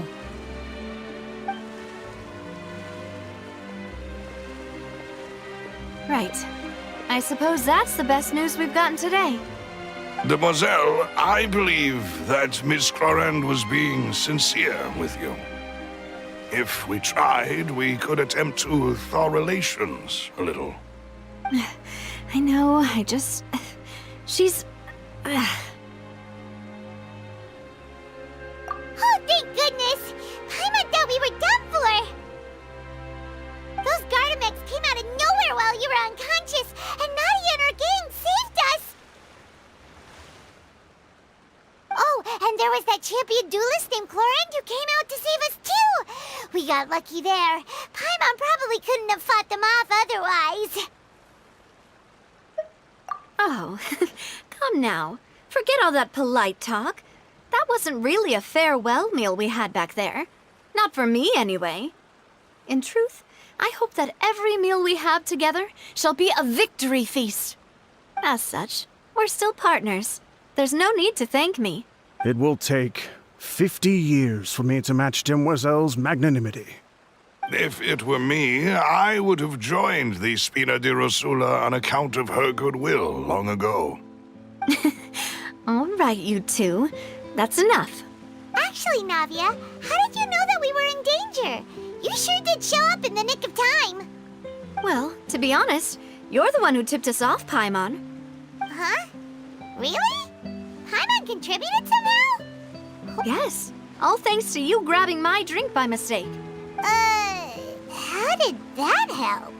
After we parted ways, I was on the way back to one of our bases when I suddenly thought of what you said. That the Fonta tasted kinda salty and icky. Fonta only comes in sweet flavors, so how could it have tasted salty? The color of the drink, if I recall, had also been a bit off. So the Fonta had been spiked with water from the primordial sea? Yes. So, if you hadn't drunk that cup for me... Spina di Rosula is preparing the grandest of awards for you as we speak for saving the boss. Huh? Really? I sent people to Hotel de Boer to investigate, but whoever did this left no trace at all. That's when I figured out that you might be in danger, and hurried here as quickly as I could. But why would they go after us too? All we did was defend Linny in court and help clear his name. Ugh, now we're caught up in this mess too, aren't we?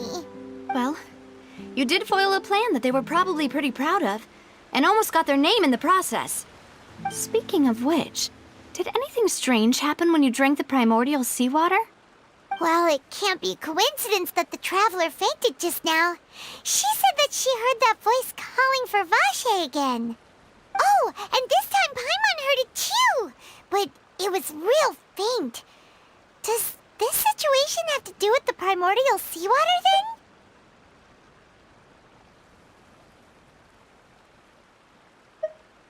Does that mean the primordial seawater raises someone's sensitivity to hydro when it's used on people who are not from Fontaine? That doesn't sound like too much of a bad thing, to be honest. New intel? While you were out cold? Well, let's hear it, shall we?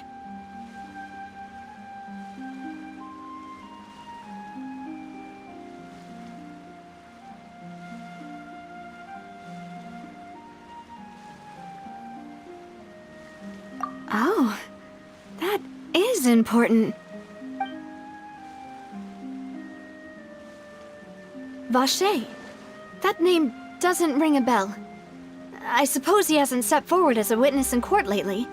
Since he saw that young woman dissolve, he was at least at the crime scene. But he never gave testimony or any information regarding people dissolving in the primordial seawater. Could he have been threatened?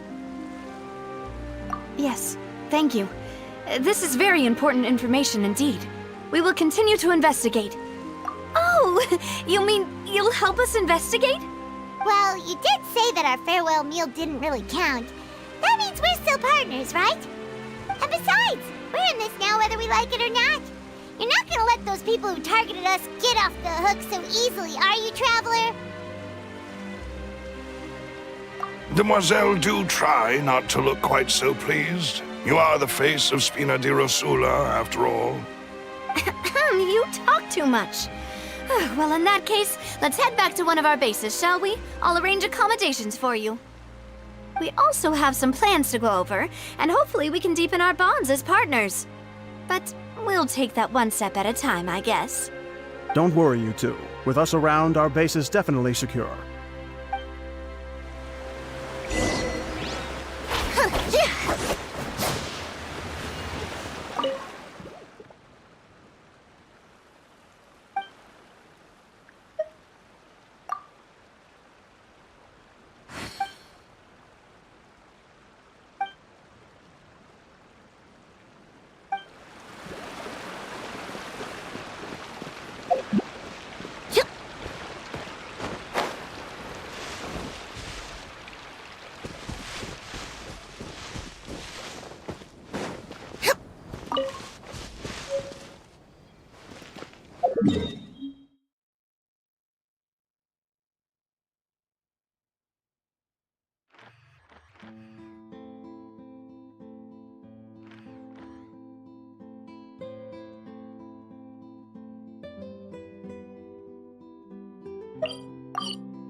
Need my help as usual?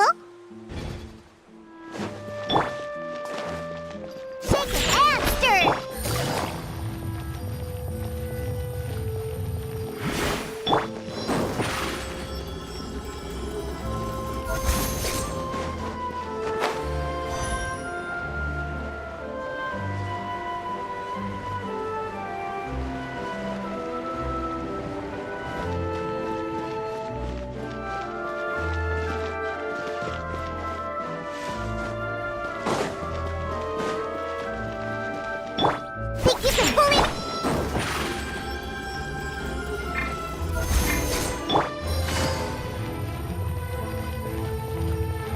Take it easy.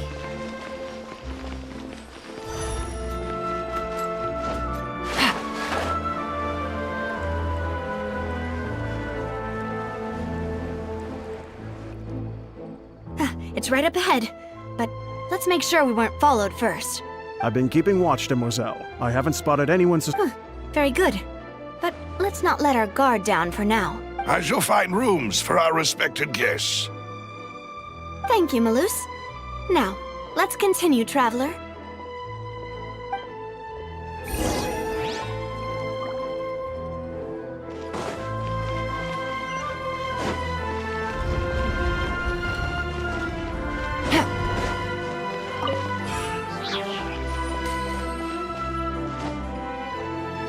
How was I?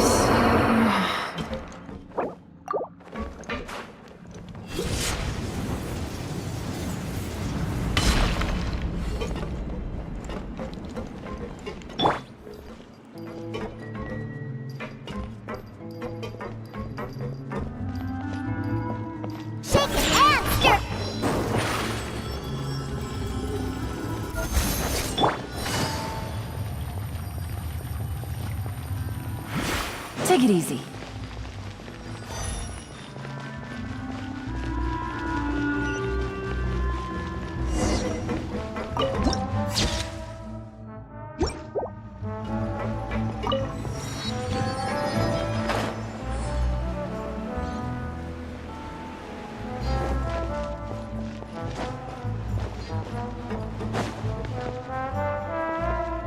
Whatever business you're in, you gotta keep up with the changing times. I guess I'm finally on the road. No problem. So, this is your base? It's not quite what Paimon imagined. Your accommodations have been arranged. Under the present circumstances, I can confidently say it's the best we have. Well, our funds have been a little tight lately. After all, we don't allow illegal or unethical profiteering. In fact, our funds often come from citizenry who support us. Seems like it's tough times for everyone. But if you have the support of the people, that does sound like it's worth it. To be honest, our financial situation was a lot better back when my father was in charge a few years ago. I'm afraid I'm not quite his equal. Your father... he was the previous boss of Spina di Rosula, right? How did he... Demoiselle, if you'll allow me to explain. No. I'll explain it myself. I suppose I couldn't run from this topic forever. And as partners, this is something I hope they can understand. My father's name is Callus. Yes, the same one they call Callus the Unfaithful in the streets. 3 years ago, he was accused of murdering his own friend. But he chose a duel to defend his honor instead of standing trial. He died in the duelist's ring. Oh no. But I do not believe my father was a murderer. I'm sure he was set up. At the time, I believed that if he only stood trial and was duly investigated, something amiss would crop up and prove his innocence. But strangely, he not only requested the duel himself, but rumor has it that even after being seriously injured, to the point where he could be deemed as having lost the duel, he refused to surrender, determined to die in the arena. 3 years later, I still don't understand why he did that. How could he protect his honor if he's dead? If anything, he gave up his chance to defend himself.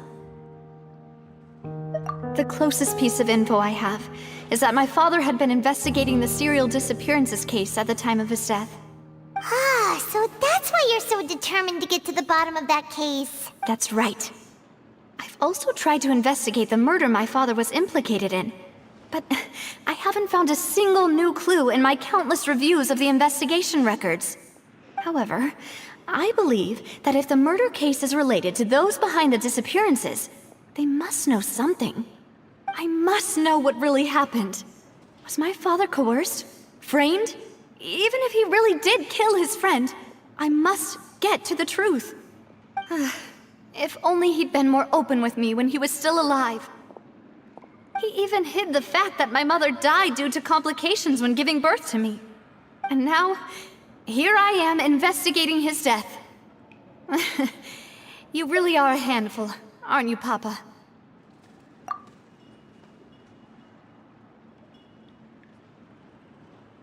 Demoiselle, please, if there is anything I can do, anything at all.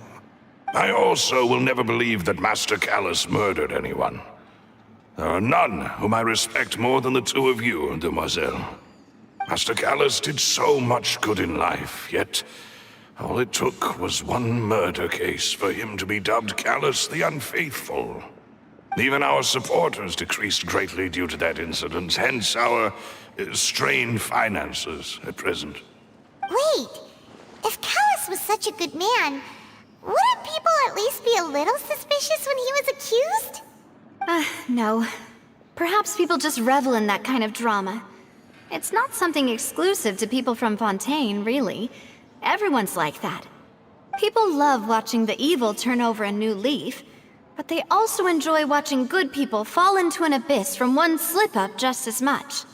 But how could... never mind. If Callus was really falsely accused, we have to find the truth.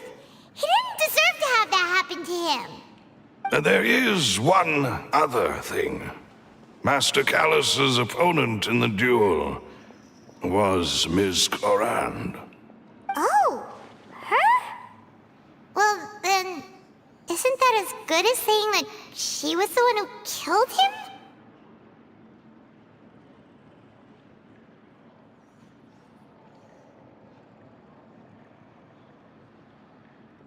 Yeah, that's not the sort of thing that you can just let go and move on from. Miss Clorand has always placed great emphasis on the honorable nature of the duel. If her opponent doesn't yield, she will not stop either. She knew Master Callus beforehand and greatly respected him, but seeing how he was resolute in the arena, there was only ever one choice she could have made. It's not that I don't understand her at all, but I just can't deal with this yet. Don't worry, Navia. Paimon knows how you feel. You don't have to force yourself to do that. Afterward, Miss Clorand told us that at the start of the duel, Master Callus requested that she ensure Demoiselle Navia's safety. Yes, that is our understanding as well. Oh, Papa. What madness drove you to ask the person who killed you to take care of me? All right, anyway, that's the information I wanted to share with you. Even if it did sound like I was just complaining towards the end. Thanks. You two should go and rest. This was quite a day after all. Yeah! Paimon's feet. Please, relax and get some sleep. We will ensure you rest soundly.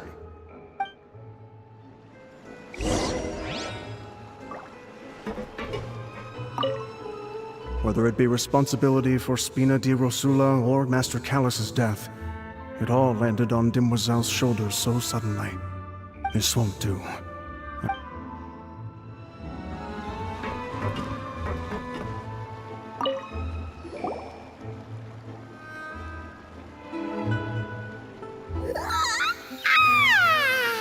Paimon slept so well. This place feels almost too safe. Huh? Navia? Where did the other two go? I sent them back to Poisson. It's Spina de Rosula's place of origin, and where we have our headquarters.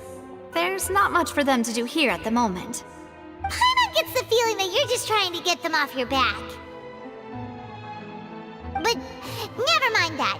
When did you get back? Were you waiting here the whole time? No, I just returned after going out for a while. I did some investigating yesterday regarding the name Vacher. Wait, so you didn't sleep at all? How could I after having such critical new evidence appear? Guess Paimon wasn't speaking for everyone just now, huh? Unfortunately, this name seems to have been wiped from existence. It doesn't seem to have a match anywhere. I suspect that those behind this have already taken steps to hinder an investigation from this angle. But that does prove that this Vache person is a key witness in the incident. Does that mean we're too late, though? No. There is one ray of hope. One place in Fontaine that they would find almost impossible to threaten, no matter how much they wanted to. And that is the archives kept by Chief Justice Neuvillette. A place where detailed files on all the cases in recent years are. If the Oceanette you met is one of the young women who went missing recently, we should be able to find some related information there. So Neuvillette maintains an archive of case files? Whew. Guess that's the hard-working Chief Justice for you. In that case, let's go talk to him, shall we? Aren't you coming along, Navia? Did you get tired? No, it's nothing. Let's go see the Honorable Chief Justice.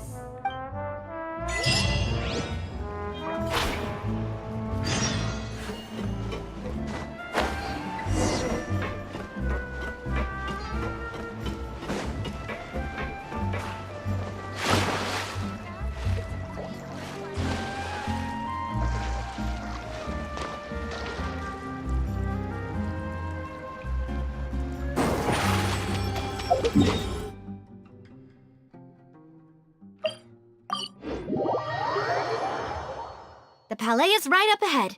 Come on.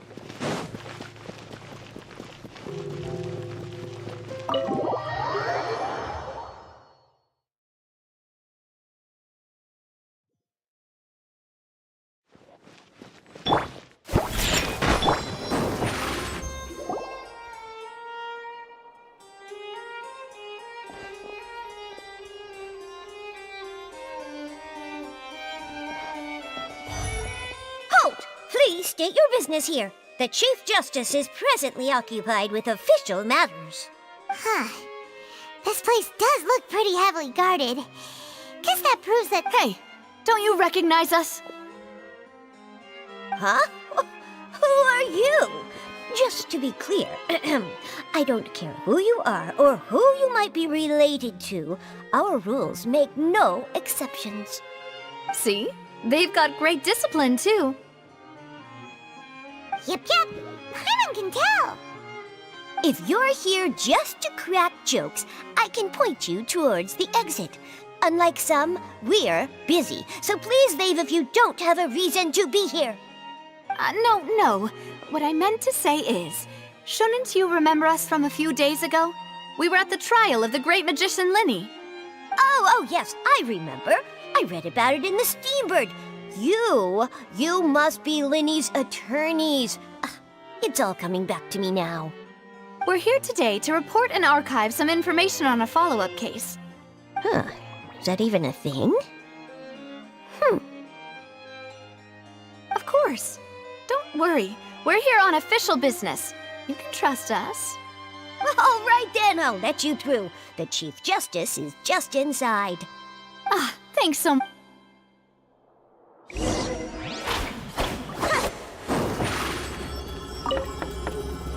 Over here! Please, come in.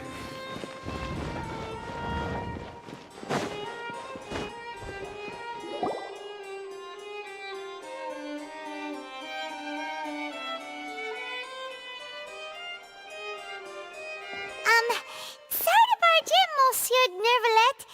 We only lied to get in because we didn't know any other way. It's all right. Please let me know how I may be of assistance to you. So you're not mad at us? We're looking for a man called Vache. He may have been an eyewitness in the serial disappearances case. If we can find him, we may be able to unearth some key information on the case. Ah, I see. In that case, please wait here a moment while I browse through the files.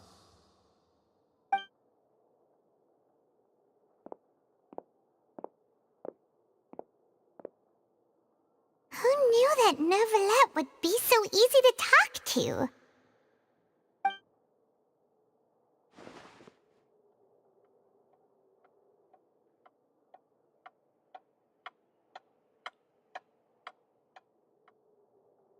Unfortunately, I'm quite certain that no one by the name of Vacher has been involved in any case, criminal or civil, in the past several years. There are no records of him either in the files or in my memory.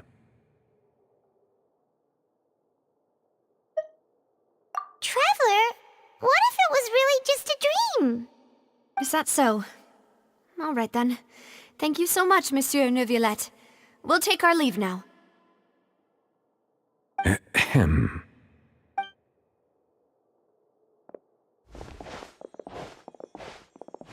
Miss Navia, I can understand how you feel. Your father, Callus, was a truly exceptional man. We deeply regret his passing. And what are you trying to say, Monsieur Neuvillette? Are you trying to console me? Extend your sympathy? Or just express some tendril of regret? No. You are not trying to do any of that. I can hear it in your voice. There's no emotion behind your words. You only said those things because you felt like you should. It's just like last time. After my father took his place in the duelist ring, I pushed through the guards to talk to you as a last resort. You even told me then that you thought there was something fishy with the case, yet you still allowed the duel to go ahead. In your eyes, the value of a human life is nothing compared to those cold laws you hold so dear. If you truly regret my father's death, then why didn't you call a stop to the duel? Why didn't you give me the power to stop him from throwing his life away? Why did you just let him die, despised and hated by all? Everything was hanging on a thread at that moment. Just the tiniest effort could have changed everything. There are still so many things I never got to tell him. So many questions he still owes me answers to. If you really have no heart, then just look me in the eyes. I, Navia, will show you the true meaning of regret. I'm sorry, Miss Navia. You and my father are truly alike. You keep all kinds of things in your heart and never say a word to anyone. It's not so much that you can't feel, but that you would never express anything. Oh well. In any case, everyone already knows full well the apathy of the Chief Justice. My apologies for taking my emotions out on you, Monsieur Chief Justice. Let's go, Traveler and Paimon.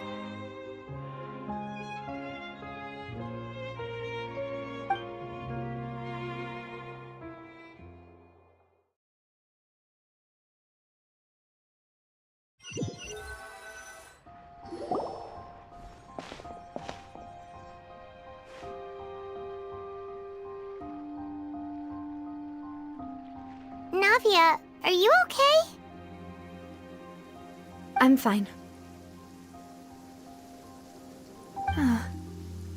Rain. It's raining. You're right. Wasn't it still sunny when we went into the building? And there shouldn't be any active trials today. How strange.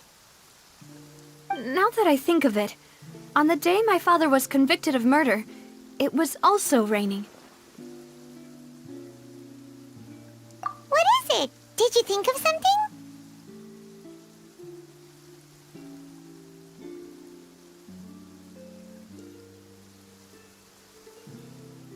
Yeah, he was outside.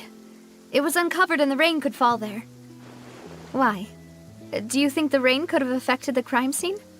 That thought has occurred to us before. We've even expanded the search area to try to account for that, but didn't find anything of value.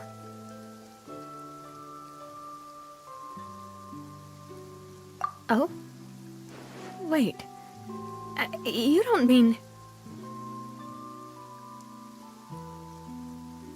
So you're saying that the true murderer could have been turned into water and then got washed away with the rain? Yeah, and if that's what had happened, then no one would have believed your dad, even if he explained what he saw to the authorities. I really think I found a true genius for a partner. You're completely right. How did I not connect the dots earlier? All right, Let's go to Poisson. With this new lead in mind, we'll get to the bottom of my father's case for sure. Yeah, we're gonna make progress for sure this time. Do you want to go with me now? Or do you want to head over by yourself later?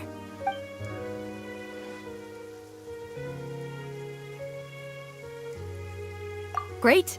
Let's go then.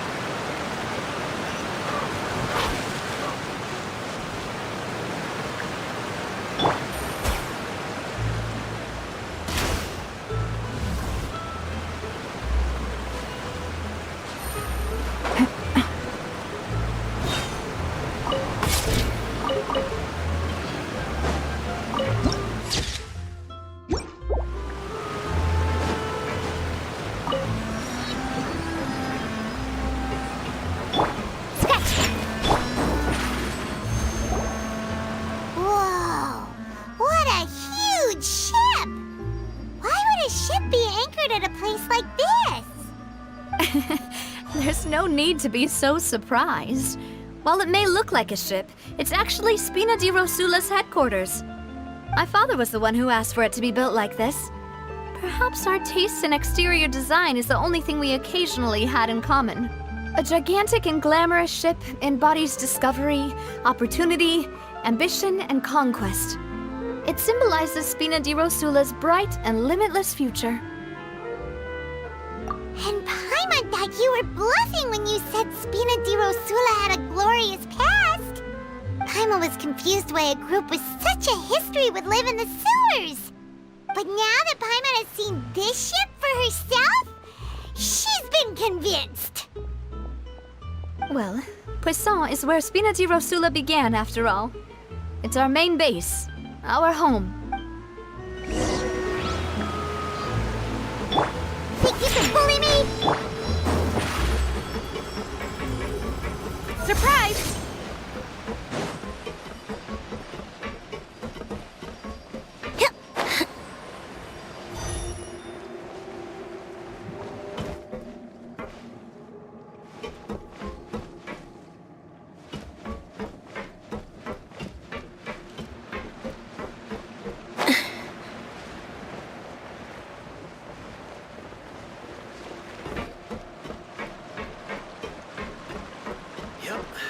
They might have it.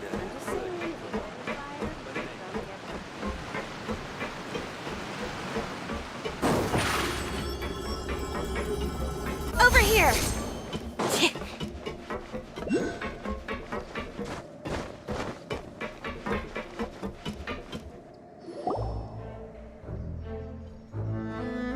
Melus, we're back! Apologies for the wait, demoiselle, and our most important partners.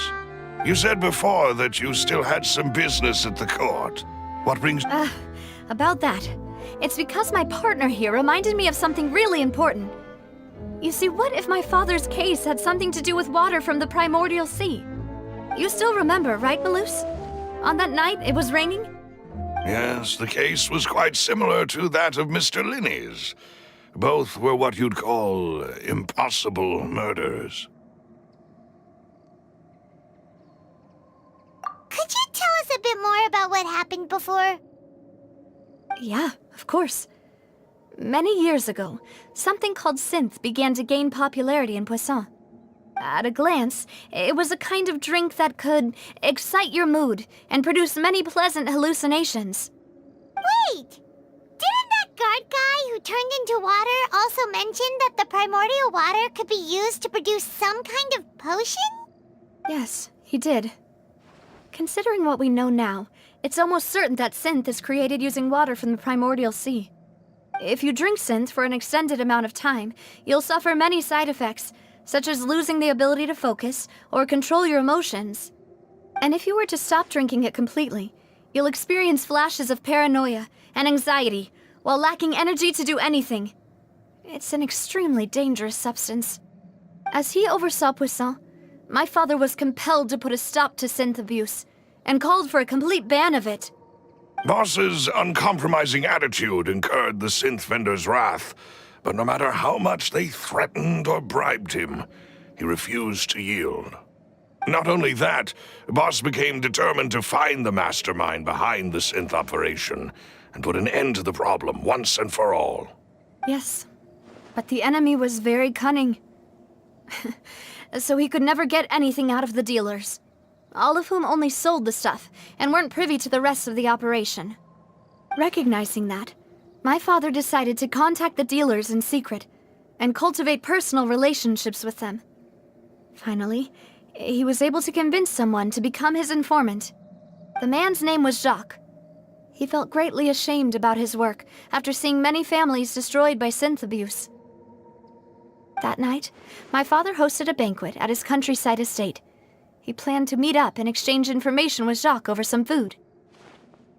But then, we heard 2 gunshots from the courtyard.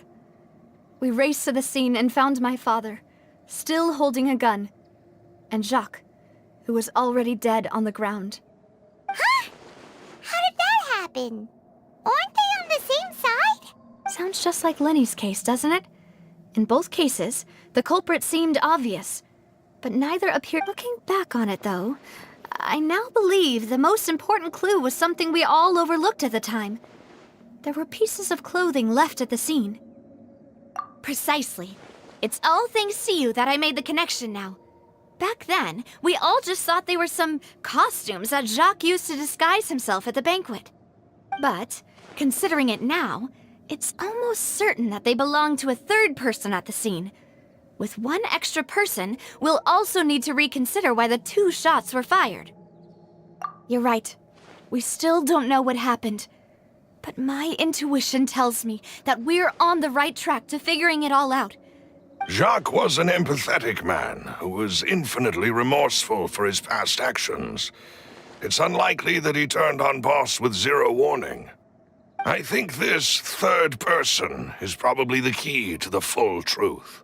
On that note, however, even though this will not please you, demoiselle, as your and your father's butler, I must still offer a word of warning. Our opponent is insidious and cruel. They are extremely difficult to deal with, and Boss has already lost his life trying to bring them to justice. Even though Spina de Rosula has lost most of its former glory, Poisson has welcomed a new time of peace, and we have been allowed to live out our lives. There is no need to follow your father's path. It would be both wise and in line with Boss's wishes to step back and give up on the case. If that's indeed what he wished for, then he should have told me that himself. Was I not the closest person to him? And yet, I was the one most kept in the dark. What was the point of him dying without sharing any of the secrets he knew? Did he manage to protect anything in the end? Synth is still here. Callus the Unfaithful is still his epithet. And Spina di Rosula is barely getting by. Nothing has changed. Did he think I'd just accept his meaningless death and live out my life just as meaninglessly? I've never accepted that. Ever. Not since that day, and certainly not now. I want to find out the real answer for everyone's sake. For the missing girls, for the victims, and for myself. Navia. This is indeed the best moment to act. Your partner appears to be quite reliable, and more importantly, demoiselle, I think you're also ready. So you do know something else, Malouse? Yes, I do. In fact, even before that banquet, Boss already knew of the connection between Synth and the serial disappearances case. But what drove all the tensions to the boiling point was the revelation that you, demoiselle, had been selected as the next target to disappear. What? Boss also didn't tell you that he had been diagnosed with a rare illness. The doctors told him that he had no more than 5 years left to live. and the serial disappearances case caused him great anxiety. 5 years was nowhere near enough time to resolve this long-standing conflict, but once he passed away, all the danger would pass on to you. Knowing all of this, he decided to use one final intimidation tactic before his death. He claimed to have already gotten his hands on some key incriminating evidence for the other side, and even told some members of Spina di Rosula about the details. But as long as you remained safe, he would not share the evidence with the public. If something were to happen to you, then he and all those he told would immediately expose all they knew about Synth and the disappeared victims.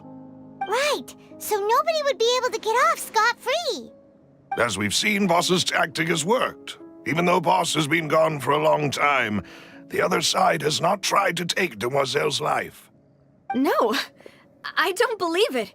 He never appeared to look sick to me. No father wants their daughter to see them weak and haggard, especially someone as proud as Boss. To him, dying in a duel and suffering lasting dishonor as the unfaithful was still far preferable than losing face in front of his daughter. So he chose to die in silence, so that he could protect me. I'm afraid you're not understanding this correctly, Demoiselle. What Boss wanted to hand to you was not a parasol, but a sword. If Boss's spirit could hear you telling me that you want to find the answer for the sake of everyone involved, I'm sure he'd be extremely proud. That fool. Couldn't he have just given it to me straight? No.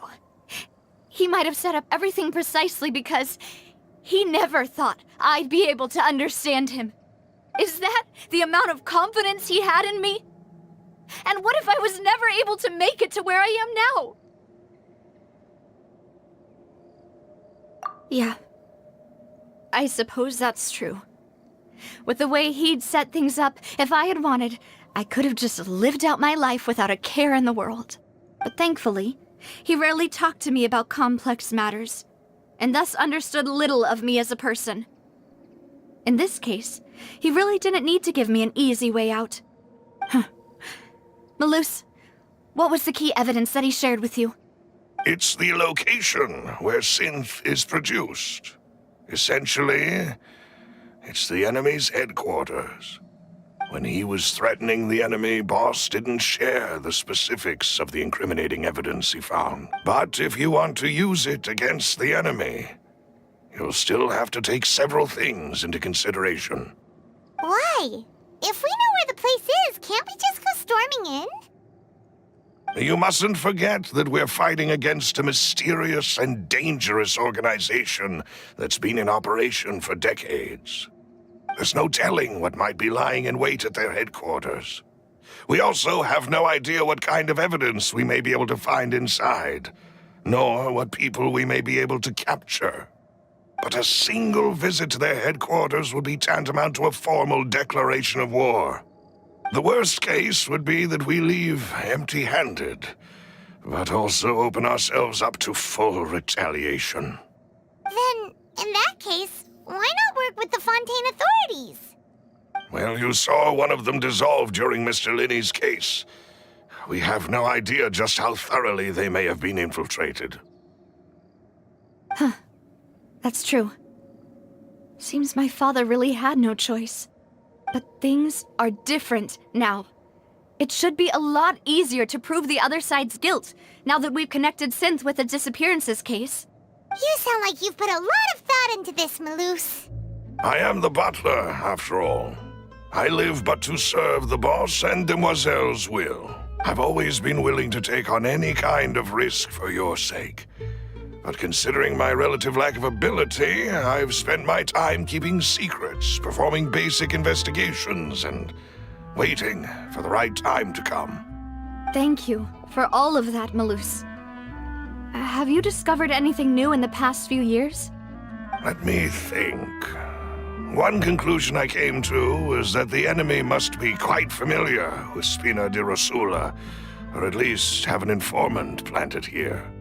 When I announced orders to the organization's members on Demoiselle's behalf, I used to deliberately keep a few people in the dark and observe the reactions of the synth vendors.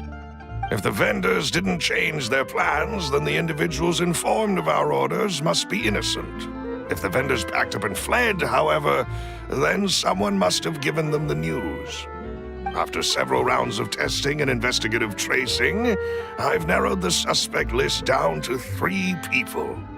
The first is Florent, Spina di Rosula's senior advisor. Huh? Florent?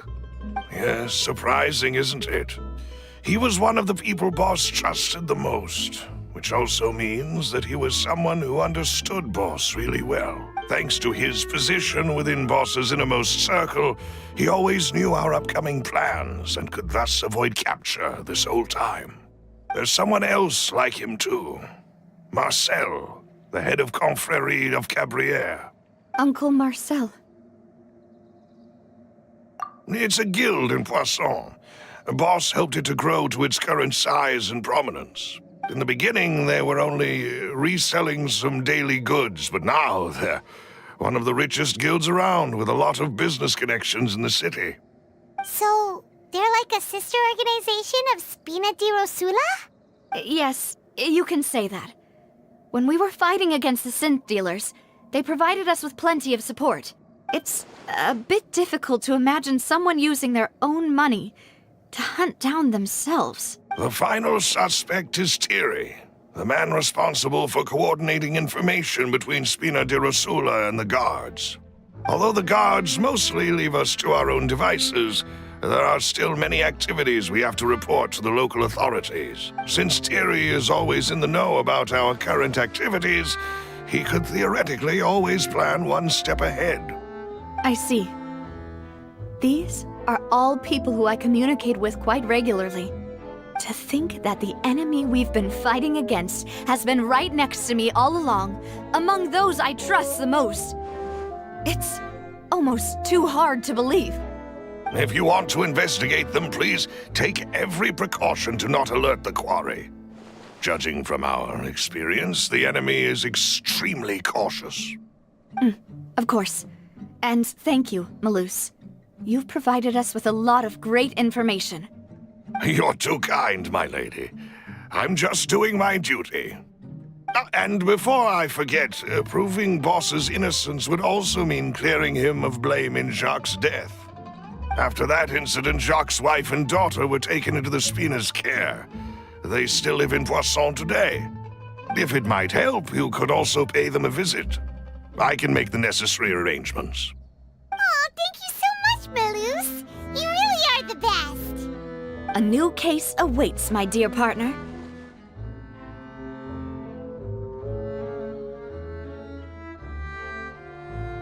I hope we can work together to uncover the truth and end this case once and for all.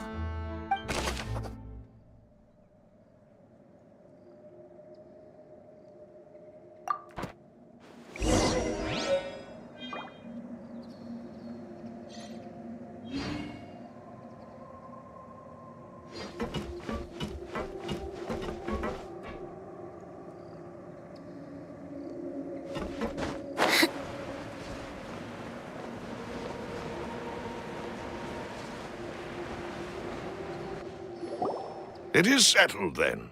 Please excuse me, and enjoy your conversation at your leisure. Thank you for arranging everything for us, Malus. Excuse me, miss. Do you need anything from us? Hey, Navia's all quiet. This isn't like her at all.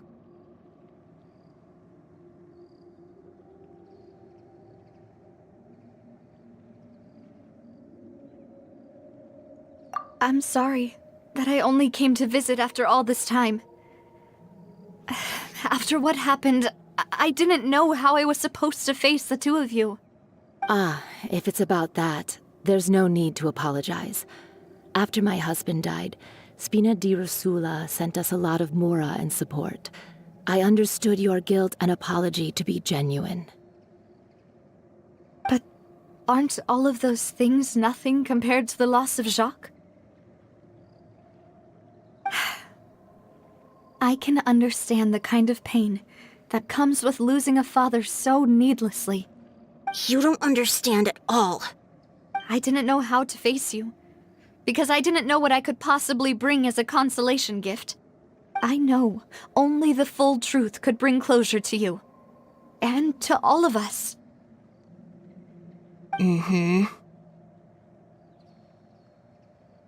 sorry. I appreciate the sentiment, but you don't have to carry all that guilt. On the matter regarding my husband, my daughter and I have more or less found our answer already. Would you mind sharing it with me? I really can't believe that my father could ever bring himself to shoot Jacques. I always knew that my husband's money was earned through others' suffering.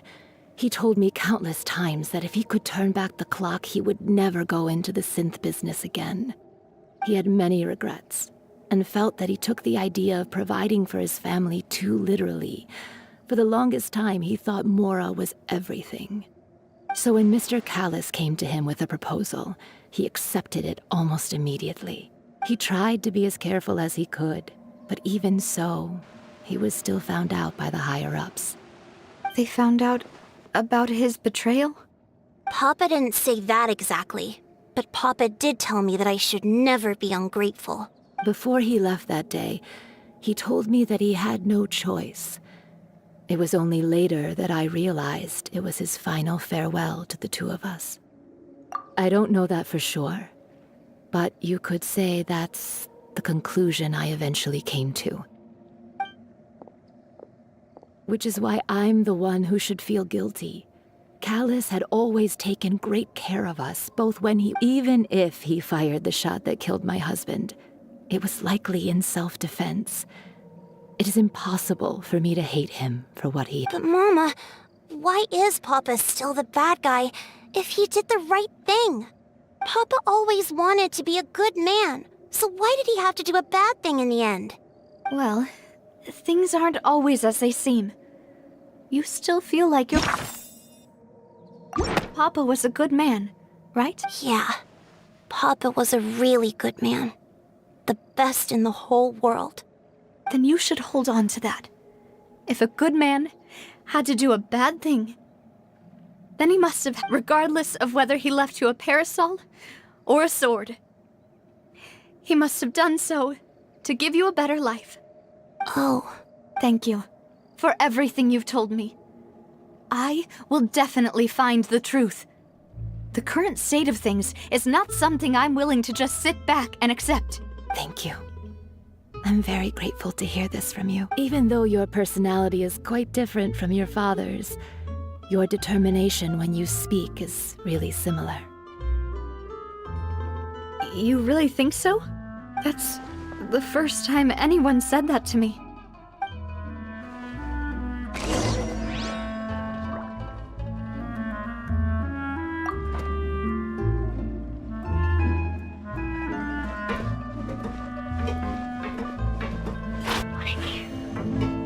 Are you okay, Navia?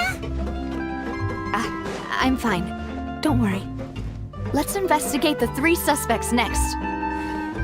Florent should be nearby, and we should be able to find Thierry and Uncle Marcel in the city.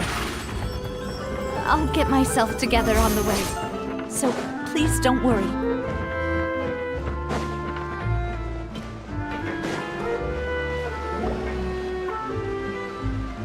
Greetings, boss. How may I be of assistance today? I'm sure you've heard about what happened at the Opera House. Someone got turned into water right in front of us. Yeah, I've heard. With something that dramatic, I'm sure journalists will milk it for all it's worth.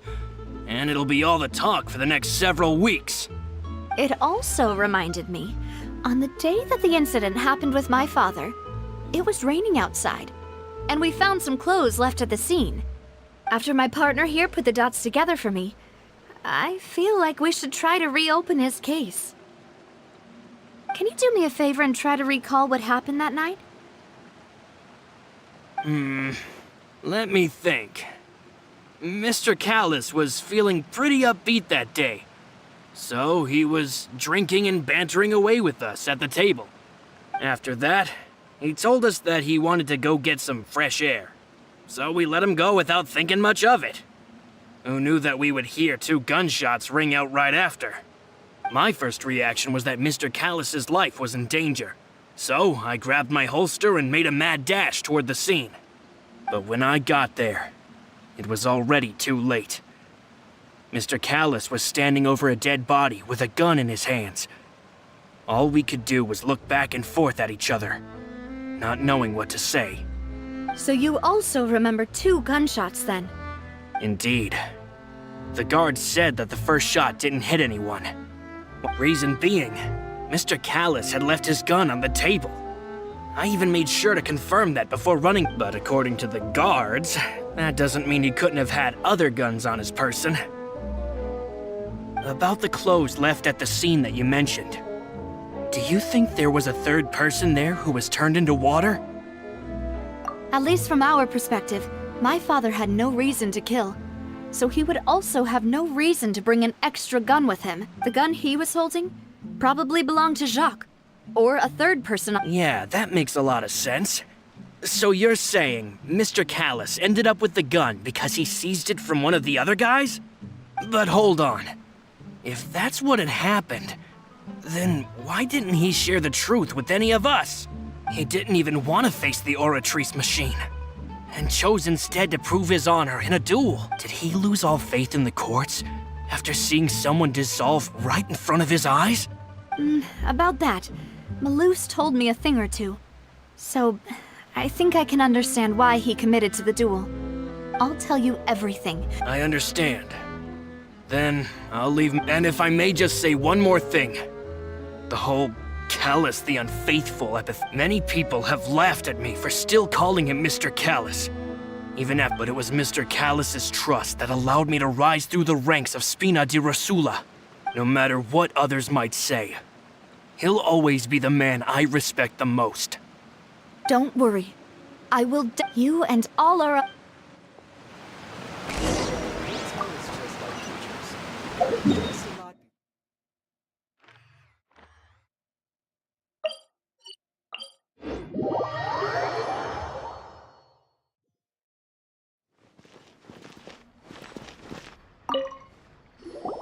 Hey, Thierry, it's me. Oh, now, what brings you here, Miss Navia? Oh, so you've got news of that already. Oh, okay.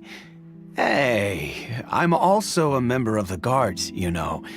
The way you make it sound, people would think I was sent off to Poisson because I had done something wrong. Are you sure there isn't a little bit of truth in that?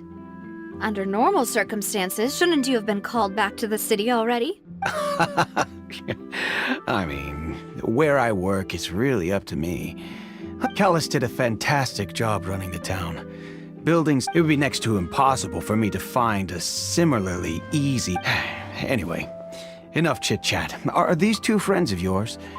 You, here for some formal business? Yes. These 2 are my... What happened at the Opera House made us realize that Linny's case, and my father's... Ah, I get it. You think there might be more to the case now that we know people can be dissolved into water, right? If you want to go through the original files from your father's case, I can help you look for them. That'd be much appreciated. Thank you. Actually, I have another question. Do you have the authority to dispatch Gardamex? Of course. Without them, I couldn't possibly handle Poisson on my own. Why do you ask? We definitely can't use them to forcefully get more evidence for your father's case. Well, you see, just recently, we were attacked by a horde of unnumbered Gardamex in the city. So, if you hypothetically wanted to do something against me, all you would need to do is get rid of the mecha serial numbers and send them after me. Then you think too highly of my abilities. Dispatching mecha is very different from controlling them. If I had to make an analogy, when you order a dish, the chef will make it for you. You can ask the chef to cook, but not to massage your shoulders or carry your baggage. If you try to make unreasonable demands, the chef would just think you're out of your mind and ignore you completely. Removing a serial number is also not as easy as you might think. There are a lot of complex steps to it, and it's almost impossible to keep it a secret. So I can promise you, those mecha were definitely private units. They're certainly not cheap. So, whoever their owner is must be super rich, powerful, or both. Now that you mention it, though, being in the... Oh, then you're officially in the clear, Thierry. Oh, well, thank you for the vote of confidence. Jokes aside, I'd like to wish you... I'll be staying in the city for a little while, so...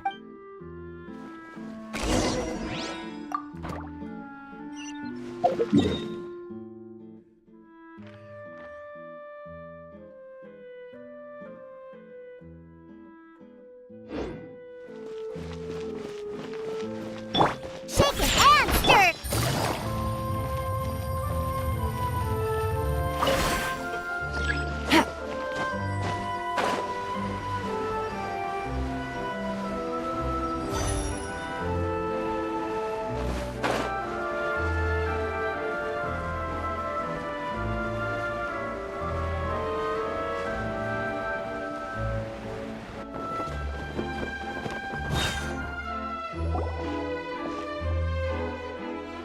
Hello. How may I help you? I'm here to see Marcel. Could you please let him know? You can just... Sure. I will let him know right away.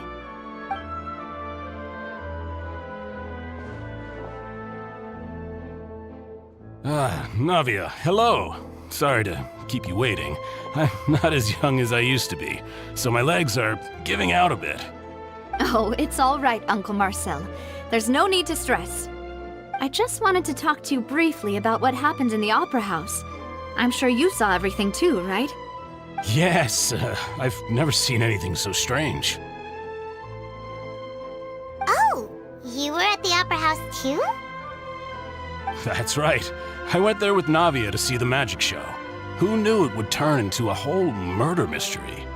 I also witnessed your marvelous sleuthing work. Quite impressive. To beat the Hydro Archon at her own game on her own turf, I can already imagine everyone in Fontaine discussing your exploits over a few glasses of wine. Oh, Paimon doesn't want to become the talk of drunkards. Apologies. It's just how Fontaine is as a nation. Everyone loves drama and theatrics. Uncle Marcel, you've also noticed that other thing, right? Yes, I was reminded of your father's case. Exactly. I still don't have much solid proof, but... Oh, and... We were attacked on Araneus by some unnumbered Gardamex.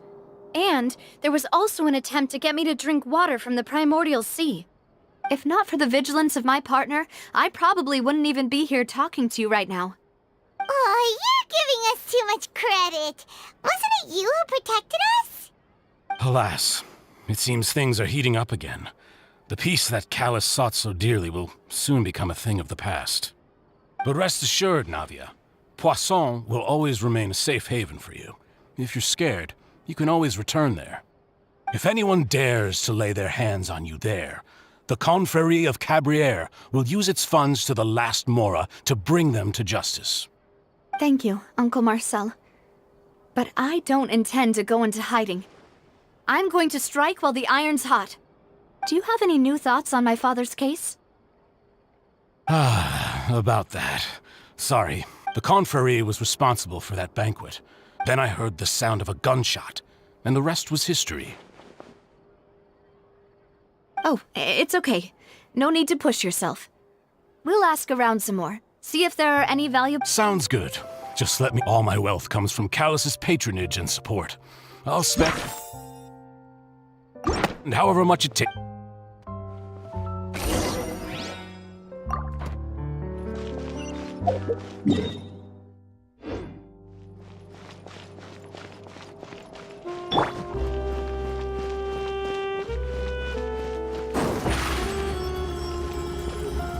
Over here!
We've talked to all 3 suspects, purely based on their conversations with me.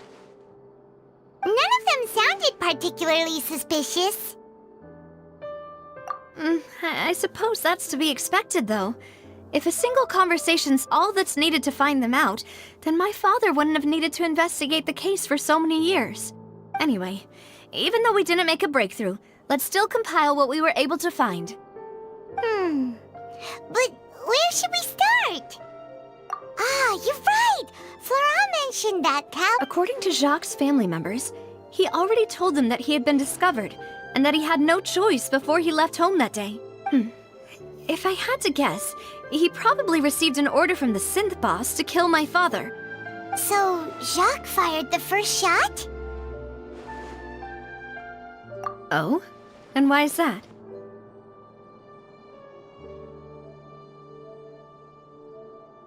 Ooh, that's a good point. Jacques probably already knew that he was just being used as a tool for murder. And once he had completed his mission, he'd be of no more use to his boss. So, what would make more sense from his perspective would be to turn his back on the Order and seek protection from my father. Makes sense. But without evidence, that's still just a theory. Besides Jacques, the attack from the Gardamex has been bothering me quite a bit as well.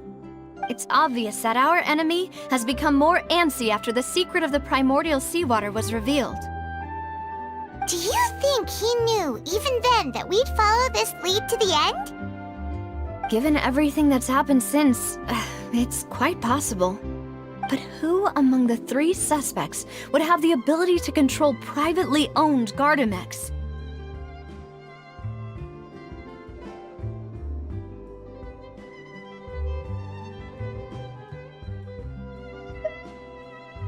Thierry, you say?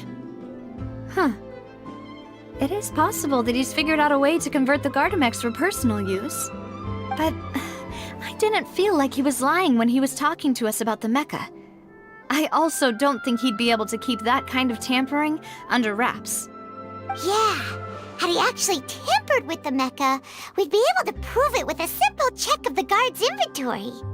If the mecha were taken from the guards, it should be pretty easy to find out when and how that happened.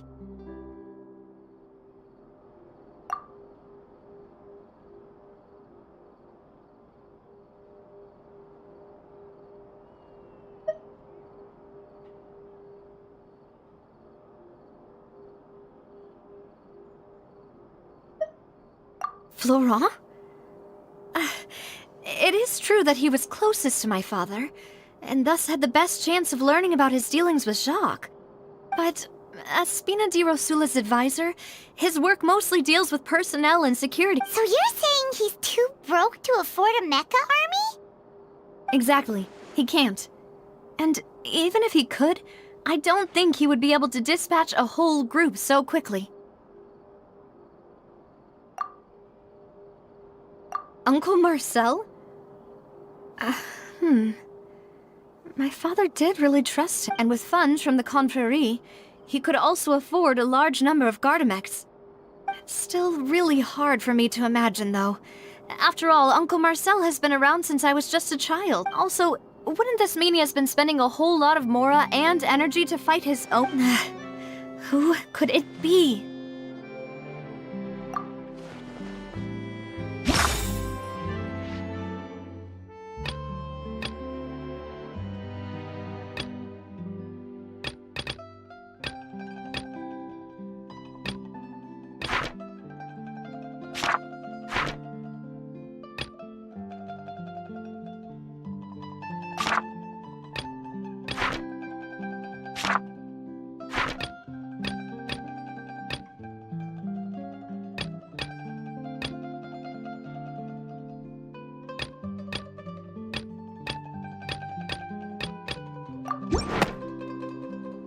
You know, if you think everything through, Uncle Marcel is indeed the most suspicious of them all.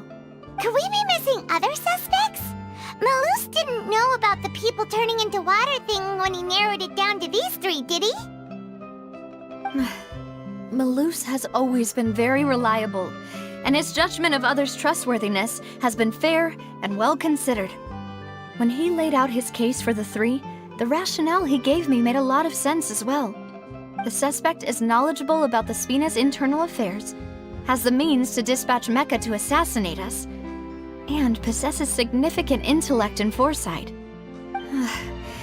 Even if I don't want to believe it, I'm starting to see how things could all tie back to Uncle Marcel. Well, we still have another trump card on top of all the theorizing and speculating. Yes, Malus did say that charging straight in there would be extremely risky, but we don't have any other options right now. We need far more solid proof before we can hope to go charging in on our enemy. Navia, here you are. Oh, I've been looking for you. Huh? Aren't you the guy from the guards? Did something happen? Yeah. News came from Irenaeus just after you left. We've got another trial on our hands. Wasn't that place built specifically for holding trials? What's so newsworthy about this one? I know. But they said the person they're putting on trial is a Fatui harbinger called Tartaglia. What? Is that someone you know? Yeah, we know him. Maybe even a little too well. Well, he's been accused of being the true culprit behind the serial disappearances case. It's absurd, don't you think? Wait, how? None of our investigations have had anything to do with him. That's what I thought was strange about it, so I came to tell you the news right away. If the charge against him stands, then it'll be next to impossible to get the guards to support any of our planned investigations. Right, because they'll think they've already found the culprit. Yeah, and it'll be a lot harder then to clear Mr. Callus's name. I understand. Well, partner, what do you think we should do? Huh? Split up? What do you mean?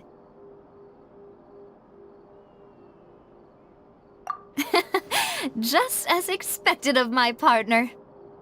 Since this is a trial about the serial disappearances case, the culprit's attention will be focused on Irenaeus, leaving his home base wide open. You're right. This is our best opportunity. All right then, let's do this. I'll stall them at the Opera House and charge Marcel as the true culprit. I won't have any chance of making that charge stick, though, unless we find more evidence.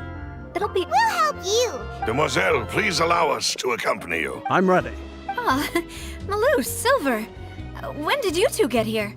We heard that you'll be leaving Poisson and figured that you might require. It's our hope that your confidence will be. Thank you so much. Then, see you then!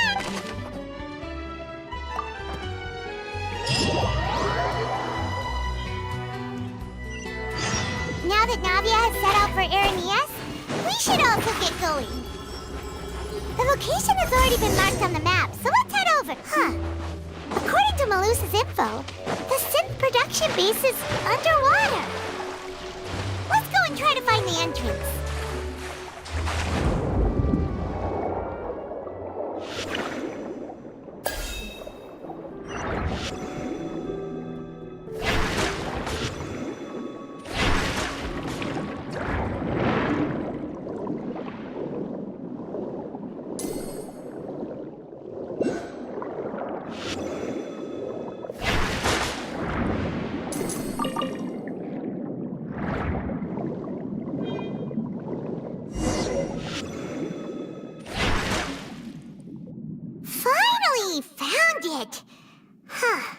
So this is the entrance that leads to the synth production base. It sure doesn't seem out of the ordinary at all. You're right. An important place like this is bound to have a ton of protective measures and mechanisms. Navia's probably arguing up a storm right now to stall for us.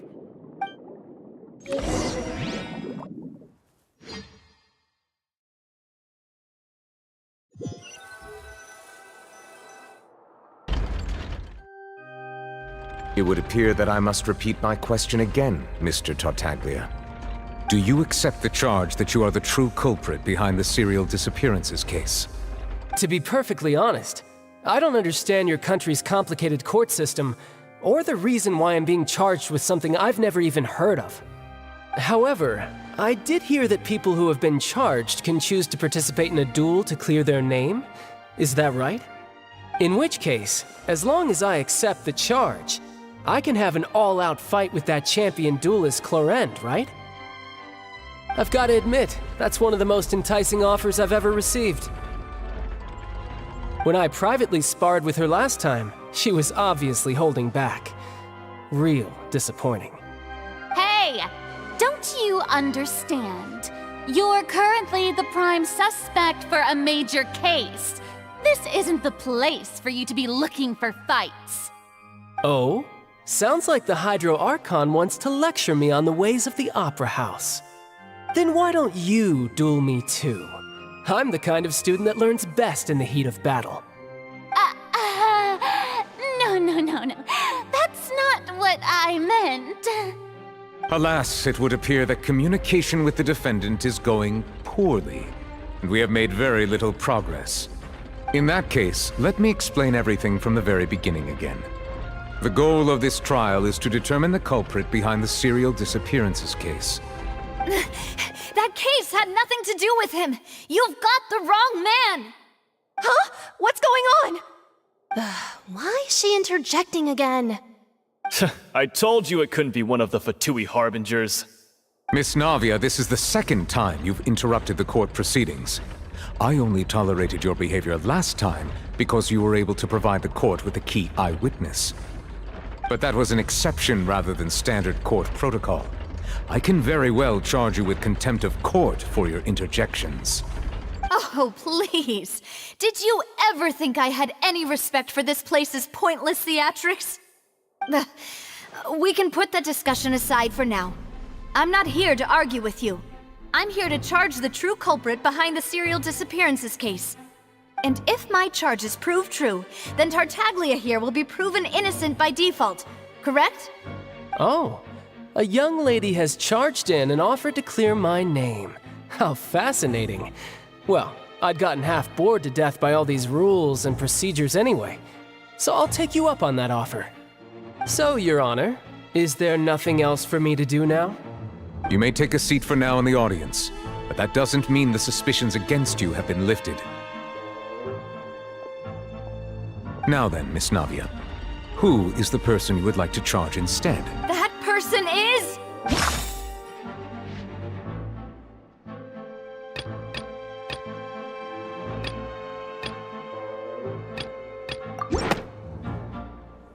Marcel, the head of Confrérie of Cabrières! Huh? What Confrérie? Never heard of them in my life. I've heard of them, but weren't they Spina di Rosula's sister organization? Oh, is this going to be a friends to enemies type situation? Please let me remind you, Miss Navia, that charging someone is an incredibly serious matter. Committing to the charge also means taking on the legal responsibilities associated. And if the charge fails, depending on the circumstances, you may also be charged with the crime of making a false accusation. Yes. In that case, I declare the charge to be valid. Miss Navia and attorneys, please take your places on the court. Members of the guards, please contact Mr. Marcel right away so that he may stand trial.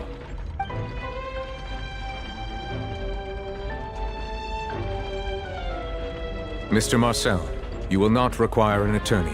Is that correct? Apologies. It all just happened so quickly. I still haven't figured out what's going on.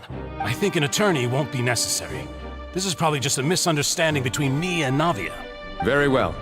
In that case, since both sides have now arrived, Miss Navia, please present your charges. I would like to take everyone back to 3 years ago, to the case of Callus the Unfaithful. Only through elucidating what really happened in that case can we connect all the dots for the serial— Navia, do you really think that I was the one who killed your father? Come on, why would I do that?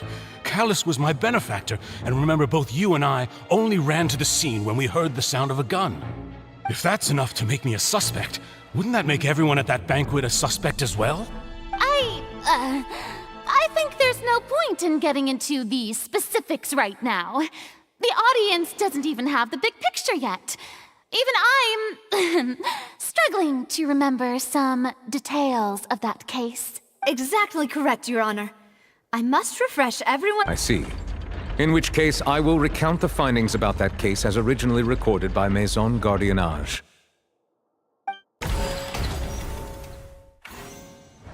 On the day of the murder, Spina di Rosula hosted a large banquet in a countryside estate owned by the Confrérie of Cabrières. During the banquet, all attending guests heard 2 gunshots from the courtyard. When the guests arrived at the scene, they found the primary suspect, Callus, holding a gun, while his acquaintance, Jacques, lay dead from a gunshot wound. The guards' investigation did not recover any other firearms from the scene. As a result, they concluded that the suspect's first shot must have missed, while the second must have taken Jacques' life. The suspect did not dispute this conclusion, and also declined to defend himself in court. Instead, he chose to prove his innocence through a duel. Callus was defeated by champion duelist Clarande in the ensuing duel, and soon succumbed to the injuries. These are the known facts about the case.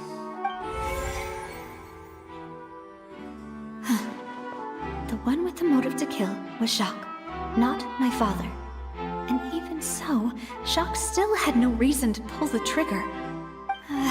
In truth, the third person shot Jacques first, and was shot in turn by my father when my father seized the gun from him. After that, the true culprit turned the third person into water, erasing all traces of him from the scene. Thank you for the summary, Your Honor. Of course, the guard's conclusion appeared quite sensible to us at the time. However, we should revisit the case now that we've gained new information about the abilities of water from the primordial sea.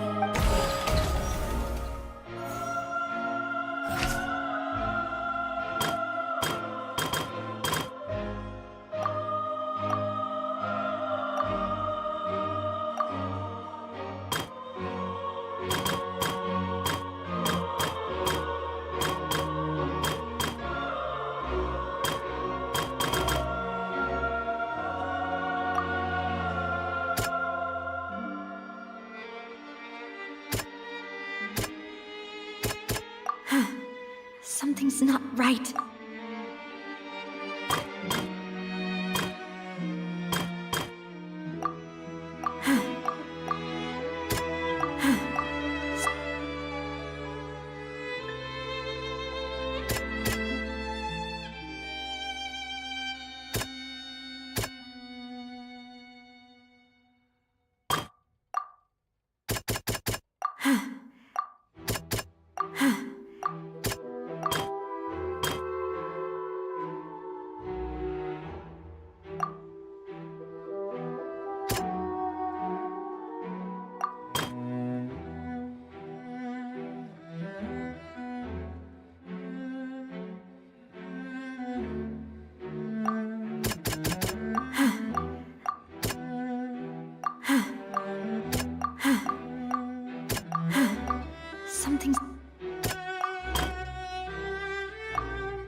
Good roll.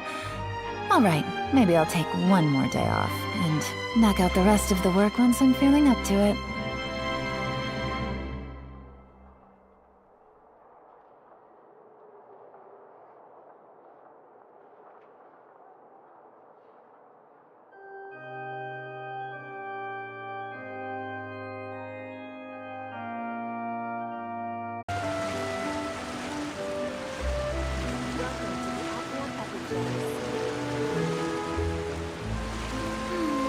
Lady Farina hasn't changed one bit.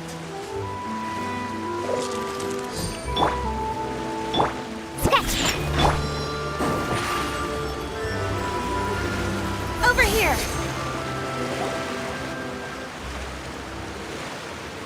Is this the place? You said she's here, but what do I need to do to see her?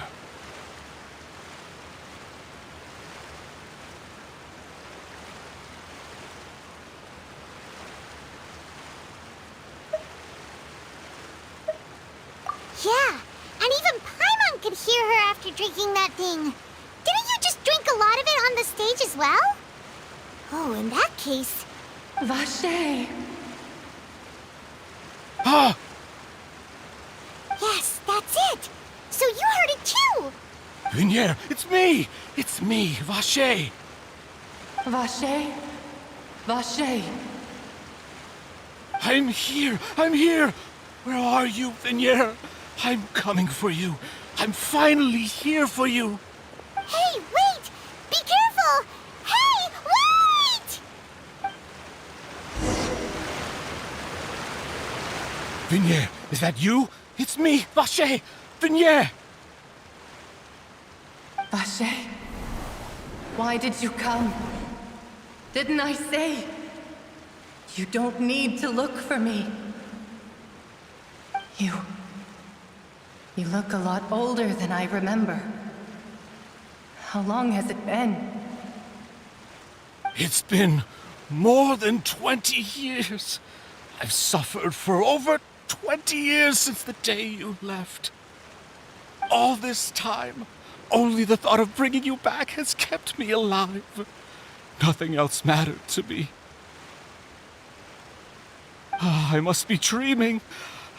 Who would have thought I'd get the chance to tell you all of my feelings like this? Vinier, you are my everything. I really don't know how I could live without you. But Vache, if you ask me, this world would be better off without you. What are you saying? If not for you, I would have finished my law degree and probably become a top-tier attorney one day.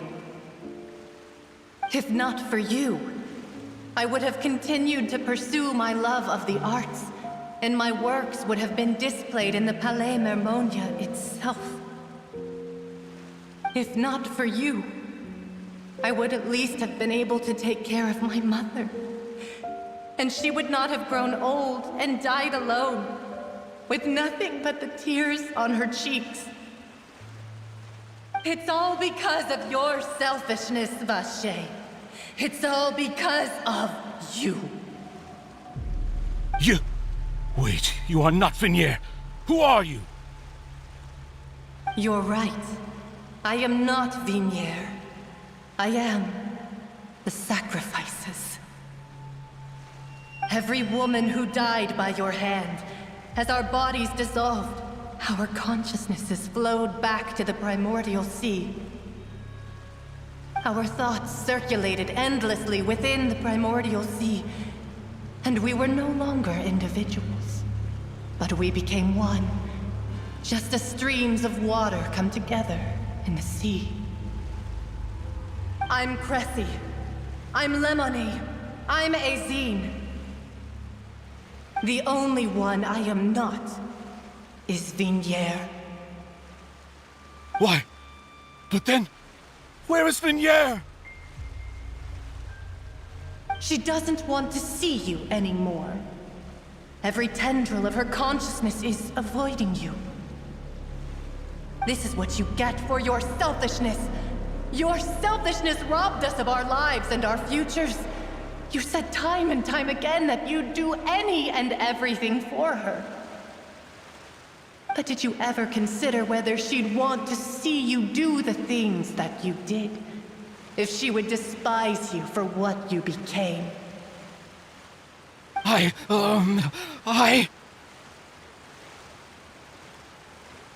You are a liar, a heartless murderer, and a cowardly narcissist. The only thing you are not is Vigniere's beloved. From the moment your first victim died and her consciousness merged with Vigniere's, she has had nothing but pure hatred for you.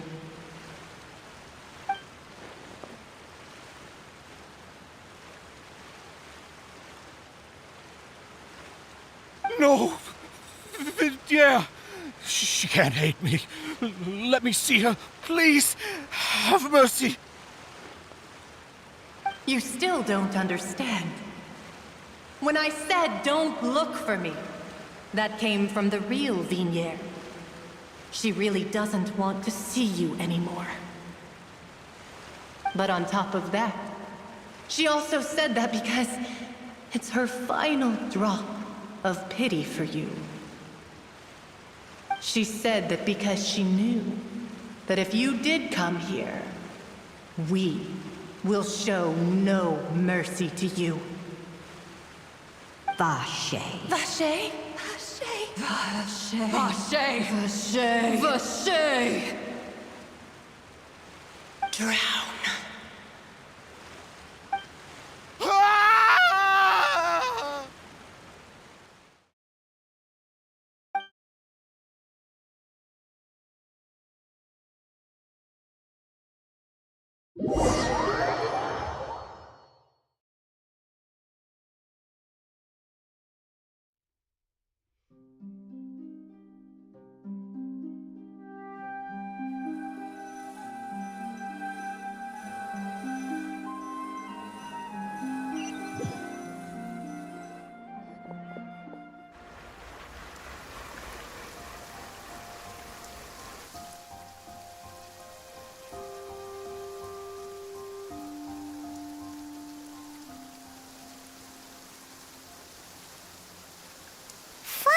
We have some time to do shopping. Gosh, it's really been a long time since we've been able to relax.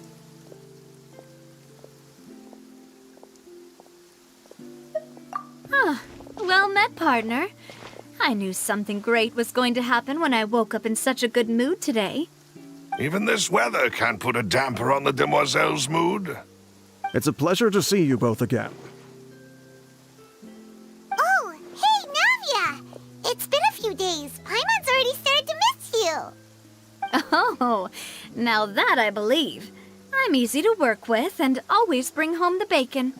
Who wouldn't treasure having a partner like me? Sounds like you're really enjoying life these days, Navia. What have you been busy with since the trial? It's just been one thing after the other. I've been making non-stop trips between Poisson and the courts in Sen. Everyone from Spina di Rosula organized a memorial for my father. We never held a memorial when he first died, since everyone knew that even if we held one back then, no one was going to come. This time, though, everyone in Poisson, and even many people from the court, all attended. So his name's definitely been cleared now. That's what we like to hear. It's been the dearest wish of Demoiselle all along. That blasted stubborn fool. I was right to put my faith in him. I'm so glad I didn't give up on the case all those years ago. Oh, by the way, I ran into Charlotte just after I left the memorial service. Well, maybe it'd be more accurate to say I knew she would be there, and there was no way she'd just let me go. Huh? So you know Charlotte too? The Charlotte? Journalist from the Steambird? Yeah, way back when I first became the president of the Spina di Rosula, she was all over me. Wouldn't take no for an answer. I believe the story was called The True Heart of Darkness, Secret Tales of the Yellow Rose. To be fair, though, it was a really flattering feature. So, we've been on pretty good terms ever since. She was trying to lean on our friendship to get me to do an exclusive piece on the serial disappearances case. Oh yeah, she told us about that. She's always been super interested in that case, so now her wish has finally come true too. Anyway, I told her to make sure that when she writes about you guys entering the opera house with the critical evidence, that you both sound really cool. Now that's another thing to look forward to. We trust Charlotte's skills with a pen for sure. Oh, and in other news, I also took Clarande out for a meal. Oh, are you two on better terms now? While you were investigating Vache's headquarters, Clarande gave testimony on my father's behalf. It was thanks to her that we were able to turn the tide. I wanted to thank her. I mean, there's also no point in being awkward all the time, so we took the chance to reconcile with each other. Oh, that's great. Paimon also thought Clarande wasn't actually a bad person. It's always good to have more friends. Anyway, now that the case has finally been solved, perhaps it will slowly begin to fade from the public consciousness. Oh, actually, there's still one last thing I need to do. What is it? I should pay a visit to my father's grave and tell him the truth of what happened. And on top of that, just how much people still look up to him to this day. That includes me, too. Miss Navia. Indeed. We want to go too! We also think Callus is a really admirable person. Sure thing. I'd like you two to share the moment with me. After all, without you, there might not have been such a positive ending. And in that case, everyone, let's be off. Considering the recent weather, we'll be lucky if we can reach Poisson before dark. Yeah, you're right. It's been raining non-stop for a few days now.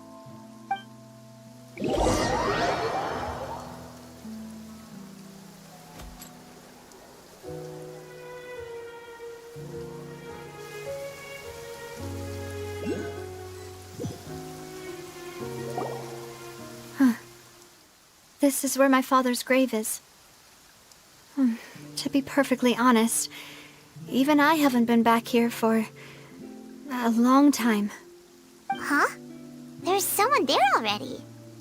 Wait, that figure. It can't be... Hmm? Isn't that Neuvillette? Why would the Chief Justice be here? Huh? Navia?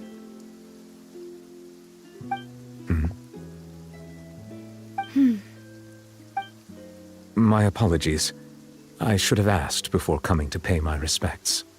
Don't say that. Sorry about that. Oh, I was trying to say there's no need for you to apologize. I wanted to show my father how much I've grown, but still, I doubt I've grown to the point that even the Chief Justice would feel compelled to apologize to me over and over. In that case, I will stop apologizing for now. You really could use some pointers on understanding human emotions, Monsieur Neuvillette. In any case, why did you come to Poisson? Well, ever since that day, I've been turning a question over and over in my head. Just what is justice anyway? There was once a time when I didn't want to believe that there could be anything more important to humans than life itself. Oh, rather than that, it's probably more truthful to say I didn't believe humans were capable of resisting the most basic instinct of living things. That they could rebel against their own nature, or consider certain things to be more important than their own lives. Which is also why I didn't stop your father from beginning that fateful duel. I believed that a truly innocent man would never throw away his life like that. That there was nothing, should have been nothing more important than one's own continued survival. But Mr. Callus proved me utterly and decisively wrong. If not for his sacrifice, the serial disappearances case would have remained unsolved to this day. Mr. Callus made the choice he did for his daughter, for his associates, and for many people completely unrelated to him. And in the end, from a certain perspective, one could say that he did it all for the sake of justice. A justice that's higher than life itself. So, you asked me why I came here. I just wanted to say my apologies to Mr. Callis in person. I should have noticed all of this much sooner. This regret has filled me with a sadness that has haunted me for days. That high and mighty chair in the Opera Epiclese indeed insulates one from many important things. Spina di Rosula, thank you so much for your hard work and perseverance. I'm sorry for being mad at you before. So, you're actually one of those types that's cold on the outside, but pretty thoughtful on the inside, huh? That reminds me of Silver, one of my guys. Sorry about that. Self-expression is not one of my strong suits. Didn't I just say you don't need to apologize? Ah, so Navia and Neuvillette seem to have made their peace as well. Let's not disturb them for now. We can wait till after they're done.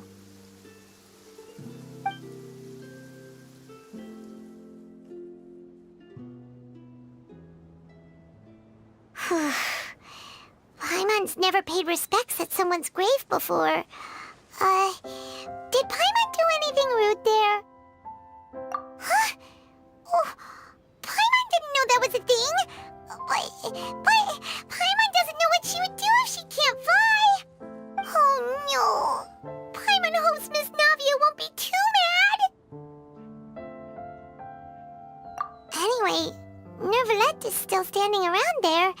It's not often that we can catch him alone like this, so why don't we go talk to him for a bit? If we can't talk to Lady Farina, we can at least talk to him, right?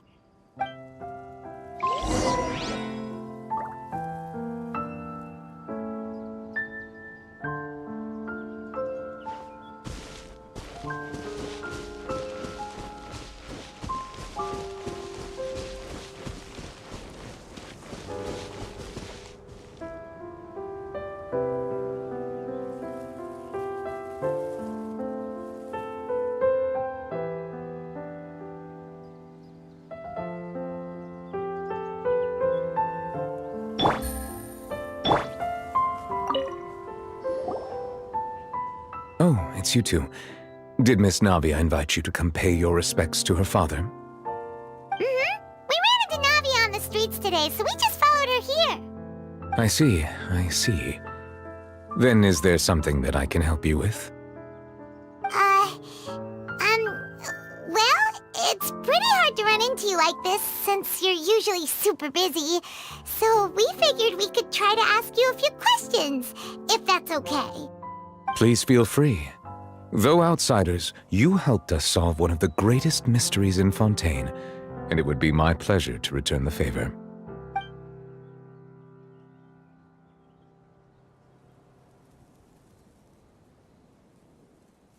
So, at court, the bad guys referred to that special water as water from the primordial sea, but what is it really? Truthfully, that name is already quite accurate. I can only surmise that Vacher and his ilk only learned of its nature and existence after extensive research. There used to be a special sea on the surface of this planet. The nature of its seawater was rather different from that of the sea we know today. Most of Tevat's life forms were first born in that special sea. You could say it nurtured much of the life on this planet. Huh. So it really was where everything began. It makes sense to call it primordial then. But today, the primordial sea no longer exists on the planet's surface. What Vacher discovered must have been some kind of special case, or a remnant from a truly ancient age. Huh. So that's how it is. Oh, you really know everything, Monsieur Neuvillette. But if that's the case, then why would people, at least people from Fontaine, dissolve in that kind of water? Indeed. Why would the primordial sea, which was known to engender and nurture life, suddenly reverse itself and devour life instead? To be frank, that also doesn't match my understanding of this world and its laws. There must still be some unknown secrets around the people of this land. Is there anything else you'd like to ask me about? That the sea levels will rise and everyone will be dissolved in water, leaving Farina crying alone on her throne, but the sins of the people will be finally washed away for good. Does that appropriately summarize the version you've heard? That's right! It was Lenny that told us back then. And that about covers all the main points. Yes, up to the present, I think we reached a point where we have no choice but to confront this prophecy directly. Rumors have it that this prophecy is rooted in the last words the former Hydro Archon left to the world before she passed away. A prophecy? Of the former Hydro Archon? Wow. This is the first time that we've ever heard of it. 2 parts of the prophecy have already proven correct. The rising sea levels, and the ability of the people of Fontaine to be dissolved. We should be more vigilant, and stay on the watch for further signs. Speaking of the prophecy, Farina has also always taken it quite seriously. Indeed, she has been collecting information and intelligence from across Tevat for this purpose. If the rumors were true, then perhaps this prophecy is the conundrum left to Farina by her predecessor. But with Farina being the way she is, can we really trust her to solve it? Is there anything else you'd like to ask me about? My apologies. My investigation has still not However, I still believe the judgment of the Oratrice was not rendered arbitrarily. Huh? But you also said you thought he was innocent. For many years, I have been quite aware that the Oratrice does not simply mechanically repeat the verdict that I give on each case. As a divinely created mechanism, the people's unified faith in the concept of justice is integrated into it. Not only can it produce the incredible power of indemnitium, but it likely also possesses other traits, such as self-awareness. Which is all to say, I have been prepared for a situation like this for a long time.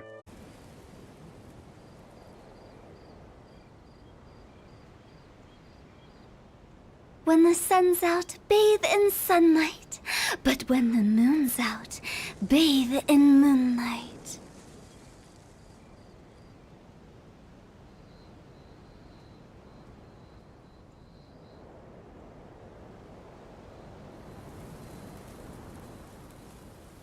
Silly churl, Billy churl, silly Billy, hilly churl. Ooh.